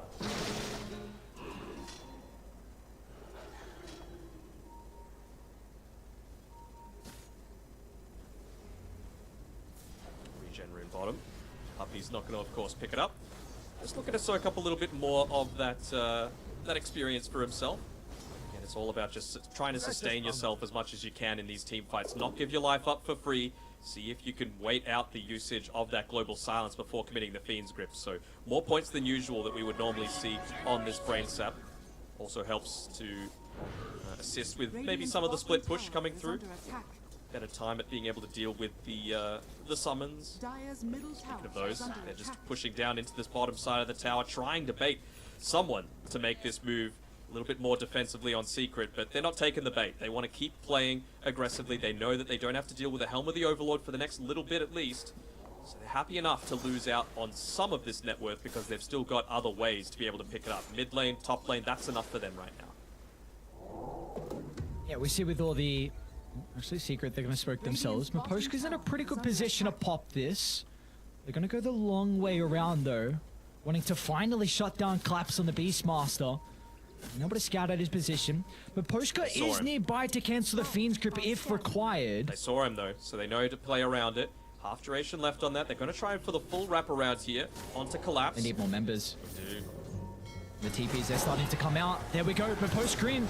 Prime hookshot onto Puppy. They need the Fiend's Grip to be able to hold them down, but it will not matter as Crystallis and Zayat finds an opening to lead into the fight. Even Resolution will show up as well. So Secret putting a lot of importance on these early game fights. Again, they know they're hitting their timings together. They know they've got the Wraith Pack, Black Hole available, Tier 1 tower still standing. They want to make sure that they're taking that away from Yatoro as much as possible. He shouldn't be feeling safe to just sit in this dire side of the map and farm safely in the jungle, and, well, you definitely shouldn't be feeling safe on a silencer. Mira just getting easily picked off by the team as he tries to drag the aggro away from the tower. Dire's middle tower has fallen. And now with that, Anisha, BKB, he's looking to make the aggressive move forward, realizing how hard he is to kill, trying to, yes, accelerate his own net worth, but also deny some of this away from Team Spirit. Radiant's top tower is under attack. A little farm you can slow down from Spirit getting is going to be incredibly important. Taking the camps away here from the Spectre. Or even the camps for the Pangolier as well. You have Toronto Tokyo rushing to the Lincolns. Oh, they found Up Yatoro. top. Yeah, they're onto a Toro Resolution. What are they going to On commit point of the for it? Midnight Pulse. Hesitant because of the use of the Blade Mail, but Poshka's nearby as well. They've got the Global Silence. They're going to hope that they don't need any ultimates, but Poshka, oh, what a beautiful angle. It somehow slips the hook shot into the middle, but Puppy and the boys are nearby to respond once again. A Fiend's Grip to hold down the Rolling Thunder, and they will be able to chase Miposhka into the tree line as Crystallis finds a double kill, and now the Tier 2 tower is going to be in some trouble. Yeah, I mean, Secret are too good to just let you get the perfect global silence off, right? You're always going to need to get something in exchange for it. That time around, they popped it early, realizing, look, there's no BKB for the turnaround. We're still going to lock out this black hole. We're still going to stop this Fiend's Grip from coming through. They get the 2-for-1. They get some damage in onto the Tier 2 tower. And, well, they even get another kill onto Mira. Movement coming down top from Rezo, looking to not give up their own Tier 2 tower for free. Again, Collapse is doing a pretty good job of creating space by shoving out this bottom side, forcing the more defensive movements. No black hole used, but if you're not up there with the rest of the team, you can't make use of it.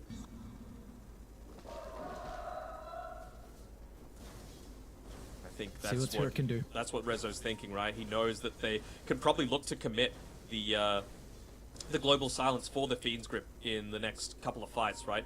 Puppy's actually going for a Lotus Orb super early on for himself, just wanting to provide that cleanse to make sure that, you know, maybe he might not get it onto himself. Maybe he uses it in onto Rezo, who's going for the Blick Dagger. He's going to see a Resolution, but the rest of Secret is starting to connect. They need to be quick on the kill, and they should be able to do so. But the other boys have shown up once again. A Secret always nearby to be able to capitalize on a team fight. A 2-for-1 exchange. Crystallis gets the double kill, and now they can once again swarm out on the map. They've done pretty well with their strategy, right? This is exactly how the game needed to go for Secret to have a chance in this one 5k net worth lead, but if you just have a quick look over at Dota Plus, it's obviously Secret favored a little bit, but not as much as you might expect from an 18-6 kill score. Just 62% right now. And for good reason. Spectre, if you let her get to the late game, if you let that Blink Dagger and some of these other backline invading items and abilities start to come out from Team Spirit, then suddenly the game can turn a lot more towards you. You've already got the Helm of the Overlord available. He's going to take over the Ancient Thunderhide, so maybe now's the time that Team Spirit actually look to make a bit more of an aggressive move. Yasha nearly picked up from Yatoro, level 11 on Beastmaster, with that Helm of the Overlord that I mentioned. Could almost be go time. I wonder when Secret feel like they can force the issue on Roche as well, because they don't have the greatest lineup. I don't know if they need to. Dice like, scanning. what big abilities are you really needing to stop, right? Of course, Roche is great, but I feel like they need to put even more emphasis onto just taking these towers. That's the bigger objective this game, in my eyes. Do you think they can? So you obviously think they can take tier 2 towers without Aegis? Yes. Yeah, you're stronger right now. You've got the Enigma, you've got the pushing potential, you've got decent vision up around the area. I'm an idiot, they're going into Roche anyway. But, you know, again, you're going to have to give something up in exchange for this. Collapse takes the tier 2 tower, gets them closer to that next item. He's going to keep trying to put the pressure down here with the Helm of the Overlord, so yeah, he might take Roche, but what are you going to lose in the meantime? Got the Clockwork as well, Rocket Flare, used into the Roche pit. They look to go for some sort of big play here, and you're going to need to make a decision, right? Collapse is still Radic. And this is what's going to happen for the entirety of the game now. Like, Secret are just going to look to ball up, and in fact, they're backing out of Roche, Yep. so they're not even getting it. This is a lot of gold that's going Spirit's way, and again, you do not want to give this team the late game. Yeah, even just using the Rocket Flare this time, with the vision that they've got around the pit, realizing that if it hasn't fallen down now, maybe they did back off. And so, Miposhka putting the Rocket Flare inside the tree line, making sure that Collapse can continue this rat play. I don't think they're all that concerned about the Roshan, to be perfectly honest. Oh, not at all. You don't care about this Aegis. Like, yeah, Secret are going to ball up, but now you just have an open tier 3 tower. So Secret have to push through bottom. Like, ideally for Radiant, you want to take this tier 2 top. You want to try and play in the top jungle. I don't think you can do that now because of opening up the barracks. Yep. Complete agreement there. I think they would have gotten a little bit more value if they just took the tier 2 tower in time. I suppose that would have just meant that you still lost the tier 3 tower. But I mean, you've got a Kunkka that can just use the X marks to go back, right? And be able to deal with that. So, I don't know. To me, it's just Collapse again playing another stellar game. Realizing the weakness of the draft. Of course, he didn't get the best time out of the lane. He had that, of course, enormous play. But ever since then, he's done an amazing job of creating space for Yatoro. Meaning that 2-death start hasn't ballooned into much more. They're clawing back that net worth. Bottom lane. See as well as Spirit trying to set up a trap, but Secret, again, bringing more members. Need to try and get control of their jungle again. They need to try and get control of the map just in general. Not let Spirit continue to find their farm for free, because they are getting way too much out of these past couple of minutes. As Poppy probably going to be the target of the Roar and just an easy kill. And that's all you need here. Bring down one member. It'll make him work for it. Poppy will still go down nonetheless, but Secret are going to look for the rebuttal. And they'll catch up to the Clockwork. Oh, even Global Silence potentially just to cover the retreat of Collapse. Yeah, they realize how important he is. They still were able to take out the Helm of the Overlord creep, so there's not going to be as much pressure put down onto this bottom side. So I like that out of Team Secret. What this does mean as well is that with the global being used, maybe now with the Blink Dagger on the black hole, you're free to make a big play happen. It should be a pretty free kill onto Mirror here. I mean, it's a silencer. You can only do so much in the lane, and well, they're going to they missed reveal the the torrent. Okay, they hit the Malphus though. Bit of an awkward couple of spell casting. So Secret had to look to address this mid lane because the catapult, so they will continue to hold their tier 1 tower. And finally the map is in a good position for them to get something out of it. All the lanes over the halfway mark. They should finally be able to get some firm control back with this Aegis. It's been a really big nuisance for the past couple of minutes. Spirit have been annoying for them.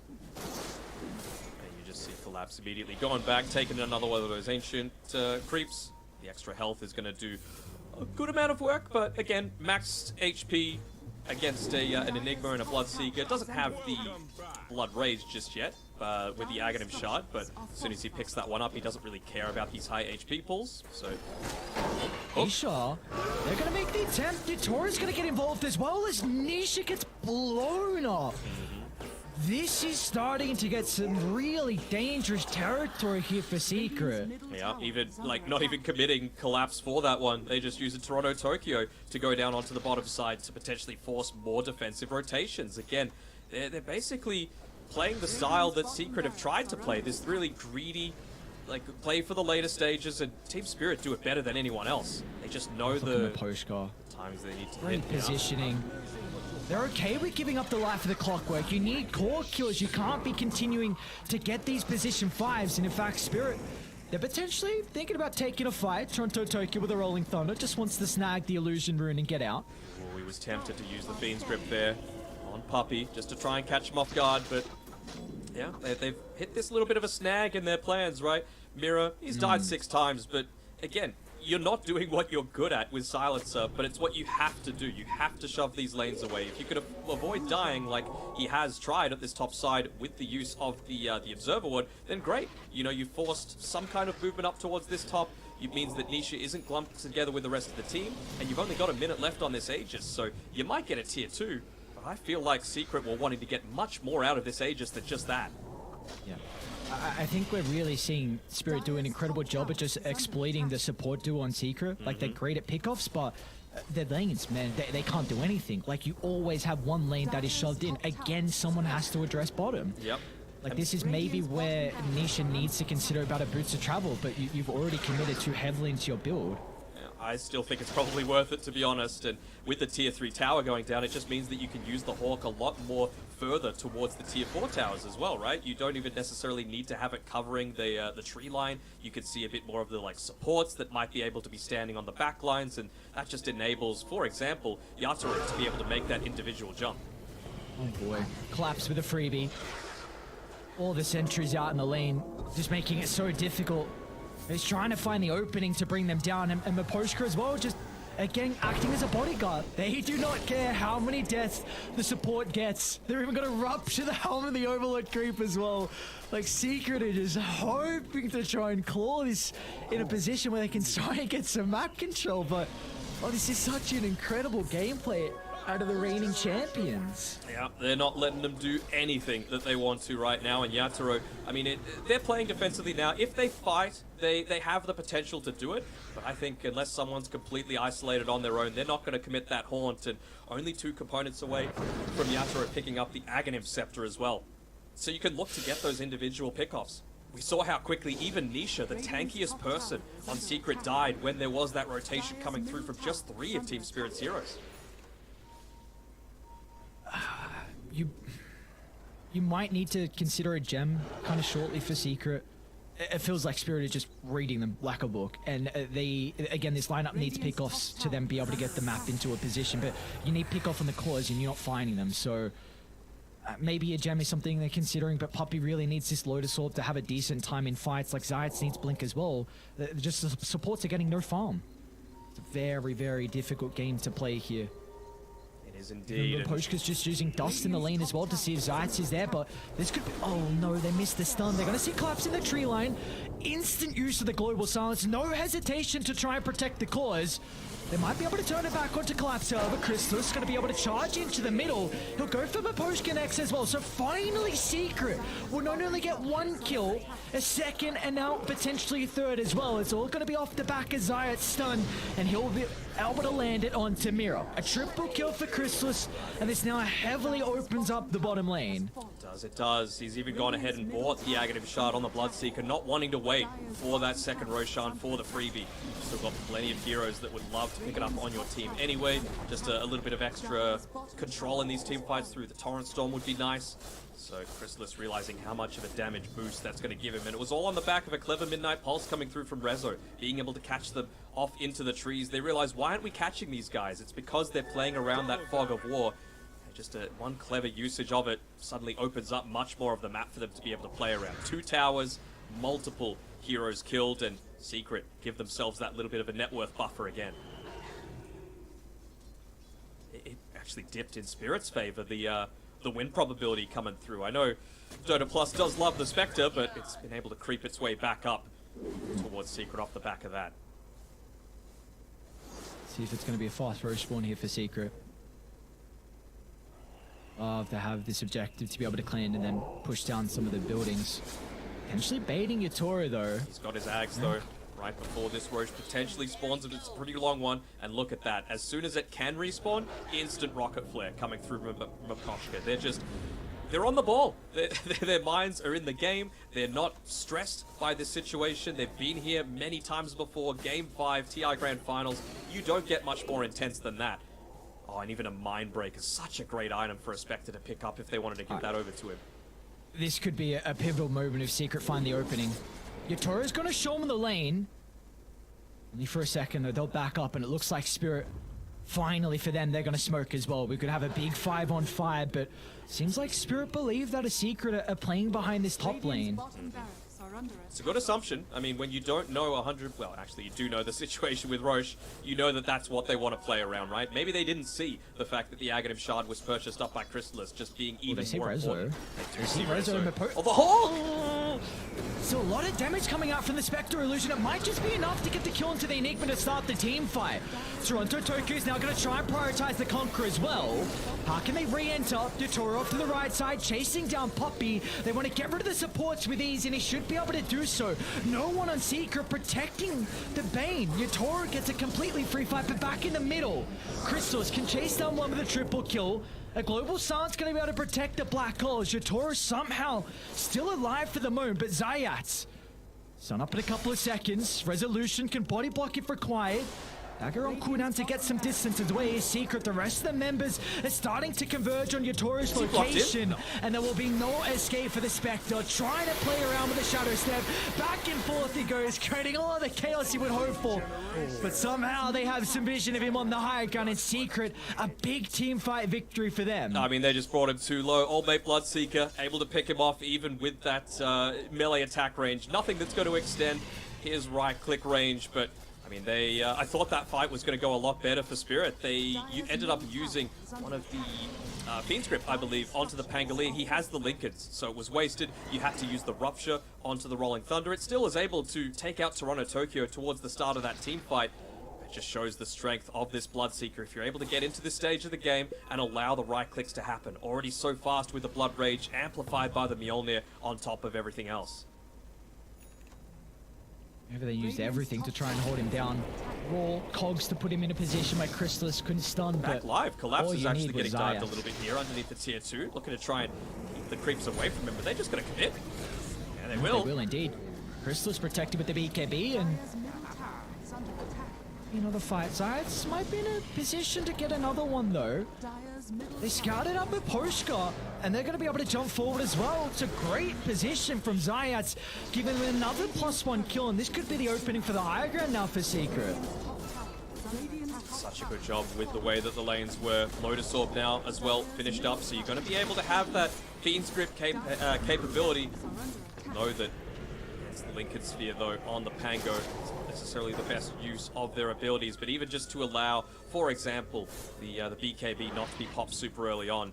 Even just providing the Lotus in onto the Enigma perhaps to allow that Blink Black Hole while the BKB still isn't up quite yet on Rezo would be very big. But you've taken all the tier 2s, you know 100% that Roche is up, so they're just going to go back and claim it on Secret. Good vision set up to Zayats once again, playing a great game on his Nyx Assassin. They're pinging out exactly where he might be, knowing that they might need to go for the full wraparound in the lane, but just looking to get a little bit more aggressive with his position. He catches out the smoke from Makoshka, gets pinged out immediately, and they still secure the Roshan. And they've got a great ward to go to instantly on Secret. Team Spirit have to be so cautious if they stick out on the map here. Shove them back in, giving any breathing room. Spirit, they're in trouble. They still see Toronto Tokyo. Yeah, but they should see that Niche is coming here. They should. Lincoln's gonna be popped. Oh, he's gonna go from Maposhka instead. Easier pickings. Hookshot tries to... Okay, relatively well done. A pickoff's a pickoff, but yeah, able to get away with a double 4-staff coming through. Still a bit of the delay game though, isn't it? That it is, but can they stall this high ground? Because it's time for Secret. 13,000 advantage. Maybe you're waiting for the Basher to be completed on Crystallis. Only buybacks on the supports as well. Spirit realized that Look, we weren't able to hold out as much as we thought we were, even though they did a fantastic job. They got to commit with their items right now. And Toronto Tokyo, he's going into the Aghanim Scepter, hoping that they can win the next team fight. It's going to be a 5v6. They don't want to get Collapse caught out super early. Toro. Ruptured up to the northern side. We'll be able to backfire enough away, and that's way too deep for Secret to attempt that, so... Do you now get aggressive, though? You don't have to worry about the Rupture. You've got Toronto Tokyo with this Basher, with the Lotus Orb, might feel very, very capable of just moving in, taking this next team fight. You just got to fix the lanes. Bottom is fixed. Mid lanes, they're doing a fairly decent job, but Crystallis doesn't want to let them manipulate the map any further than they already have. They even gave the Aghanim Shard over to Puppey, just so that they can get that AoE Brain Sap, so that they can make lanes constantly be in their favor and make these Spirit moves more obvious.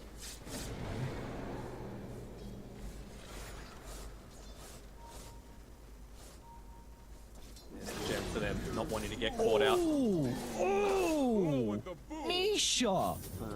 That's a big pick. You need the global. Yeah, 1600 damage. They're going to test the buyback. Zayat's nearly able to get that blink in as well onto the Swashbuckle. Could have potentially led to the death of Toronto Tokyo. Still going to lead to the racks going down. Oh my god, Nisha's conquer, man. The amount of times I've seen him one-hit people. Oh, it's just so dumb. 1600 damage that time. That's all they needed, just a little bit of luck from a crit. They see Yatoro out of the base.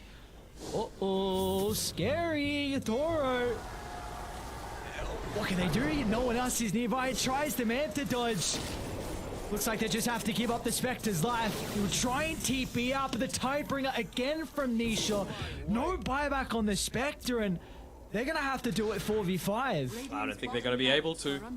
This is it. This is why Team Spirit, they are a very good team being able to stall it out this long, but Secret, their aggressive tempo. This feels like when they play their most successful Dota, when they're able to clump up together, when they're not waiting for this later game timing. With the mid lane pushing in, there's nothing stopping them from just converging in onto this top side. With the gem, they're going to even take out some of the vision that they've got with the Hawks. They still haven't managed it. I mean, the ancient Rumble Hide just, you know, trying to pull the waves to influence them that little bit further. Still feeling a little bit conscious of the fact that, well, can we go on this high ground? I think they can.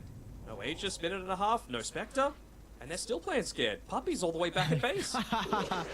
Oh my lord. The consistent spam of the rocket flare down bottom. You finally are addressing. Puppey's like, give me these gold.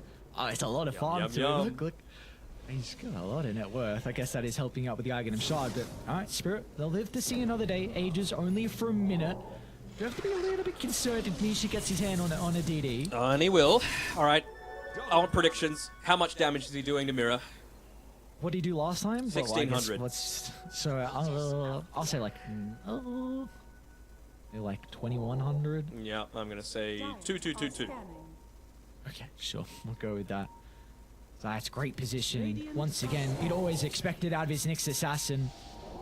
Sniffing out any opportunity that Spirit have to try and control the triangle. Without Puppey there though, they don't see that this Hawk has the entire amount of information about their positionings. And they see that they've got it watered as well. So Team Spirit, they're going to back off. Might go for the full wraparound, but it's going to be a little bit of work to be able to deal with both the super creeps in the mid lane, as well as that top lane that's pretty heavily pushing it. Double siege creep of their own is going to help matters, but I guess they don't really hate waiting as well. We saw how effective they were at timing out that Aegis at the perfect moment in the previous. It's only 5 seconds away, and they won't even get rid of the Observer Ward out there. Nisha said, "Get out of my base." There we go. Aegis ticks out. This game will continue on. The boars. Oh, but Poshka actually looking to jump in. Trying to poke from afar, not heavily committing to blow up Zayats. Toronto Tokyo's gonna get it. Oh no, the Rolling Thunder! He's bashed! Bash from Crystallis. He'll get out of the ultimate with a swashbuckle, but the positioning off to the right side. He'll look to TP, but Rezo, no hesitation. They're even gonna global for it. Maybe Toronto Tokyo, the abilities are on cooldown, they'll still chase him down. That global silence used to no avail. Beyond godlike as well on Crystallis, really showing why you gotta give respect over to the man's heroes. Many of them were banned out in the draft, but they left the Bloodseeker through. Now they don't have that global, they don't have the Roar, they don't have the Pango left alive, and Feels like Yatoro doesn't feel like he's ready either. He wants that Skadi, he wants that level 20, so he can tank up a little bit further. Titan Sliver's gonna help. He might have lost a second lane of Rax in the meantime. Dire structures are fortified. Even with these siege creeps far enough away, never mind. They might just get cleaved down by the multi-shot, so could they stall this out again on Team Spirit? TPing all the way back to base even on Yatoro. Wanting to be there just to be able to poke out there with the Spectral Dagger. Without Pango there really isn't anyone that's going to be able to do the same amount of work except for the Beastbuster. The Rumblehide never really gets the love that he deserves, you know? Mostly it's the Thunderhide. It's the accuracy increase, but no one's holding a butterfly, I don't think, so not going to be as big of an issue. No halberds either. All right. What do we got in store for us? Game continuing to push on later. It's just Spirit. You got to play some really slow fights and not heavily jump in the middle. You have this much of a net worth deficit that if you just face check 5 people, you're going to lose the team fight. It needs to be kind of the haunts to killing off the supports, just not heavily committing, in and out, dancing perfectly. It's really the name of the game. If you can kill off the Bane and the Nyx Assassin and kind of kite resolution, you might have an angle in, but these team fights are not going to be easy at all. There is such a deficit for them to overcome. They're getting some nice neutral items. Like, this is the first time that they've been able to actually go out onto the map in what feels like 10 minutes. You know, they had 3 out of the tier 3 items at the 37-minute mark. So the fact that they've been able to get to these ancient camp, slightly higher likelihood for these items to drop, means that they get the Stormcrafter, they get the Timeless Relic. You're able to position yourself a little bit more effectively. Maybe Collapse without the BKB, if he gets hit by the Malefice, for example, could just Stormcrafter out of it instead. Level 20 on Yatoro, he's got the Skadi. Might be ready to fight. It's for them. It feels like if you're going to smoke, you need to be carrying a ward to drop down. This nighttime, you know that Secret have held the gem for such a long time, so you don't really have any wards in a position that you can smoke to. This is big as well, though, with the Witchbane. They've been able to pick that one up, so you're going to be able to pop a lot of these abilities that they're going to be putting onto people, right? Like the Lincoln Sphere on Bloodseeker. Maybe they get the lockdown that they need onto him with the Primal Roar if the cohesion is there. You know, Haunt, Blink in, get that Roar off, although, actually, never mind. Collapse doesn't have the Blink Dagger. He's going into the Octarine Core. Maybe you need to have a little bit of a change up here to be able to find that key pick off at the start of the fight, because Chrysalis is just getting out of control. He is out of control. Oh, he's been out of control for kind of the entirety of 18, this 1 and game. 9. It's a crazy performance from him. I don't think the Bloodseeker's won a game so far as well, unless some other things have happened throughout the other streams today, but yeah, I mean, it's his bread and butter. He's Grandmaster on the Bloodseeker, so... What?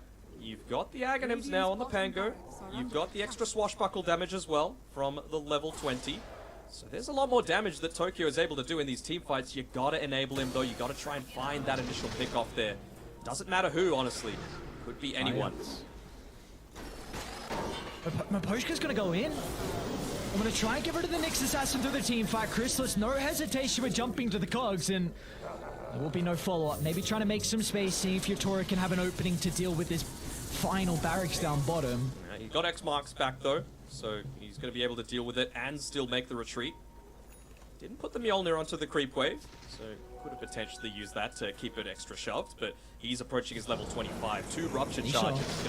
An aggressive jump on the high ground with the roar as well. They found him. Try and blow up Nisha. It's a lot of damage to start the fight.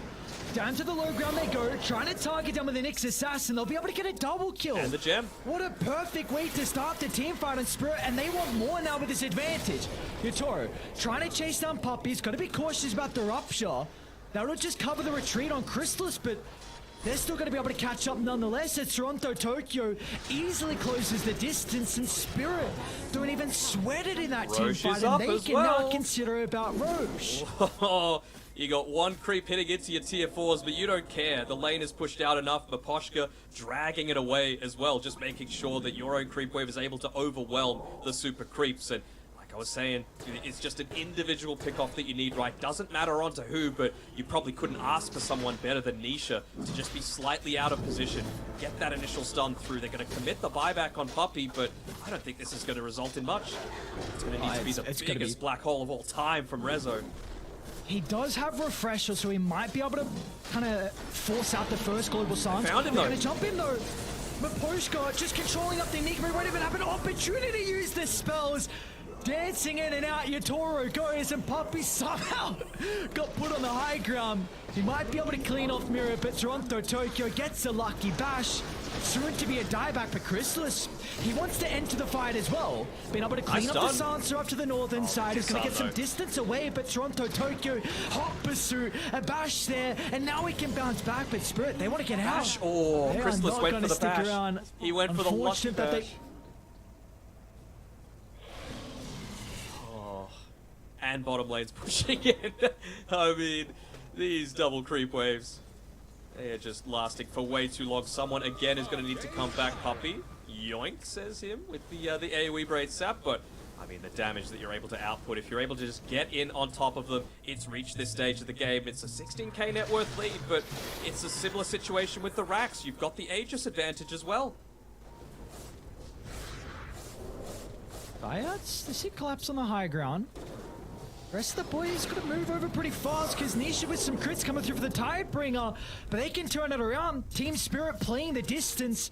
Another easy kill with a Global Silence to cover. Oh my, just short. Oh. I know that feel.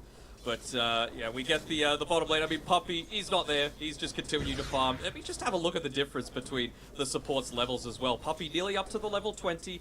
Not going to really provide him too much in these fights, right? The Nightmare cooldown, it's nice, I suppose, just to be able to juke out perhaps some of these Rolling Thunders or maybe even the Roar if you're really on point. But he is one of the prime targets if Spirit are able to find him position-wise. So it does feel like they're just doing every little thing right. Team Spirit right now to give them the chances to get back into this game. Maybe even looking to play more around this bottom side. You know that they're going to drag people down here to have to deal with this lane. Maybe you can find a pick off as they try and deal with it. We've spoken a lot about Spirit's late game and how we feel like this is a five-man that might have the advantage over Secret. I'm really intrigued to see how Chrysalis is going to be able to scale. I think Bloodseeker with the Ag Shard is very, very undervalued, and in a game like this where you're going up against a Spectre who's going to have a crap load of health, I mean the Beastmaster as well, like if he gets, I think Swiftblink and Abyssal, I think he might be able to do it for Secret. I think he might need Silver Edge on top of that. Just for the break, but not even just the break for the Spectre's potential, right? Also, you're going up against the Aghanim Scepter on the Pango, not necessarily just within the ball. Every single time that you're using your shield crash, you're swashbuckling, right? So he's going to be going for that disarm. You want to make sure that that doesn't happen to you. You want to make sure that you just get that instant jump there and you're able to lock him down. Anyone shows on the map, they might just die. Yatoro's got a DD. So Secret got to play a little bit more group together for the next 40 seconds or so. Making sure you don't give a freebie away. As soon as you get that kill on Spirit, you can now start to swarm into Secret's territory.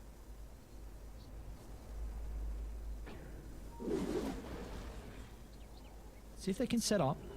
Starting to move down bottom. Crystal's going to TP out. Zayat's in the jungle at the moment. Miposhka was smoked. They've got the vision of the Nyx Assassin as well. Miposhka just needs to line up, and he'll do it perfectly. A great hook shot from the Clockwork, and now you got 70 seconds where you don't have to worry about the Nyx. But Secret, multiple heroes showing down bottom, so they're going to maybe make a play up top. Have to contend with a pretty healthy creep wave again.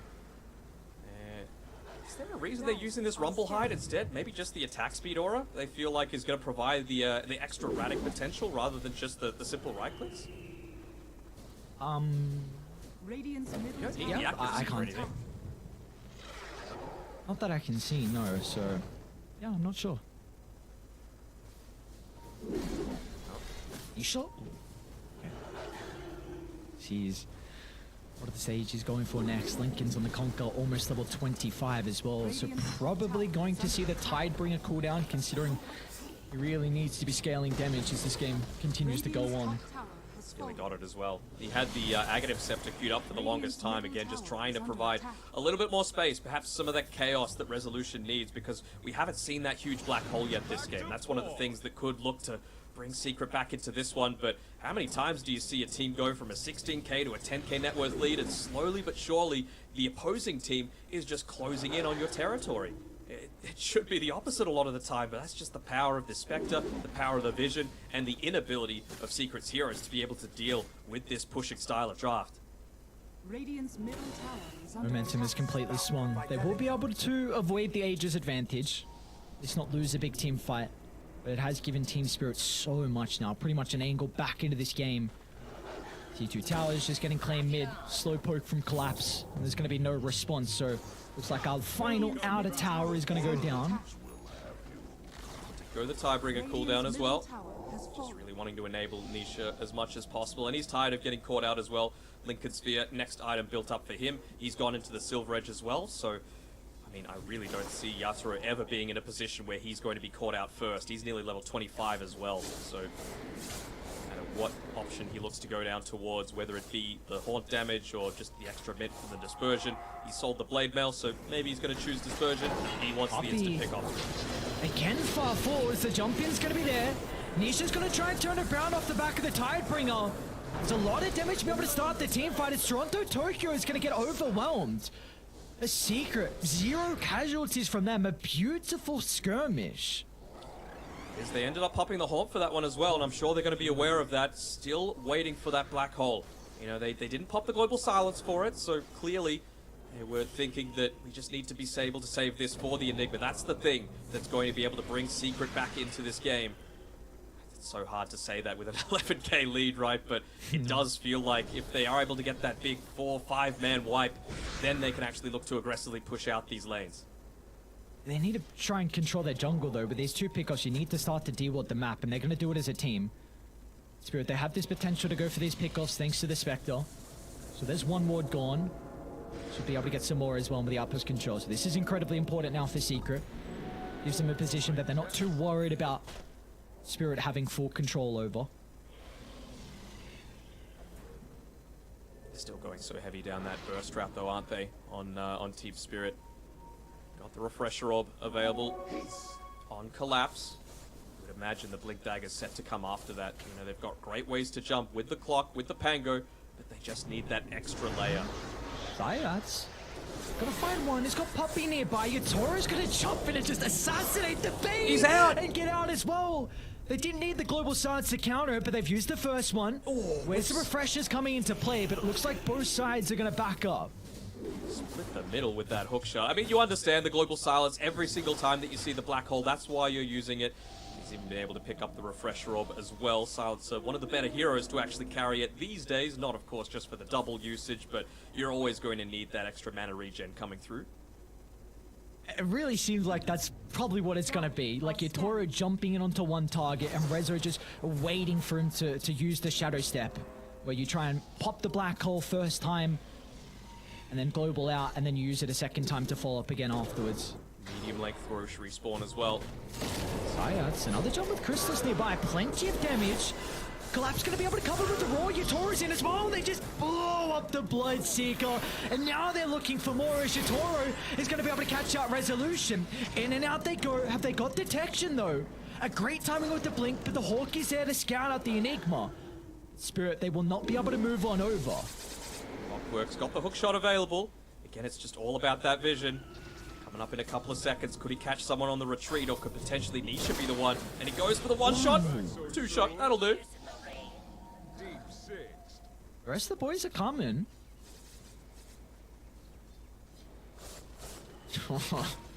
This has been such a weird game. Oh, yeah. 42 to 18. 50 minutes in, 10 minutes away. I don't want to jinx Toronto it. Tokyo mid lane. Sides with the jump. Nisha's got the follow-up as well. Yatoro needs to try and protect him, but the Spectre's not going to do enough. Another big kill for Secret to find, and Resolution's ready to rock and roll. In with the black hole, but the instant counter. Collapse. Going to be able to cover the retreat, but they have to break. Yatoro's in some trouble for the moment. Nisha needs to pump the damage out, but the Global Silence not going to be enough. A hook shot into the middle, but Zayats, the finishing blow, cutting off the head of the Spectre. But can they get more out of this Secret? They're nearby as 3, but Toronto Tokyo wants revenge and is going to be able to find it. Catching up to the Nyx Assassin, over to the Bloodseeker, he goes next as well, but the rupture from Crystallis, the double rupture as well, but Collapse. A flash to look around the TPR, but he gets the bash! Crystallis finds 2, and he's looking for more. He's looking for more, but he might not need it. Buyback coming out from the entire team out of Team Spirit right now. They've got one buyback remaining, just the silencer. I don't think you can look to go for these little pickoffs. I guess Roche is back up. You did need to commit the buyback on the Bloodseeker. They're going down the safer route. Probably mean that he could look to go into that Abyssal Blade as well, but they had to win that fight on Secret. They absolutely had to. You expended the buyback on Chrysalis, and he pops the BKB, gets the bash on Toronto Tokyo as he uses his own buyback and tries to TP away, gets the bash with all of that attack speed onto Collapse as well, opens up the Roche pit for themselves. And the Aegis still left on the ground there. Chrysalis able to pick it up. Alright, fourth Roche of the game, the components. We got the Aegis on Chrysalis, Scepter. Resolution's holding it for the moment. Nisha's got the cheese and Refresher Shard as well for the Conquer. You just got to enable Chrysalis to go in and right click. I think it's that simple. He's got the Abyssal. You want to try and end the game now? Yeah, I would say so. Lots of buybacks being expended. You find a pick off onto any of these cores and you could just feel so confident. So Spirit, they're going to be holding themselves up inside the base. I know they like to make these super aggressive moves when they feel like they have no right to, but this isn't the time for it. As Nisha looks to join the rest of his team after fixing the bottom side. They know he's there. Can they wait out this 25 seconds? They've got the glyph. It's such They're an looking to try and incredibly bait. hard defense. Look at this. Look at this micro coming out from the Spectre. They're trying to get them to jump in onto him, but it's just the illusion. They're not going to take it. Linken's popped and instantly applying the Lotus Orb. They need Mira. He's really important with the team fights. Lots of Not damage, gonna though. die to the TP on Rupture. Dire's structures are fortified. He's close enough. Oh, look at this. I believe they actually gave the Scepter over to Zayat, so now he's just borrowed up on the high ground. They know. Oh, follow up. Oh my god. Oh, Conker, what are you? Dire's top barracks Get a late game man like this. Nisha's even got a rapier queued up as well. We might not even need it though. Bookshot just shy. Mira's the only one with buyback on Team Spirit. And the only one that they could afford to put forward that little bit further, and they're just going to go down the safe route. On a Secret, they make the jump. On Thunder. Onto Chrysalis, but instantly Linken's pop. And the use of the Rupture and the Black Hole as well for good measure. But there's the buyback. Being able to counter out the Black Hole. A lot of spells casted for the initial life. But how can they reset for round two as Nisha jumps over the tree line, over to Collapse they go. A second round of the Stormcraft that gets some distance away. They'll be able to kill off the Bloodseeker. But can they set up for round two? They don't have enough members on Spirit for the moment. As into the middle they go. But there's the Global once again. But it might not matter. As Chrysalis stacking up the attack speed. Bash up to bash. Fiend's Grip now for good measure. They've locked onto their target and there might be no escape for the Spectre. A dieback for Yotoro, and now the rest of the team will be buried 6 feet under as they had to work for it Secret. It'll take him 54 minutes to take this game too, but what an incredible victory for them. And what an incredible performance by Chrysalis in particular. You give the man some of his comfort. I want to see the team getting around him as, instantly Poppy walks over, make sure to give him the fist bump, a bit of a cuddle. Come on, it's needed after such an intense game because Team Secret, they needed that win. They were on the cusp of potentially being one of those teams on the upper side of the lower bracket, and with this, maybe they've just solidified their chances by taking a game off one of the more favored teams and giving themselves a 7-5 series score, I believe. So very, very nice win coming through from them. A confidence boosting one as well. Yeah, without a doubt. A very draining series, and I should say game, I can imagine. You see Spirit, Secret in high hopes after winning that game and really clutching up in the end, a 54-minute thrill, and then for Spirit, they had to use a lot of brain power to try and even almost find an angle back in. I just want to have a look into the middle of this team fight because a lot of Spirit just melted here. I was surprised with how much damage they were able to output, but it was really all in the back of Chrysalis, right? He was just dealing an immense amount of right-click damage, triple kill already in that team fight, even going for the Ultra, but once the silence is out, once the Global's been forced, he could just look to connect in onto the rest of the team. Even, I believe, claiming the Ultra here might have been a little bit too long, but this is the one where he tries to get out, tries to use the fancy footwork to get up onto the high ground and just isn't able to escape there. That is Oh god, very close to making it. Christos, what a performance from him, man. Just from start to finish, really, with this Bloodseeker. And we saw Spirit, they had the potential to ban it out as well. With the Pango picked up in the first phase, where you could then look to address the Bloodseeker, leaving it through the pool. I wonder if they're kicking themselves.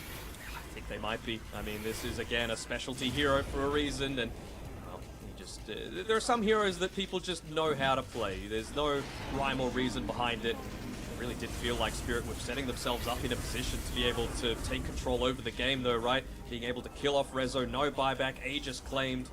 They just didn't look to take full advantage of it. Even claiming those outer towers wasn't enough. You needed to get in onto the secret base, and how many times did you die on Chrysalis? Just the twice. And that leaves you very few windows for the Pango to have a free game. I think we're seeing a lot of praises for Chrysalis, and of course, well deserved He went for with the how bash the here. KDA. He nearly got Very it close. too. I think, yeah, we're seeing a lot of praises for Chrysalis, and of course, it's very well deserved. But Zayats was a really, really big reason why they're able to find a lot of these pickoffs in combination with Nisha. I've praised Zayats enough. Everyone's praised Zayats enough. That's the thing, right? Chrysalis, he is a lot of the underappreciated member of Team Secret, right? So let's give him his credit when it's due. Yeah, I mean, the credit's there, but you also have some other members that are having an incredible performance. And I know Zayats he's really been a big reason why they won that last chance qualifiers, and Nisha as well. But when you go 54 minutes, I mean, all the team, you can say what they've done well. Oh, for sure.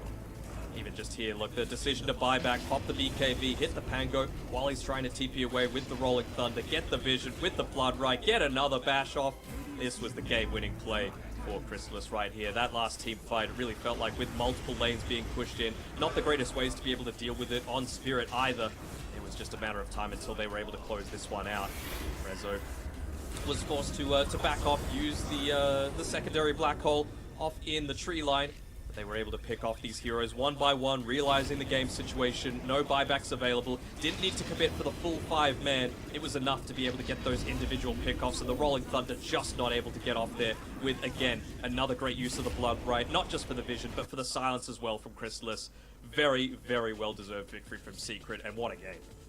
Yeah, what a game indeed. And again, these two teams were tied heading into this series in third place. So the fact that they're at least able to get a 1-1 tie here is really going to help out with their positioning in the group stages. Of course, very, very important to get that upper bracket seed. It is near impossible, a very difficult road if you start in the lower bracket to make that deep run through, best of ones, best of threes, and then all the way to the end as well. It's just way too many series. So upper bracket is where you need to be, and with a performance like that from Chrysalis and the Goons and all the boys there, that's a really big map victory over the reigning champions in Spirit. You got to be careful what you call Puppy. He'll let you know about it. And well, I don't think they were very goonish this game. I mean, Nisha, he even had the Divine Rapier in the backpack queued up, like the pieces locked, to be able to go in, just in case they needed that buyback and that surprise potential coming through. So, whew, what a performance, and very well deserved MVP is Chrysalis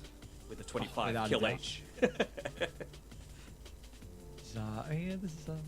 Kill H is an extra little bit of specialty to it. Oh, for It's sure. just showcasing when you get so many kills, when you get over the 20 mark, it starts to look a little bit different. Remember back in the day when Dota started to break if the game went for longer than like 60 minutes? Meteors started falling from the sky, but well, they didn't even let it get to that 60-minute mark on Team Secret, closing this one out in 54.5 minutes. So just not wanting those pesky tier 5 items that we all love to see, but can sometimes turn the game back in the other team's favor that, well, we're playing from a little bit behind. So, well-executed draft coming through from Team Secret. I'm happy to see them move on forward with a lot more confidence, and I'm sure Chrysalis is going to be the one to take the most out of that game. Yes, without a doubt. I'm sure they'd love a break as well for Secret along with Spirit, because they've got some pretty tricky opponents still to play later today. I believe Spirit have to verse Tundra and Secret have to verse Entity. So I know Entity are kind of struggling a little bit, probably not playing to a lot of people's expectations. They had a series earlier today. Actually, they're versing TSM at the moment. They lost game 1. I don't know how game 2 is going. But regardless, it's going to be exciting to see how those two teams are able to shape up later on. But that is going to be all she wrote for our second series of the night. We've got the panel ready, so we're going to chuck it over to them.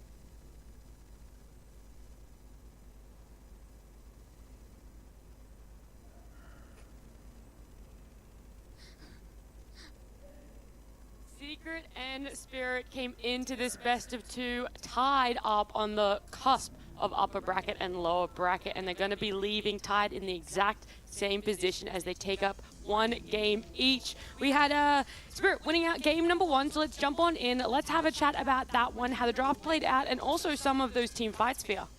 Yeah, for sure. Team Spirit versus Team Secret. I did call it. You did, 2-0. yes, you did. Yeah, Actually, going into this, you said indeed. 1-1. I have to give you praise. Congratulations, Fear. Yeah, thank you. But I also said Collapse was going to own, and this game was no exception. He had a great laning stage. But on the reverse side, the Resolution, the offlane player for Team Secret, also owned. So both carry players had a very, very rough laning stage. So it came down to a lot of skirmishing in the mid game here. But at the end, you got one pick off. I think it was on the Tiny in the top lane. Yeah, he got doomed by Collapse here. And since then, the carry matchup, Troll versus Ursa, you're going to see it here. This matchup is not fun for Ursa. You cannot man fight Troll. This is like the anti-carry, as we call him. And Ursa, he's going to try and man up against him, but you got the Toro. He's just going to perma-net him here. He's not going to be able to move through BKB. He's going to enrage, still netted. He just can't get out it. And this is pretty much how every single fight will go in this matchup. So Team Spirit got the carry matchup at the end, and I think this is a bit of an outpick here for Team Spirit in game number 1. Game number 2, do you want me to go on, or do you have something? Oh, I was going to say, Yes, I'm a little bit intrigued by the fact that Pango was first phase, yet Secret were able to pick up the Bane and the Bloodseeker later on in the draft. Not only just that, this is quite possibly the hardest Pango game I have ever seen in my life. First, he's laning against Kunkka, which is a bad lane matchup. You got the Rupture to deal with, you got the Black Hole, you got the Grip to deal with, and when you're farming, the Nyx can catch you with the Carapace as well on your Q. So he definitely had his work cut out for him this game on Toronto Tokyo, but for me, it's pretty much an impossible Pango game. They tried to make it up with the Spectre on the last pick there. Great versus Enigma. I was very surprised how the Spectre was able to win the lane versus Enigma. Don't really expect that too often, but at the end of the day, I think their draft was very difficult to pull off against Secrets. Yeah, I was also a bit surprised about how the lane did actually go that way for the Spectre, because considering Spectre is definitely going to counter the Enigma at some point later on to the game. It becomes really hard for the Enigma to play against the ults, so you have to build differently to get yourself away. But that laning stage, leading on from that point, you've got 3.5 Enigma counters in this game, so it was definitely a pretty hard one to pull off. Everyone was countered that game. Yeah, pretty much. It was counters back and forth on both sides. But that was still, I think, one of the big impactors that we saw towards the later stages of the game. It has to come from Zayas' offlane next. We were hyping it up in the LCQ, how well he played, the stats that he had on this hero, and his presence in the lane and outside of it was just phenomenal. And he got the axe towards the end of the game. Who needs Black Hole when you got Zayas? I feel like that's such an easy praise. Every time we see him on that hero, he just outperforms his previous performance. It just feels like he's forever one-upping himself. A little bit of spotlight on that Spectre, though. It is the first time we've seen it here at the International. Do you think we're going to see it again moving forward, Fear? Or it is such a niche pick at this point? We might see it once or twice more, but like it's a very theorycraft hero. Like it's very good versus many things in the game, but its laning stage is so weak right now, and it feels like every game right now is very snowbally. If you get a huge lead, you don't throw it away through like good map movements, you win the game. You always start at a disadvantage by having a Spectre in your lane, and that's why we don't see it very often. Yeah, and it could also come to like how the post 3s and the 4s play out their lane. Can they shut down the enemy carry, slow him down? Does that buy time for the Spectre to get online? Because like you said, it takes some time to get the Spectre up. So if you get yourself a good offlane player in your team, you can easily buy time for the Spectre types of heroes to get back online. Spirit and Secret definitely delivering here on the main stream, BO2. Stream B has currently going on the game 2 of Beast Coast and Talon. Beast Coast picked up game 1, but this game 2 draft playing out field. We don't know the results, so how do you think it's going to fare up for either Talon or Beast Coast? Yeah, it looks like they picked the Batrider to counter the Shadow Fiend mid. And then we have Venomancer countering the Monkey King in the carry position, which is very good. And they picked the Naga versus the Enigma here. So I definitely favor Beast Coast draft here. The only question will be, will this Batrider in the mid lane be able to shut down the Shadow Fiend hard enough where they can buy some time? But I think both side lanes will struggle pretty hard. The bench is also nice, like you can break the lasso, you can also get rid of the Monkey King ult if it gets dropped down, so I think that's also a pretty solid third pick. And some teams have been opting for this bench in their second phase. Yeah, I mean, it could definitely work, but I'm still going to go with Beast Coast on that one for me. Yeah. I just got word in my ear that Beast Coast is currently leading, so you didn't know that information coming in, Fear. Wow, it's like you've competed or something before, I swear. I've been to a couple tournaments. Just a few? Ever won just a anything? few. Yeah, 10 of them. Oh, wow. Moving on to C-Stream, we had DSM and Entity, both of them really looking for some wins, kind of get some more points on the board there. TSM picked up game number 1, T-Panda. Yeah, Toby deciding to play the offlane Naga in this game. I believe, like what we discussed off stream, is kind of like maybe they wanted this Naga to be a bit of a surprise pick, that, okay, they might think that this is a carry, we're going to bait them into it. And also Kezu, who's not here, but he did mention as well that this is something they looked for and to kind of put the balance offset. But Naga had a difficult lane and definitely had a difficult game as well from here. So it's kind of like, what is the purpose of this offlane Naga in the end? Is it a semi-carry? Is it a more, situational area creation hero? You've got a good ulti to utilize, but are you setting up, or would you prefer to have a support do the same role? So we're kind of still looking for its place. Hasn't had too much success, but Toby, he's kind of known for going for these offlane heroes that might not be so meta. Goes for the outside of that, so it's always, brave to bring them up. But for this game at least, TSM, Saberlight had a really good game of the Axe. They basically won all their 3 lanes. It was a difficult one for them to bounce back in to that one. And, the Drow just didn't really seem to get online at any point. Positioning is really hard against the lineup. I mean, I will say, in Dota, your hero has to have a purpose. No matter what role. You can't just put a hero into a support role, and if it's completely shut down. If you're playing that Naga, I saw Lesh in that game as well. It's doesn't matter if you throw it to offlane. If your hero just doesn't have a place in the game, you're not going to be able to succeed. Yeah. Something to look forward to moving ahead. That game number 2 also going on currently over on C-Stream, the 3rd stream, but the D-Stream had their first game played out. I do believe they've only just jumped into game number 2, but that's Fnatic up against Asta. I'm going to pull the draft up for you, Fia. Fnatic won this game 1, but this was their draft. Did you see it going that way, just looking at the draft, knowing the lane matchups, how it could potentially be, especially because, I have to point out, that Brewmaster being on support. Yeah, that's definitely unique, right? They probably tried dodging a matchup, but Slark is good versus the Primal Beast in the laning stage, but on the opposite side, when they got the carry matchup versus the Enigma, they do also have Silencer versus Enigma too, so I think Fnatic must have just outplayed him, as this draft looks fairly even for the most part. For you as well, T-Panda, a pretty nice even split across it, the Naga carry, question mark. I kind of like both sides. Like for Fnatic, Jabs and DJ, I think they've been a really hot offlane duo lately. Enigma, Hoodwink, both playing comfort heroes. They've had some good results with both of these. So I could see it going into their favor, but then again, Fnatic got to start getting those points as well onto their bank accounts as well. Otherwise, it's going to be a rough ride. So you got to go for your comforts. And it worked out for them. Fnatic definitely did pick up that game. E-Stream, though, that one has already finished their best of 2 ahead of us. It was Thunder Awaken up against Tundra, and they picked up 1 apiece. 46 minutes on game 1 and 33 on game 2. That's all of the streams, how they've played out or are currently playing out. If you guys would like to check out some of them, like I said, B, C, and D are still going on with the Group B games. Standings here on our screen, nothing too crazy being shaken up over those best of 2s. Again, just Team Spirit and Secret tying right now. Thunder Awaken joining them too. Talon, Beast Coast down there. Really, really looking for some more wins, especially with TSM picking up that first win. I mean, Tundra hasn't lost a series yet, still just drawing, so I still have my eyes on them. They're drawing and winning right now, which is definitely a winning recipe. If they get another win, I could easily see them in the winners bracket. Yeah, I agree. The consistency is key.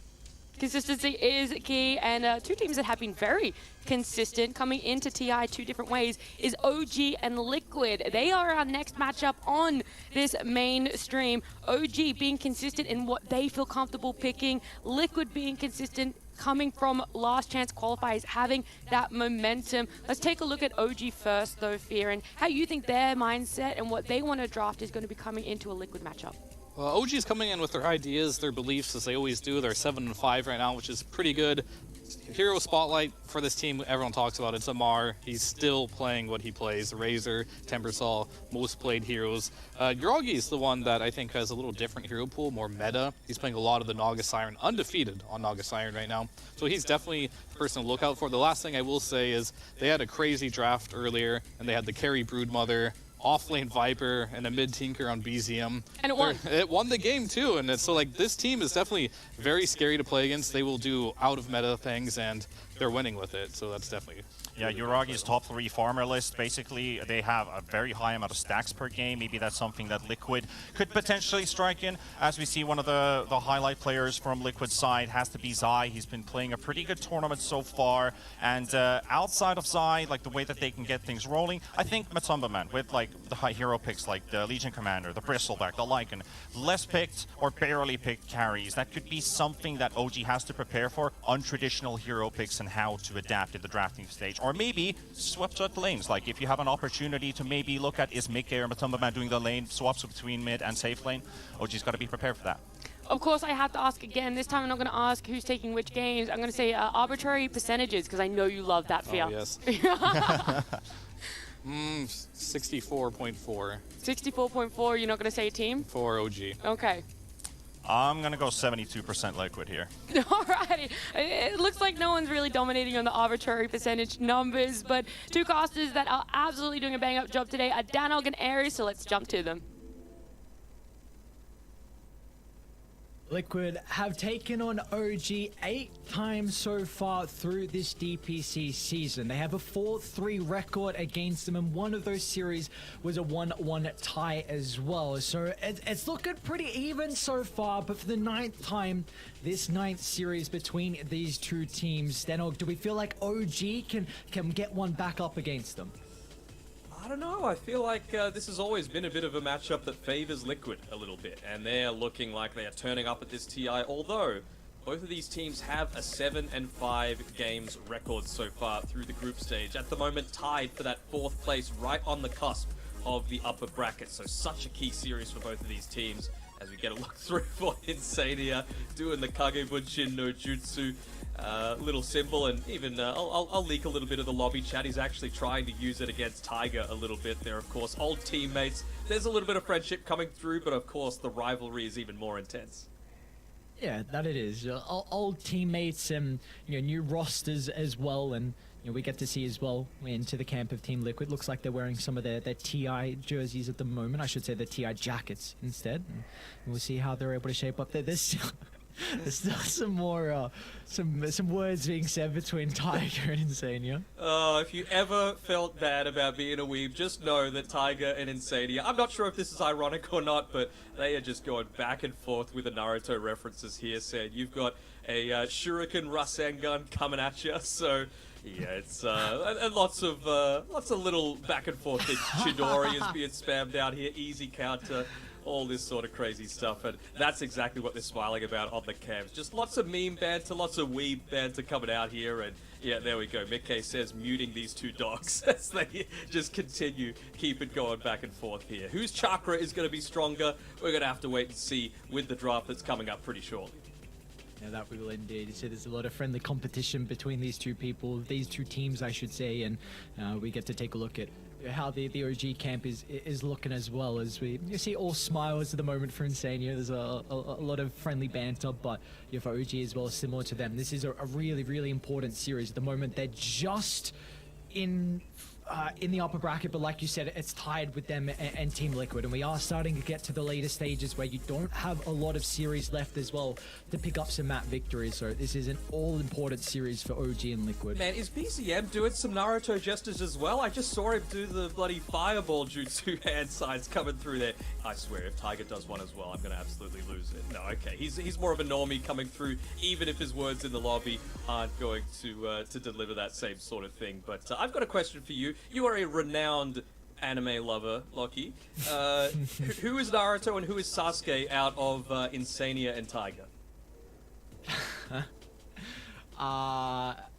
Insania is Naruto, and yeah, Tiger's the other guy. Sasuke, okay. Tiger's the other guy. The other loser. The other weeboo. Loser. Okay, so we're saying Team Liquid are favored based on the words of Ares. Is what I just heard out of that conversation. Is Sasuke better than Naruto? What's the? It's up for debate. There's up for the debate. Yeah, Okay. yeah. There's the battle to end the entire series was pretty epic, I gotta say.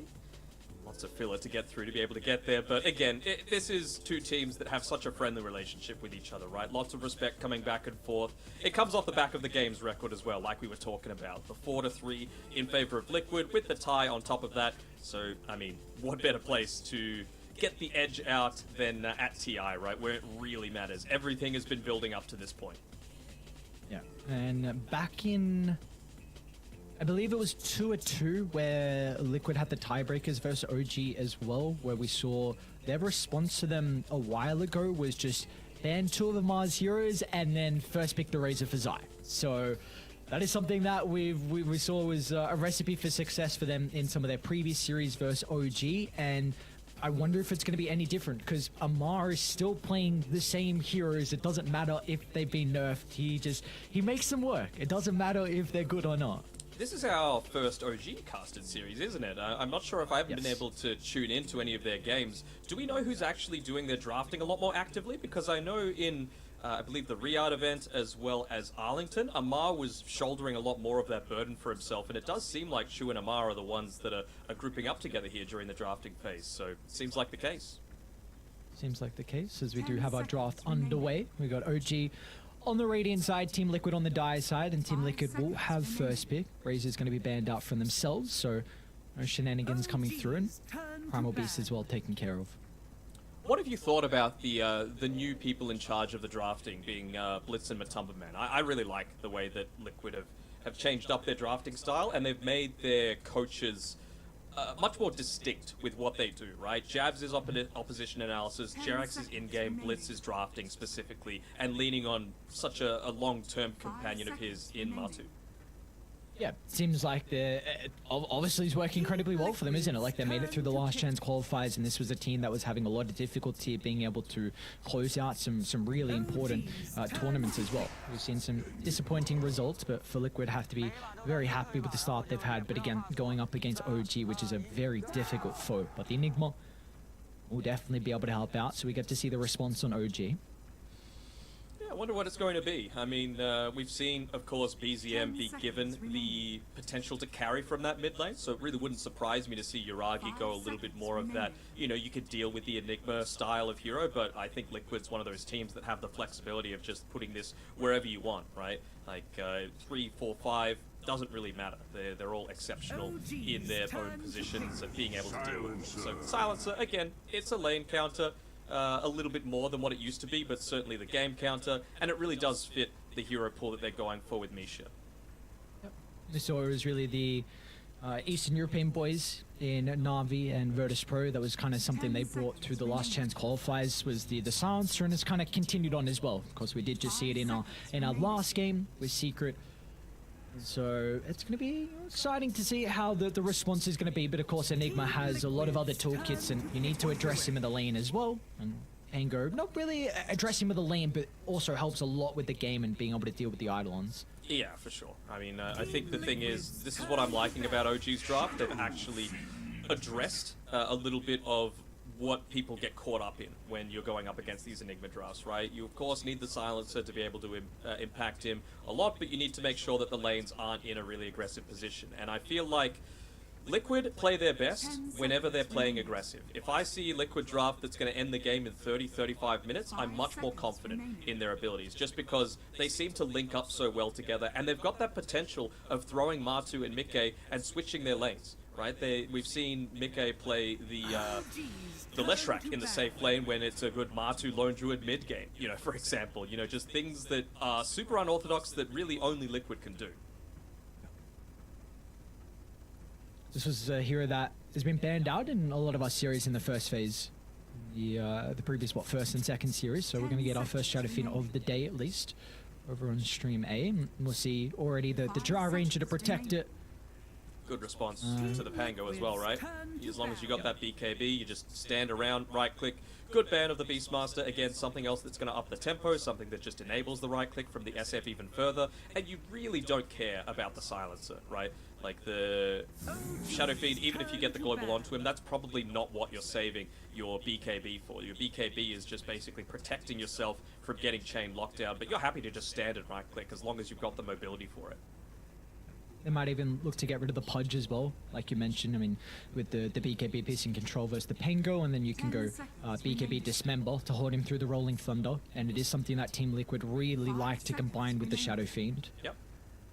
I like it indeed. Early-ish tempo too. Would be Trying a to see... We are going to be looking towards more than likely Tiger's hero getting picked up at the 15th.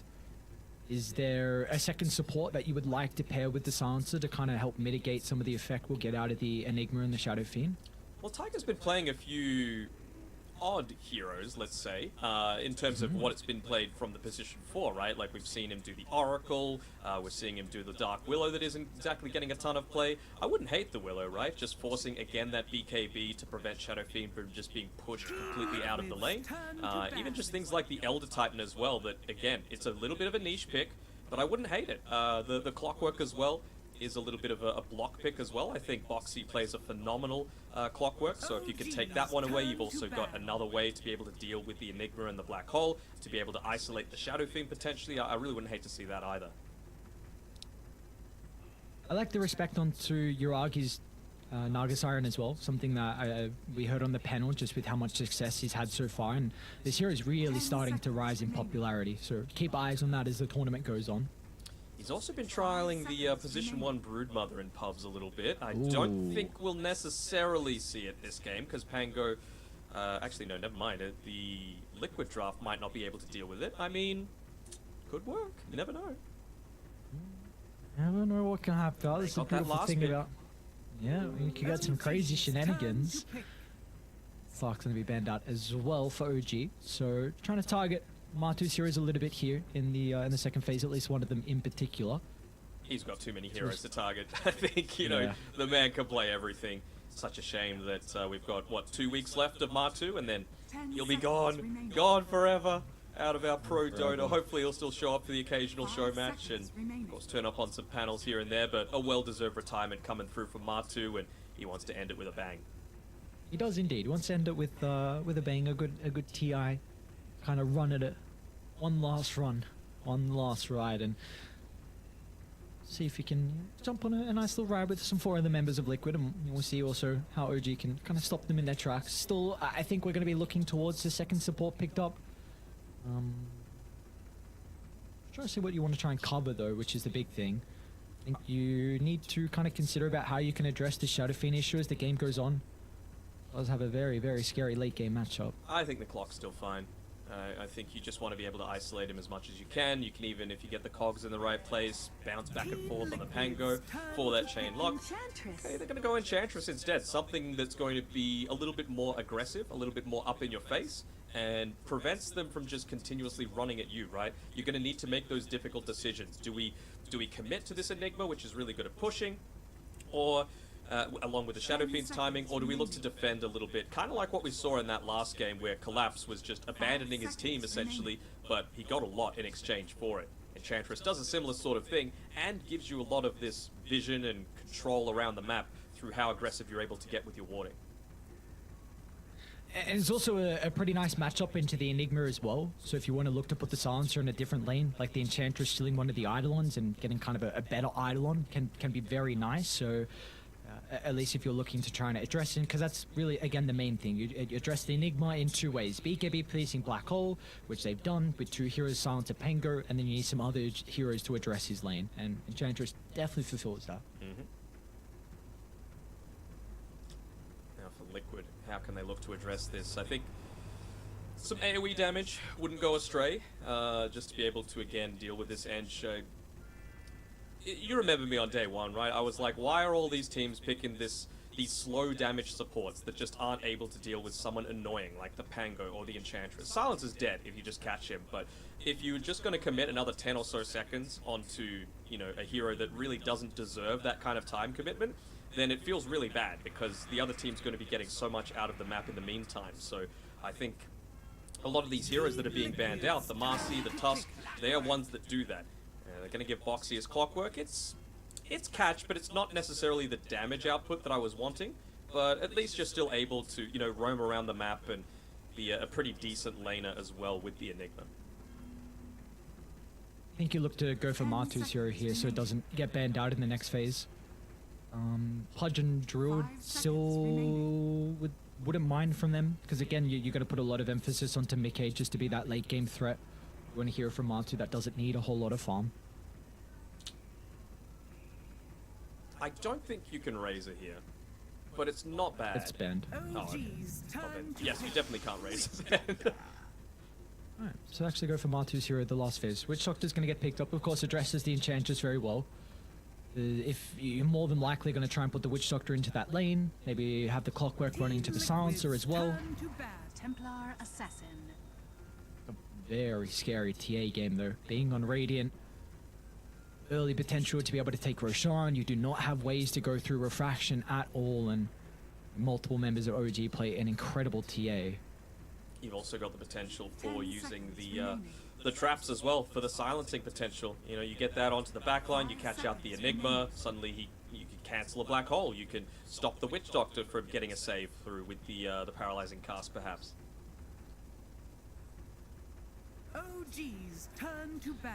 It's always been known as a pretty good matchup versus the Shadow Fiend as well, mid. So more than likely give it over to BZM. I would. Again, Yuragi can play it, but you just have such a damage advantage where early on when Shadow Fiend's having some difficulty with the right clicks, of course you can rely on the razors, but 10 not going to be able to go seconds through the remaining. refraction. I'm just trying to make a case for this Team Broodmother to still be Liquid's picked in the second blade. I mean, the Tidehunter going away helps. Not that you would throw the Enigma anywhere else. It feels like it's going to be Martu's hero still yet to come. I mean, BZM hasn't played the TA yet this tournament, I don't think, unless he's done it earlier today. He's been more leaning towards the Invoker.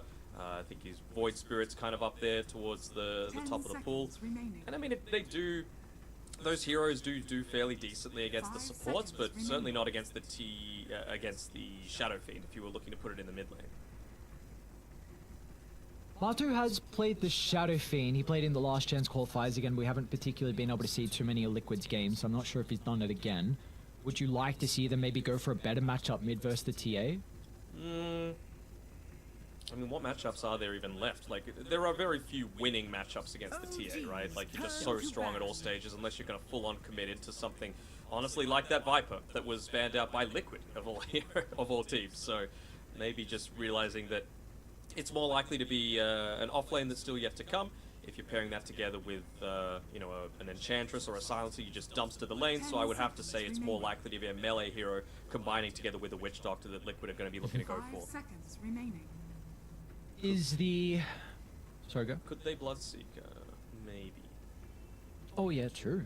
Just forgot about that here. I mean, great matchup versus the Pango. Doesn't need a whole lot as well.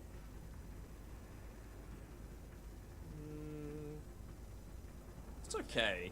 I mean, I'd be a little worried. It's not like OG can make some insane push happen in the meantime, right? Like, that's the big issue with the Bloodseeker, that you do need those two items to do anything in the game. So, if an Enchantress isn't able to solo take towers, I don't think you care too much. And then they're going to need to address the Enigma as well a little bit. So, I think you could probably get away with it.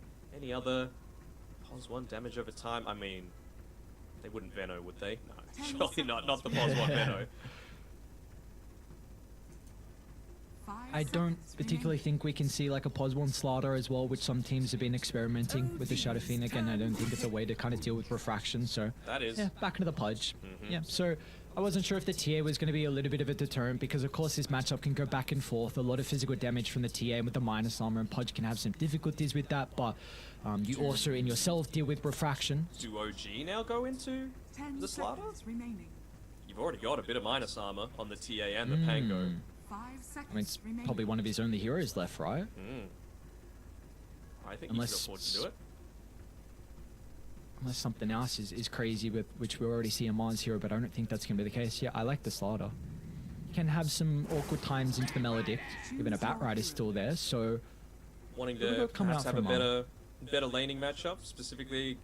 Well, it's weird, right? Ooh, Like Pango. Batrider against the Shadow Fiend, I'm assuming, is what's going to be coming out here. Yeah, BZM picking it up, but we've seen Shadow Fiends just be able to deal with the Batrider now ever since the change to the Razors, with the slow, with the turn rate impact. You can actually look to punish a Batrider if he's trying to get up onto you. Yeah, that's a really good point. This matchup is pretty solid. It does get to a stage where Batrider can be an issue as the game goes on with like BKB. because the Shadow Fiend probably won't have enough physical damage by then to really prove to be an issue to stop the Batrider from just charging at you. So this is exciting. Again, this is our first time casting OG through the group stages, and there's a lot of games going on. I'm not quite sure if Amara has been playing the Pangolier. Definitely a hero that I would not usually expect him to play, but I think he might have like 2 games on it from what I had a quick look onto. I mean, the thing is as well, I feel like Shadow Fiend really doesn't hate this mid matchup at all. You know, you're going to be able to go the magic stick, of course, and then you're just going to be spamming out those waves consistently so that BZM probably doesn't have the avenue to go for too many dives onto you. If anything, would I say the Shadow Fiend has more potential these days just because of the change to the razors? Maybe, yeah. You know what? Screw it. Yes, I think Mickey could potentially get a solo kill onto BZM, and then that would mean so much for just being able to get a little bit of that solo experience, get that level lead, most importantly, because it's really around that level 3 Shadow Rays that you're looking to try and get the domination happening. I think regardless, this is a very, very exciting Game 1 draft. I think both sides have a lineup that is going to look to get active very early on. You've got a TA that wants to try and get Roshan as early as possible, naturally being on the Radiant side, and Liquid are playing with a Shadow Fiend and a Pudge. Like, sure, ultra late game, they're going to be pretty happy, but this is also a team, and I should say a core duo, that like to be involved very early on and control the map. So I think regardless, what's in store for us is a lot of kills and a lot of action. Sania did say in the lobby that he was going to show Tiger his Kage Bunshin. Well, we'll have to wait and see because... What is that? Can we... So it's basically, it's splitting up into multiple copies of yourself, but there's also just like ninja moves where you turn into a log, basically, like a decoy. And Sania's got that this game. He's got the voodoo switcheroo, so a little bit of Naruto memes coming in here. It's almost an identical thing we see in the Game 2 of Secret vs. Spirit, where both supports go and drop the ward of the cliff, and they could get the D ward. Of course, I wonder if they're going to try and deny their own ward as well. I mean, they would have shown that they have the vision on the high ground, right? They didn't place anything up there. They would have seen them slowly walking up, so I would imagine so. Seconds to battle. Seb's grandson on BZM's end of his name. Really showing respect to the people that come before him. Very similar ideas of vision from both of these teams. Both placing on the same high ground, both placing in the exact same spot in the river as well. Man, this game looks so even. I'm trying to work out who I favor. The battle begins. It's going to come down to individual outplays, I think. Oh. Monto a little bit too early there with the hook. You reckon it comes down to just individual outplays? You feel like this is really not a draft where there's just that slight advantage? Specifically mid, I think, is going to be the thing that decides a big part of this game, and which team might have a bit of the early tempo or doesn't need to necessarily, for example, protect the Shadow Fiend quite as much, because I mean, you look at the Enchantress, super capable of rotating through with that movement speed slow. Once you get perhaps around the power rune time, and Mickey is going to need to try and pick it up, but you can see, starting with the magic stick, realizing that, you know, you're going up against a Batrider. This is what you need to be able to continuously bully him out of the lane and secure your own farm. I've been really impressed with Mickey throughout this entire tournament. You know, multiple games where he hasn't died a single time, creating so much space and even having the flexibility to be able to farm on this win condition hero like the SF. Yeah, he's had an incredible performance so far. I mean, if you go back to their qualifying match against Virtus Pro as well, flawless in both those 2 games. The Queen of Pain and the Pangolier had an incredible performance. Cool. And very worried because BZM, yeah, he's going for the dive. 6 charges and Fairy Fire ready to play with for Mickey. And, well, he's actually going to have enough movement speed regardless to get out of danger. Be a little bit careful again. The movement speed slows coming through. Not going to get in range for the close range Shadow Rays, but it does mean a couple of creeps are going to go underneath this tower unclaimed by Mickey. Bottom lane, Boxy might be in some danger. Hiraki only playing with the level 1 just yet, so Boxy's able to step out. And this is another one of those lanes where the individual outplays could come into effect. Of course, the micro from Zai is going to need to be on point because that pure damage coming through from the side blades might be able to catch him out, although looks like he'll be able to back up enough. Try and actually kill on the top side of the map. Nice early kill onto Insania. Big kill for them to find as well. Pangolier, especially in the side lane, not the greatest laner. And Amar's going to go into the double Wraith Band early on, so this will drastically help out how much the Pango is going to get out of this. Just look to trade a lot more effectively. Again, Pudge not exactly renowned for his armor pool. So just playing with the Ring of Protection for now, I like it. But Amar is certainly going to be looking to right-click a lot more frequently in this lane than you would see a lot of the time with the offlaners, specifically melee offlaners against a Pudge.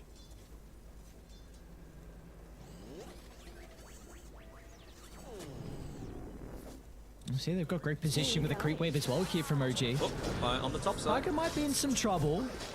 But Tumberman's still getting brought incredibly low. Amar's just pummeling the right clicks into Matu, and they're more than happy with trading the life here. Amar getting another kill and shutting down Matu's Pudge. Yeah, I mean, early on, before you get the levels in the Pudge, of course, just a little bit shy of the Flesh Heat might have enabled him to stand in the middle of that creep wave, tank up a little bit of the damage, but yeah, I mean, they're going to be looking to consistently go for these kill attempts, but it can't be onto Amar. He's always going to have that swashbuckle available. It's all around Tiger, just finding that right positioning. So what does Matu choose to go for? Does he try and level up some of his other skills, or does he get that safety net in the Flesh Heat? What Sania will do is make a little bit of a double pull happen, so equalizing the wave, importantly, doing it around the Flag Bearer creep wave as well, so denying a lot of that valuable gold away from Amar.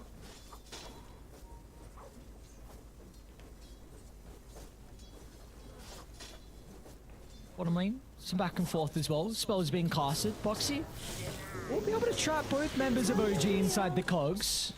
A little bit of damage going there. Misha's got plenty of sustain. Be able to help out. Dire's middle tower is under attack. ZM once again really able to get that kill in onto Mickey. He's still in a reasonable spot. He's got the full magic wand built up. A little bit more regen coming through. They are almost entirely denying away this water rune control. BZM able to pick up both as Mickey just tries to get anything out of these creep waves. Still a couple away from being able to pick up that bottle. Maybe he can then retreat, maybe ask his team to build up a few stacks. But up top, Top lane, Insania almost going down to the damage from Tiger, trying to look to find the finishing blow, but it's going to be Matu that pursues on for more. Will bring down the big kill into the Pangolier as Amar was really starting to get out of hand in this lane.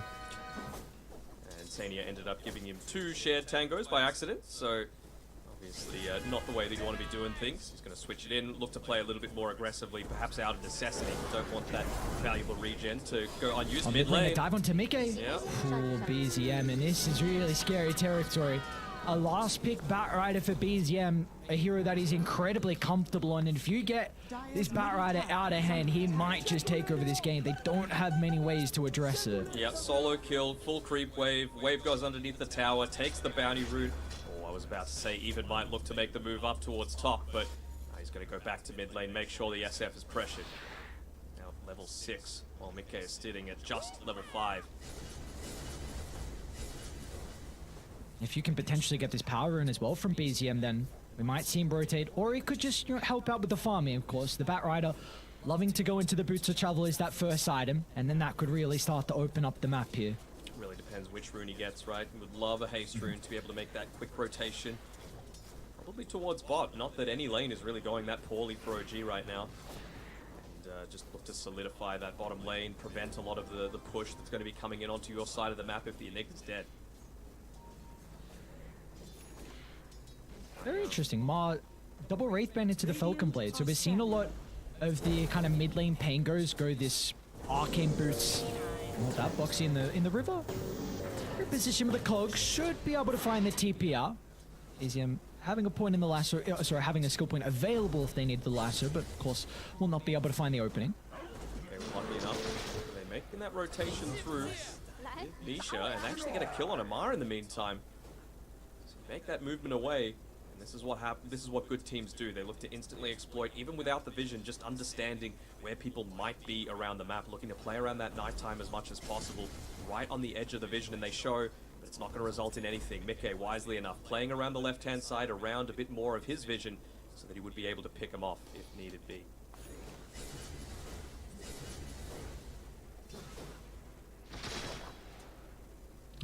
Very even start. Do you feel like there's someone who's a little bit happier with how the lanes have gone so far? Yuragi might not be too happy if they are able to connect with this attempt, but Misha's going to TP in fast enough to be a deterrent for Boxy.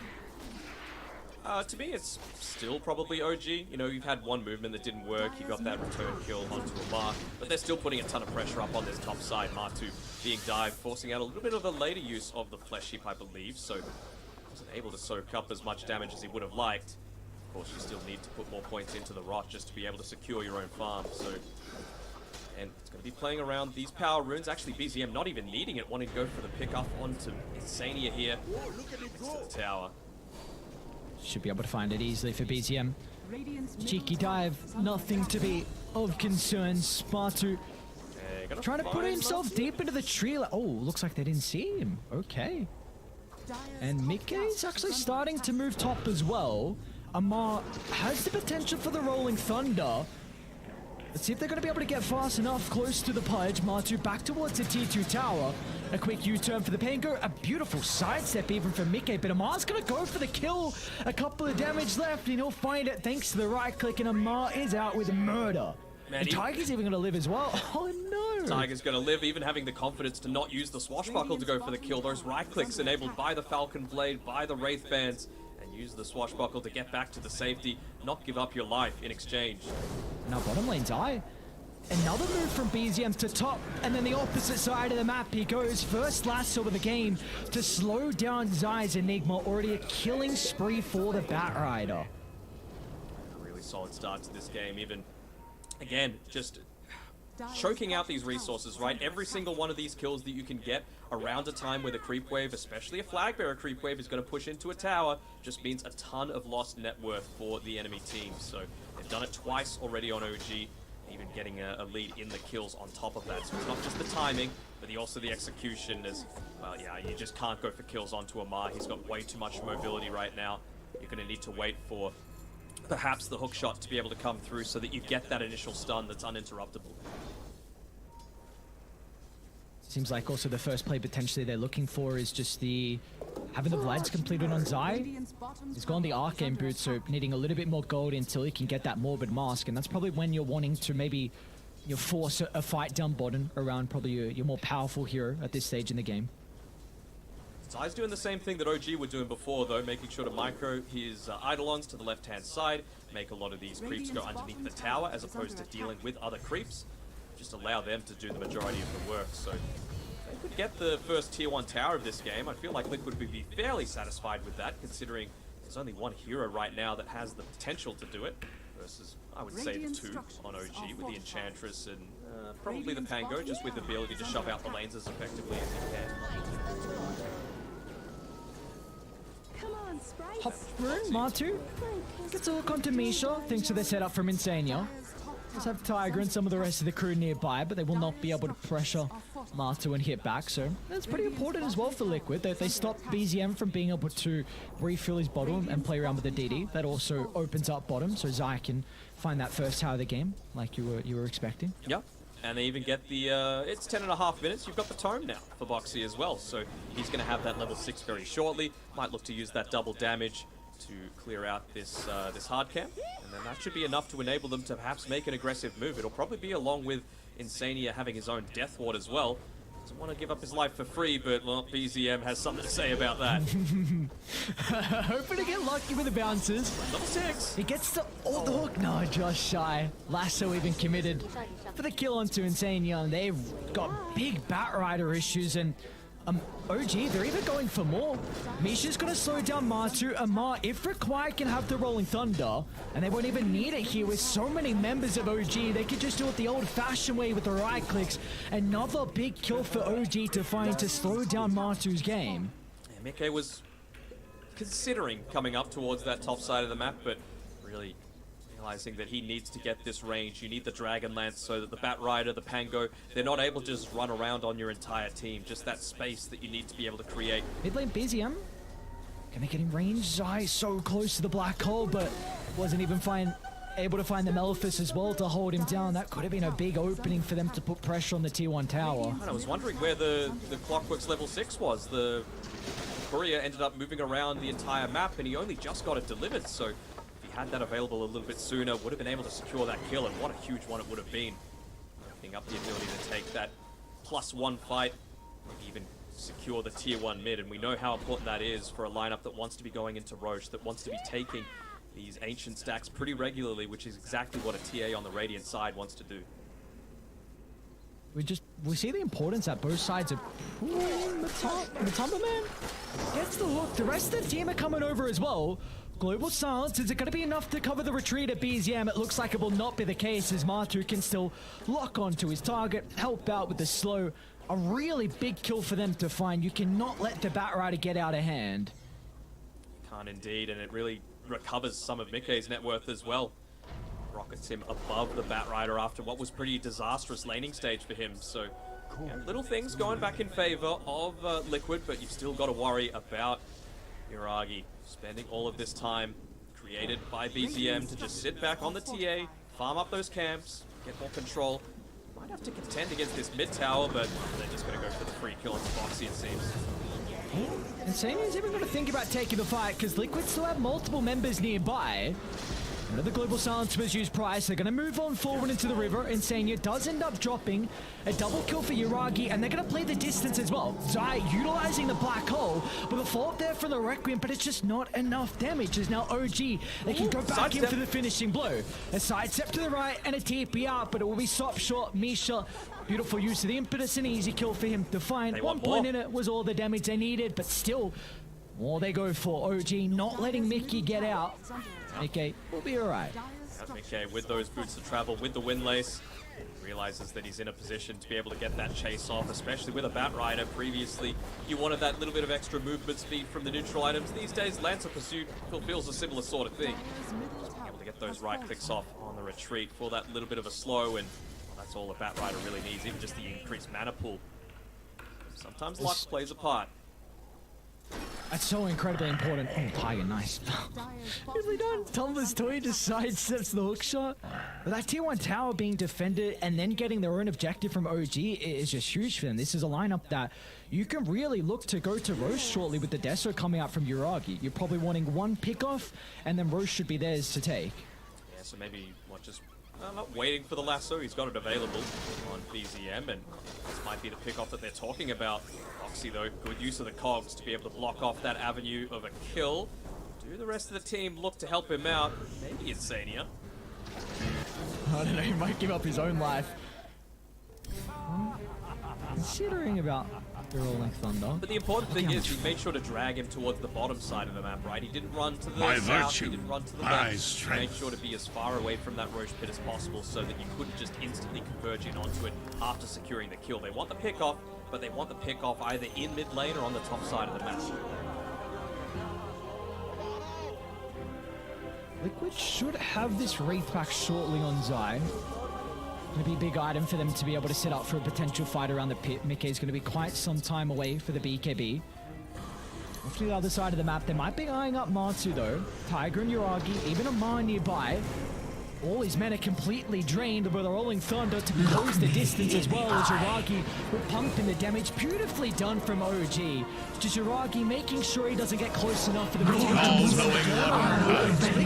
They can't even take the team fight now. Global Silence going to enable them to go on for more as Amar into the middle. He'll target down Insania off to the left side. Yuragi cleans up the second support. And OG, they're not even done just yet. They caught a glimpse of Zai out of the tier 2 tower and they'll drag him back to his own death as OG find all 5, and now they can get some objectives afterwards. Lanes are pushed in. You can look to go into that Roshan if you're really wanting to, and realistically, what's stopping them? They might even just look to farm up the Dire jungle. They're in a position of dominance like that where it's going to be incredibly powerful. Every single chance that you get to be able to go for the Aegis against an Enigma, though, you know how effective a tool it is at being able to stop out the black hole. It's perfect for them. Tiger's Global has been incredible for multiple times this game. Oh yeah, just about to land the Maledict, excuse me, about to get off the Requiem, and even just the presence of mind, the +1 impact that OG love to emphasize. They aren't satisfied with just taking a team fight on the initial target that they're going for. You know, against they know the meta that they're playing against, and they know that there's going to be backup. So just look to extend a little bit further with the heroes that have had a good early start to the game, like Amar, use the Diffuser Blade a second time, and then get that key pick off onto Insania, which enables the kill onto the rest of the team. OG into Roche they go now. Foxy's nearby. Let's see if he can go for the hero play. OG are going to try and put themselves out there, and he won't even attempt it. So early Aegis given over to Yuragi. 17 minutes in, they're playing with a second life. And they've got incredible wards as well across the map. You take a look at the observer behind the T2 tower. Gonna give them a lot of information here on whenever Liquid are looking to make a play and where they're going to be positioning. Doesn't really feel like they're ready at all, though, right? You're still going to need to wait for probably another at least 3 minutes for Matu to get that axe, for the BKB to be available for Mickey. Luckily enough for him, though, he's been able to pick up the Grove Bow in addition to the Dragon Lance, so he can really look to stand on the back end of these team fights. It's going to put a lot more pressure onto Amar to make sure that those swashbuckles are on point, because he completely destroyed Liquid in that last engagement with just draining the mana from him as well as Matu. BZM, is he going to go for it? Yuragi sweeping over as well behind the T2 tower, and OG have no fear. Just going to shove Liquid away and making sure they can't set up a formation.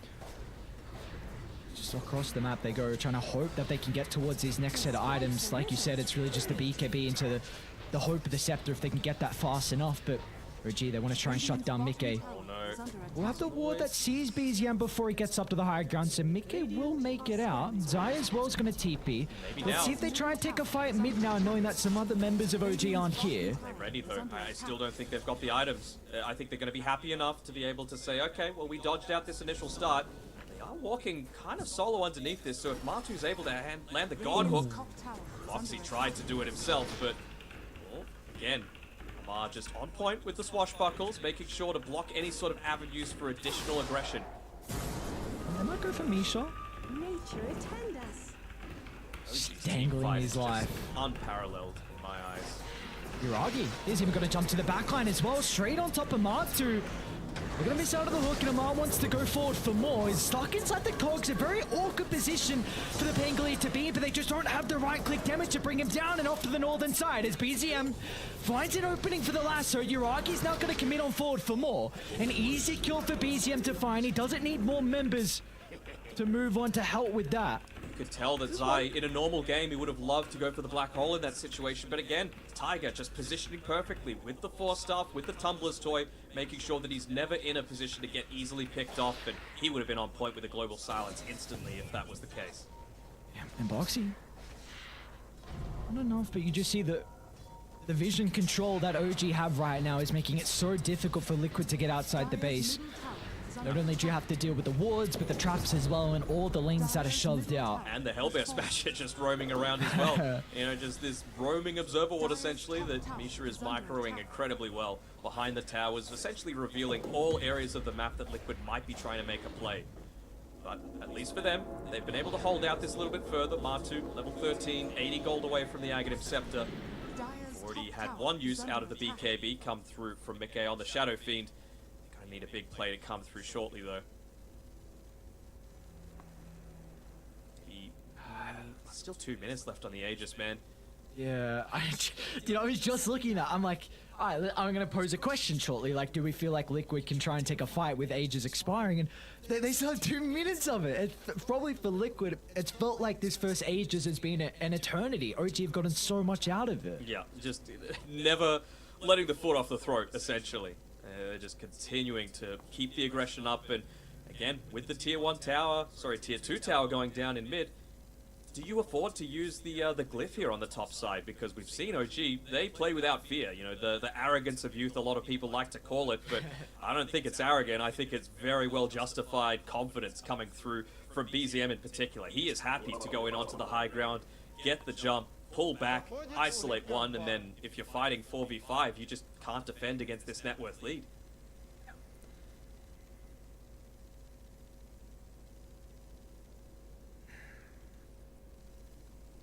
I mean, you're going to have to deal into a Batrider Haste Rune as well, potentially for the next fight. So you've already seen the struggles of trying to kill BZM this game. They've got him the once, but this next team fight where he has this in the Arsenal is going to make it that much more difficult. And I feel like for Liquid, you have to give up this objective. Just look to try and get out on the map, get towards this next set of items. I mean, Matu, this bottom wave should be able to complete the Scepter. How do you get out onto the map, though, with Tiger 20 minutes in, on a silencer, buying a gem as well. Oh, I love that. So, like, you're just giving them nowhere to be able to play around on the map, and you're going to need to get creative. Matumba in bottom lane. He's going to go for a TPR, but Amar over the tree line. Not even going to be able to make it. He can bounce off the crystal as well. It's going to be a slow and painful death here for Matu. As BZM and Mar in combination together. A big kill for them to be able to find. At least he was able to complete the scepter. He got enough gold for it.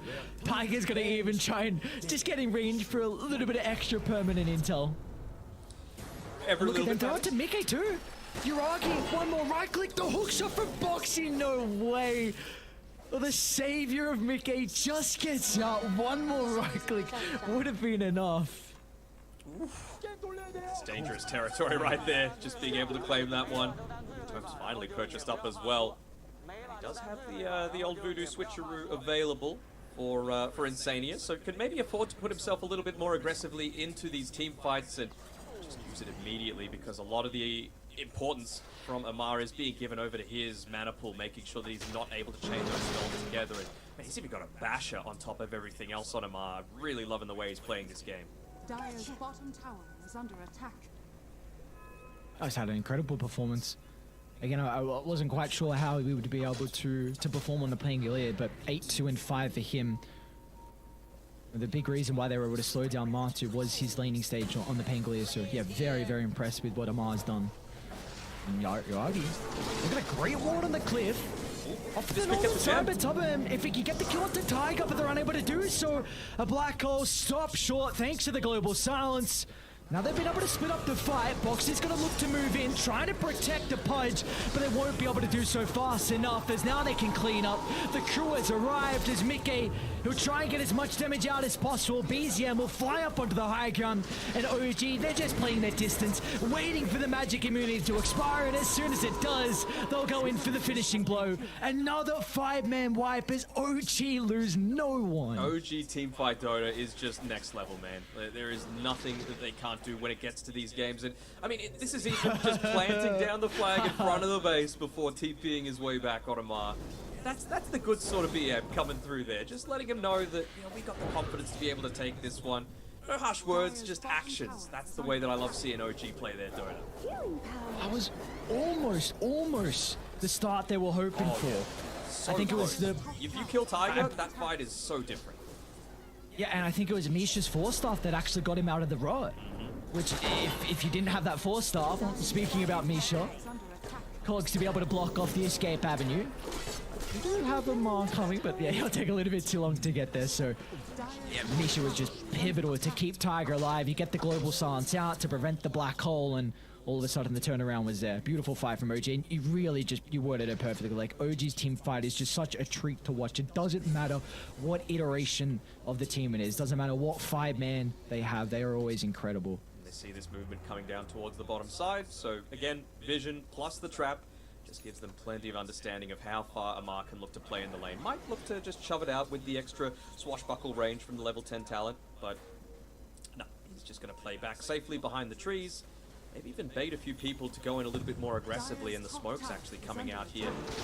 Misha as well as BZM with the haste rune. They want to try and get this connect. Able to find the pick off onto Mickey would be fantastic as well. Again, he's the one that needs to do the heavy lifting. And all Liquid want right now is just give a little bit more time for Matu. Let him get up to his level 15. Let him get that Blink Dagger so that you're able to find that quick connection. Tiger, again. Holy... What's the worst that could happen? Oh, no. And now the rest of OG are here to take the team fight. Oh, that'd be a big Amethyst into the hook. A big target to be able to bring down, but the global silence again trying to cover the escape. But Amar will still be killed off. Liquid, they need to get more out of it. They have no way to catch up to OG, though. Huge bounty being given over to Mickey. Gets him his level 15 as well. Gets Presence Aura, affects buildings. Not sure if the map's really in a space right now where you can look to invade onto something, but still. Gives you that nice little gold injection coming through. And importantly, it also means that global silence is on cooldown, so your next use of the black hole will not be countered by global. Liquid should try and take another fight. Even the dismember as well, right? We saw in that previous fight, that's the reason that it was used, to be able to create that little bit of extra space. But Blink Dagger picked up by Matu means that probably Zai just wants to get one more demonic conversion up onto this top side of the map and then join the rest of the team. Keep it passively pushing out, not reveal too much about your positioning. It's the power of the unknown. So they got a 60-second window. Denied. Go for a smoke here. I mean, BZM is just pinging them entirely. He's like, well, they're not showing bot. No one's addressing this. Because I briefly showed top, but I'm worried about the rest of them. We just need to wait out this global silence timing. Play a little bit more. Oh, they smoked defensively. under the trap. Oh no. Does he have the shot? He doesn't even, so it's just the little bit of vision it was able to provide. That's just, oh man, Templar Assassin. I think I said it in another cast, but this year, even with the traps, is just so dumb. And when Urarki picks up the shot as well, just always somehow seems to fit into some games. I know we're not seeing it a lot, like it's not first phase TA at all, but always a treat to see like some incredible TA players and where they put traps and what it can really provide a team. Because that is now, like, again, this was the big window. Like, you have a 14,000 deficit, and maybe he abandoned. Hopefully Wait, not. what? He actually abandoned. Wait, can you check? How did? Huh? Are you? Were you? I'm going could off you the check, or player's are you words. posing No, a no, no, question? no, no. Okay. But I mean, just the fact that he said we can play as 4 leads me to believe that, well, okay, ready? Bug? Whatever. All right. Well, It's a bit of a shame. It's such a big series. They've got the lead. But Misha, he's been a big No part of these way. team fights with those quick 4-staffs. Oh, no, no, no.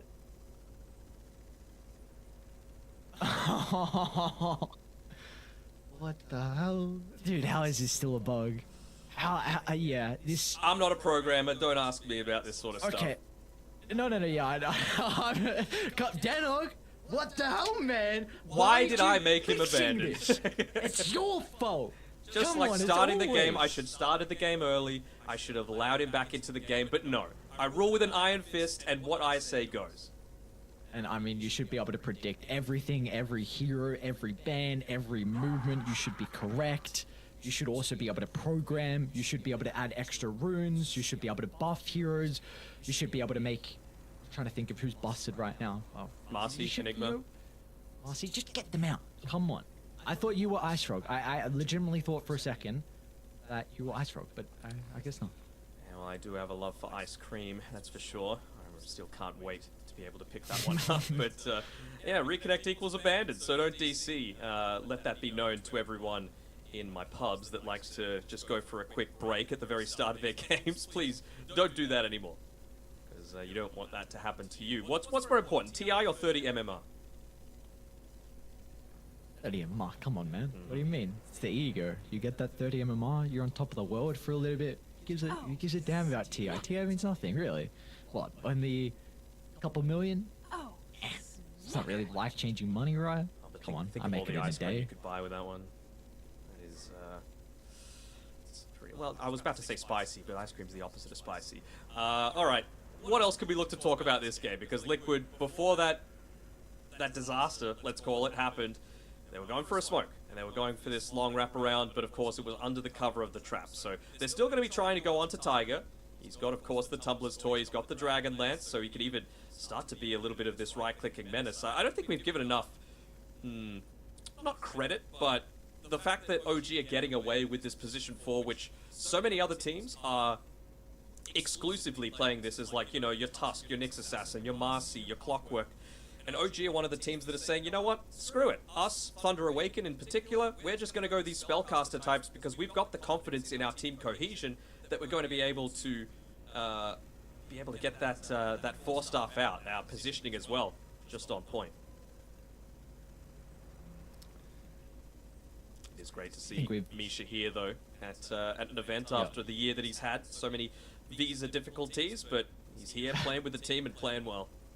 It's so funny you brought that up, because that's really what I was going to go to next.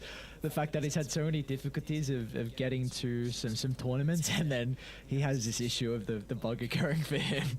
Like, he just wants to play Dota, man. Like, we heard in the winners interview, was it Riyadh? But where was that winners interview that he had? It was a very, very, it was great to hear from him, and he just wants to play Dota.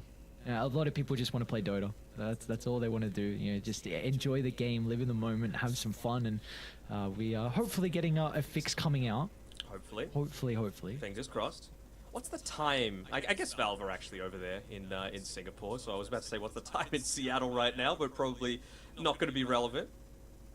Of course, they're going to get all the assistance they could possibly need. And speaking of Singapore, you know, you and I are going to be going over there in you in a few days, me in about a week or so. Anything you're excited to see over there while you spend your downtime?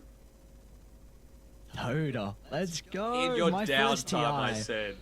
Oh, you said damn. See, I kind of tune you out half the time. I heard Singapore and TI. I'm like, all right, no downtime. What do I want to see in my downtime? Well, I still got a gym, so. Oh, here we go. You could do that anywhere. Singapore, come on. Sites. Have you had a look into any of the sites? I'll give you a few. Okay, go to the Gardens by the Bay. It's fantastic little, not even little, huge gardens to be able to walk through. Very picturesque if you can withstand the humidity in Singapore. Marina Bay Sands at the very top. There's a nice bar with a great view, especially if you can do it around the evening time. All of the different food stalls as well. You know, a lot of people say Singapore can be a bit expensive, but when it comes to the street food, it is still one of the best parts of the city, in my opinion. So there's just a few for you to be able to try out there. Are we going to the bar? Of course we are. Are we getting day drunk? Day drunk, probably the best drunk, right? All right, let's people that know me will know my answer to that, but you know, let's keep What's it, the answer? Come on, some people don't know you here. We've got people that want to get to know Daniel. They want to know the man himself and but I like what the he air of enjoys. mystery. If you do end up seeing us, by the way, when we're over there in Singapore, feel free to come and say hi, as I'm sure all of the players and people involved in the tournament are happy to see the fans after, you know, this is only, what, the third, fourth LAN that we've had with in-person spectators, so I'm sure there's going to be a lot of people that are very excited to see some of their favorite players in particular. A CTI as well. I mean, that is... I mean, that's going to be